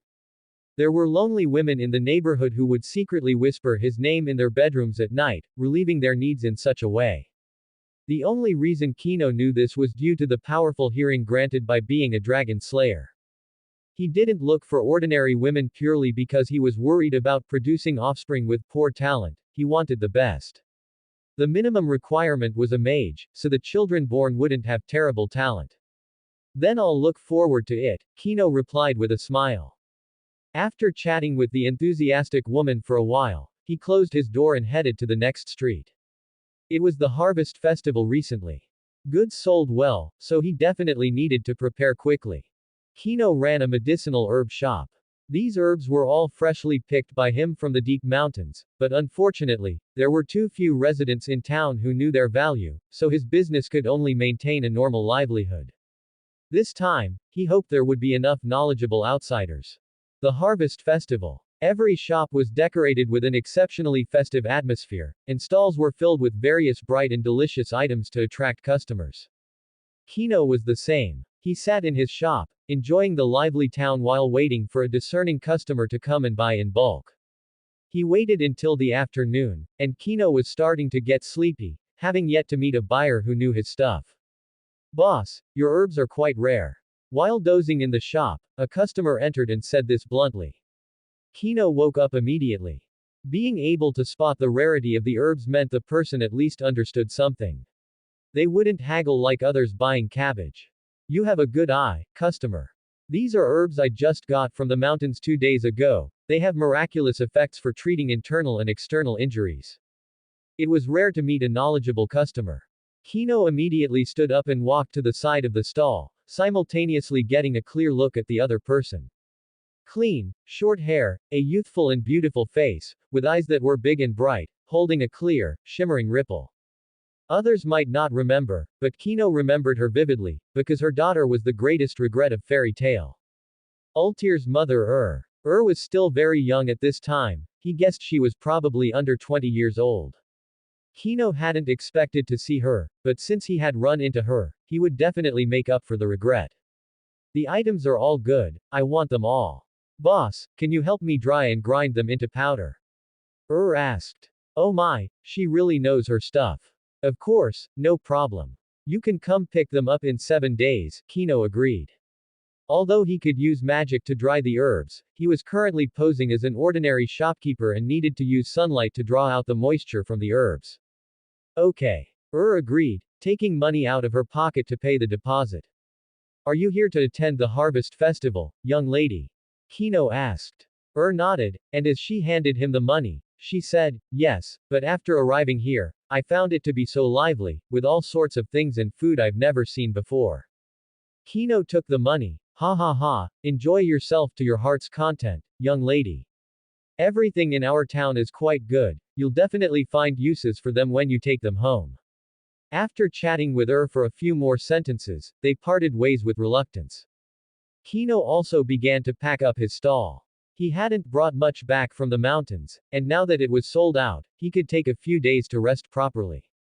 He still had to change clothes when he got home. The woman next door had already set up a match for him tonight, letting the two of them meet. They were all neighbors. The sisters were very kind to him, and he couldn't refuse this kind of matchmaking. Based on past experience, if this blind date was really a spellcaster, it was impossible for her to like a bottom-rung resident like Kino. If she said she liked him, then he would have to consider the possibilities of being a cuckold, a green hat wearer, a master's task, and so on. Of course, it might also be true love, he would have to meet and talk to find out. The middle-aged woman's initiative was off the charts. Just as Kino arrived home, before he could even take a sip of water to catch his breath, he heard a pounding on the door. She was already waiting outside. Meet at old Zhao's restaurant at 8 o'clock tonight. You'd better dress up nicely. Seeing Kino open the door, the middle-aged woman immediately announced the time and place of the meeting. She was certainly putting a lot of effort into this. Thank you for the trouble, sister-in-law. Any day brother is not home, I'll treat you to something good, Kino said politely. What kind of dirty talk is that, you brat? The middle-aged woman rolled her eyes at him, then lowered her voice and said, it's fine even when he is home. Kino. I'm talking about eating the best food, and what kind of twisted thing did you interpret that as? No wonder this woman was so nice to him, it turns out she was coveting his good looks. I'll secretly conquer your body and will one of these days. I'll take an old car for a spin and see if it can still spray oil like a new one. The night sky in the far north was brilliant with stars. The stars blinked at the earth, and you could often see auroras hanging in the vault of the sky. The night was beautiful. The town was actually livelier at this time. Many travelers would watch the night view from rooftops or hillsides when it got dark. Having lived here for many years, Kino knew several good spots for viewing the night scenery, and he could even see dragons flying about.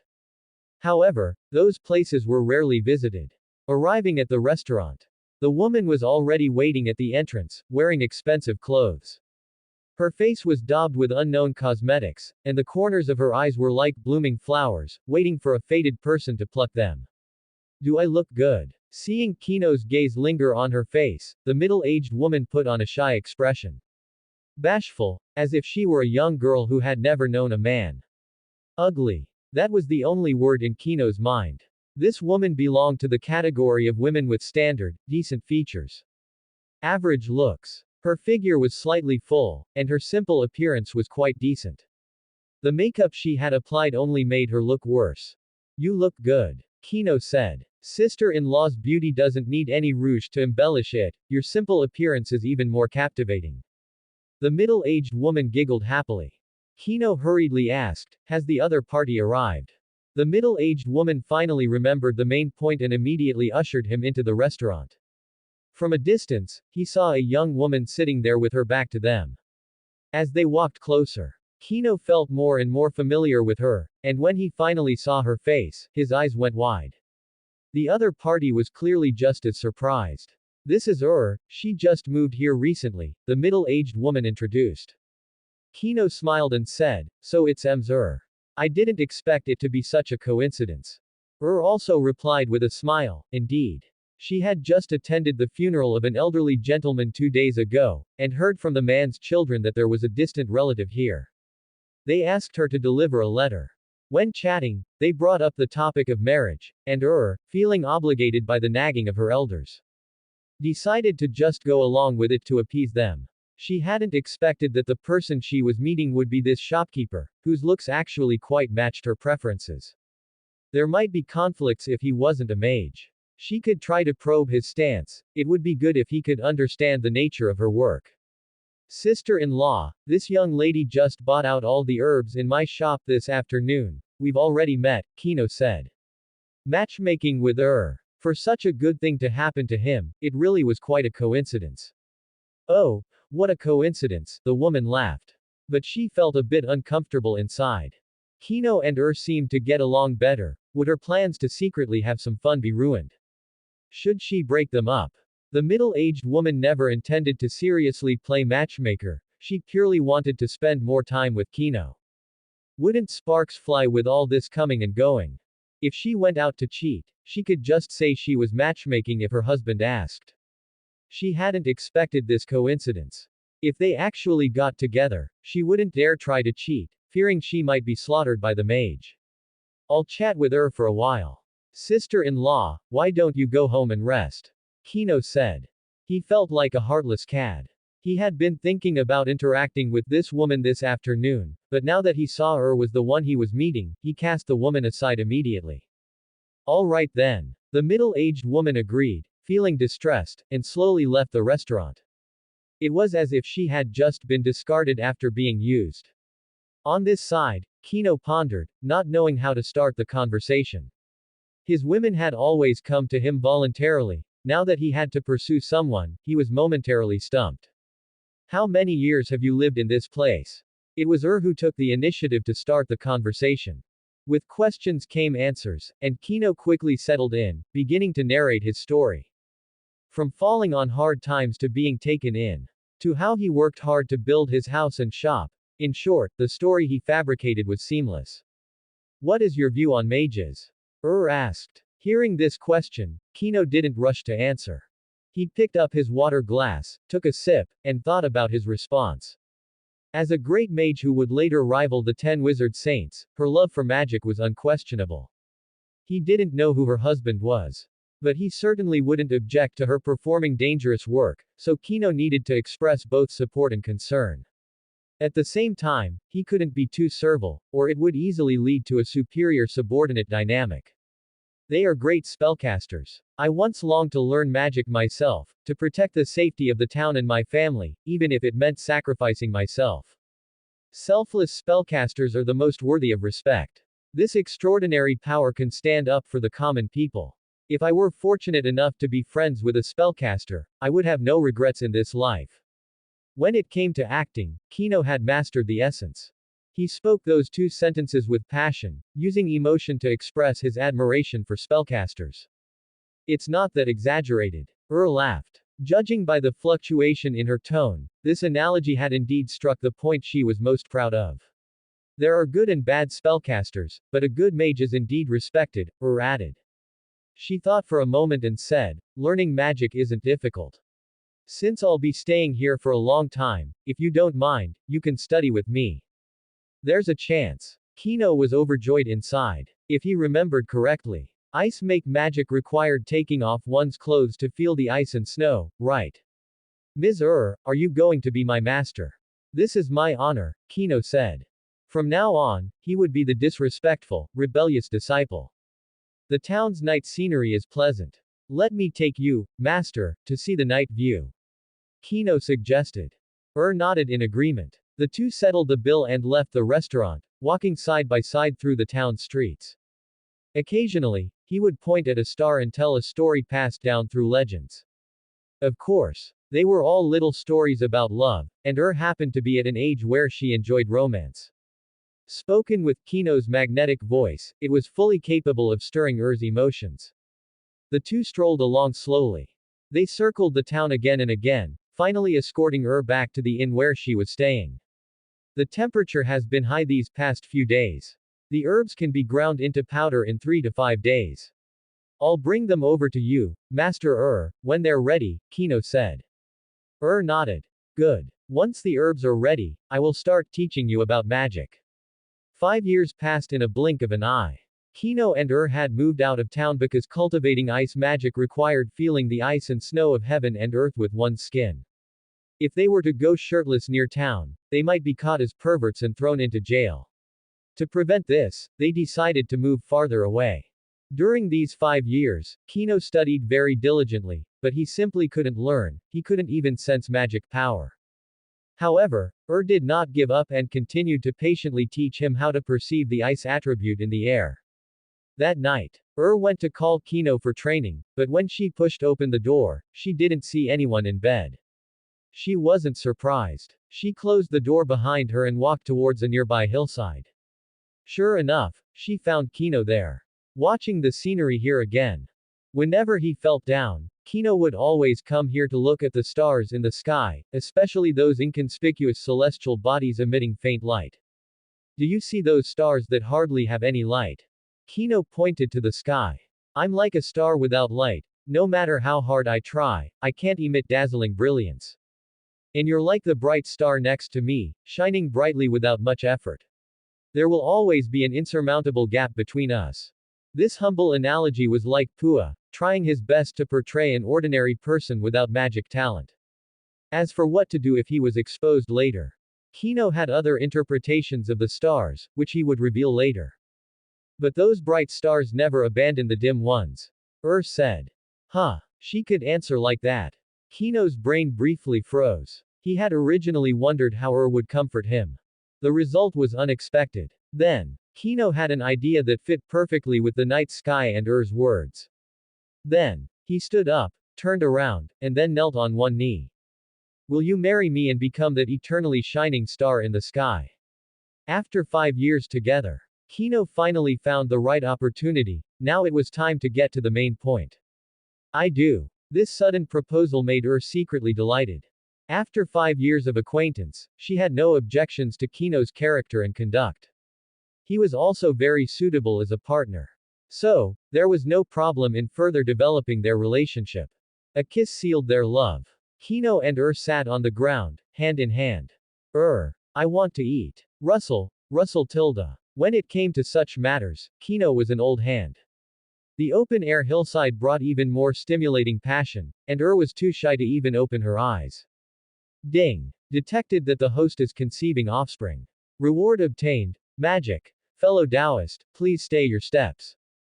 During the intermission, Kino also checked this reward, and the name was still something he wanted to complain about. This was indeed the system's habit. Magic. Fellow Taoist, please stay your steps, a conceptual magic. Simply shout, fellow Taoist, please stay your steps, at the target to bind them in place. The magic's power varies with the owner and cannot be dispelled or destroyed. How should he put it? It was decent. With Kino's current magic power, using this magic should be able to bind Acknowledge for 10 minutes. The most important thing was that it couldn't be dispelled or destroyed. At that time, Acknowledge would be completely bewildered, as it wouldn't be able to swallow this binding. He no longer cared about the rewards given to him personally. What he looked forward to most was naturally his children's talents. He wondered what kind of bizarre talent names the mischievous system would come up with this time. Plowing the fields. Digging wells. Development became more and more mature, and she also unlocked more unexpected positions. Intel. Ding. Target detected to be successfully pregnant. Please choose a talent. The familiar voice rang out again. As Kino enjoyed the lingering warmth, he also looked at the 3 selectable talents for this time. They're back, all back. The talent names were as strange as ever, completely indistinguishable in what they represented. 1. Studying medicine can't save the world. 2. An inch of time is an inch of gold, but an inch of gold cannot buy an inch of time. 3. Blood boiling. Look. With names like these, it was impossible to guess what type of magic they represented. Dragon Slayer. God Slayer. Demon Slayer. Or ordinary magic. At times like these, he had to take a gamble. Although Kino had always guessed correctly, he was still nervous and afraid of choosing a bad talent. Ur's first child must be named Ultir, so the corresponding talent should be related to time. The second option fits the requirement. The third option seems to be related to blood. If it's blood manipulation magic, it must be even more powerful than time magic. Just by manipulating the enemy's blood to flow backward. Among all the children, only Gaia's ability has healing effects. This first talent should be a healing type, so difficult to choose. Kino analyzed in his heart. Based on previous talent names, the type of magic was basically similar to the name. So, all three options this time were pretty good. Let's play it safe with the second option. After a few seconds of thought, Kino still decided to choose the second option, which was related to time. Ultir had to use time magic. Selection complete. Kino began to examine the details of the other two options to see if they were related to their names. Studying medicine can't save the world. The offspring will possess the dragon slayer magic of the healing dragon. From minor colds and fevers to the resurrection of the dead, all fall within the scope of healing dragon slayer magic. He guessed very accurately. This first option was indeed a healing type of magic, and it could even touch the level of life, capable of resurrecting the dead. If Zirf knew about this, wouldn't he cry and beg for help to resurrect his family? If this were the child's talent, combined with Kino's passive ability, treating God Enksaram as a clown would be no problem. What a pity he didn't choose it. As happy as he was to see this magic, his regret for not choosing it was just as great. Fortunately, Kino quickly calmed down. With his passive ability, his wife and children would never die, so the resurrection and limb regeneration of healing magic were unnecessary. Thinking this way, the healing ability became very ordinary. Looking at the next option. Blood boiling. The offspring will possess the talent to become a blood dragon king and skillfully master blood dragon slayer magic, allowing them to freely transform into a dragon for battle. It really was blood magic. Kino felt a little upset. This talent was also extraordinary. Every living creature has blood, and now there was magic that could completely control blood. As long as his magic power was strong enough, killing Aknologia would be effortless, just by making his blood flow backward. Could the black dragon even dodge that? And it was a Dragon King level talent too. In just a few years, I could completely control all of Aknologia's blood.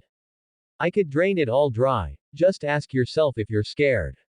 No matter how high your magic immunity is, blood flowing in reverse would kill you instantly.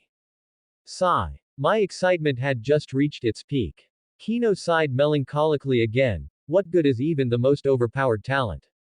He had no choice. Come on. With my luck, I'm sure to pick the Dragon King of Time. Kino cheered himself on, trusting in his unerring luck.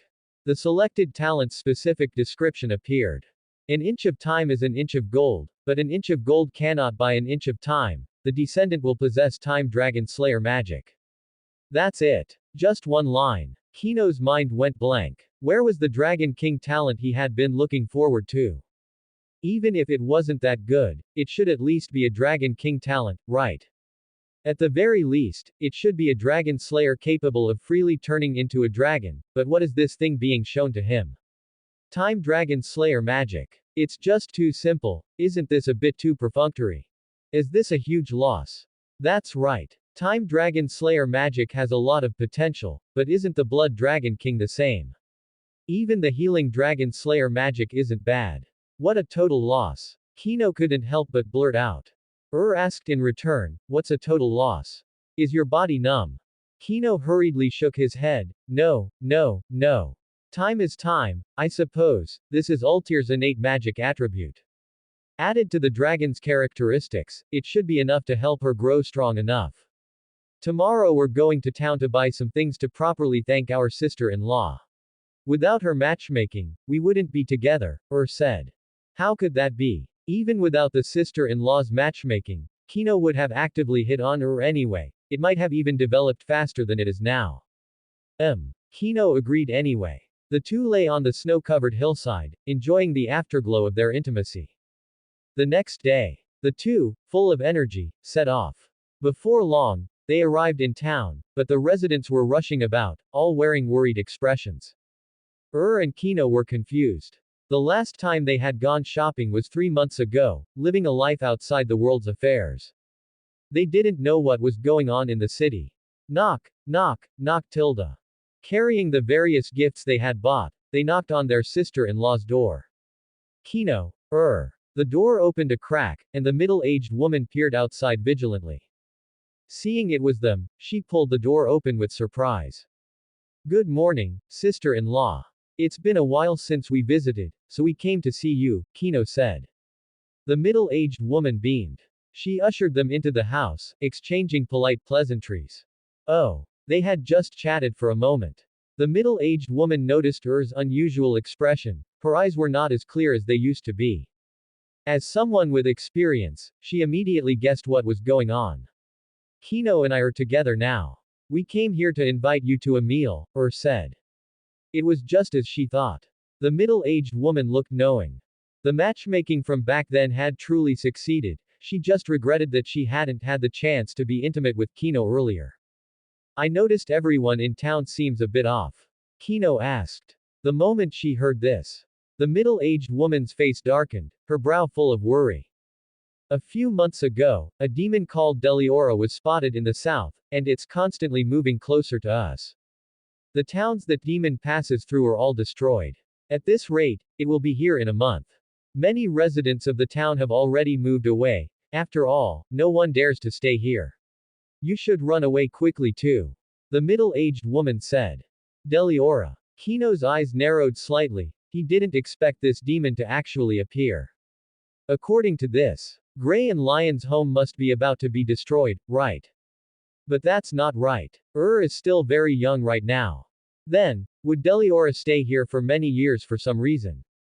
The demon that destroys towns.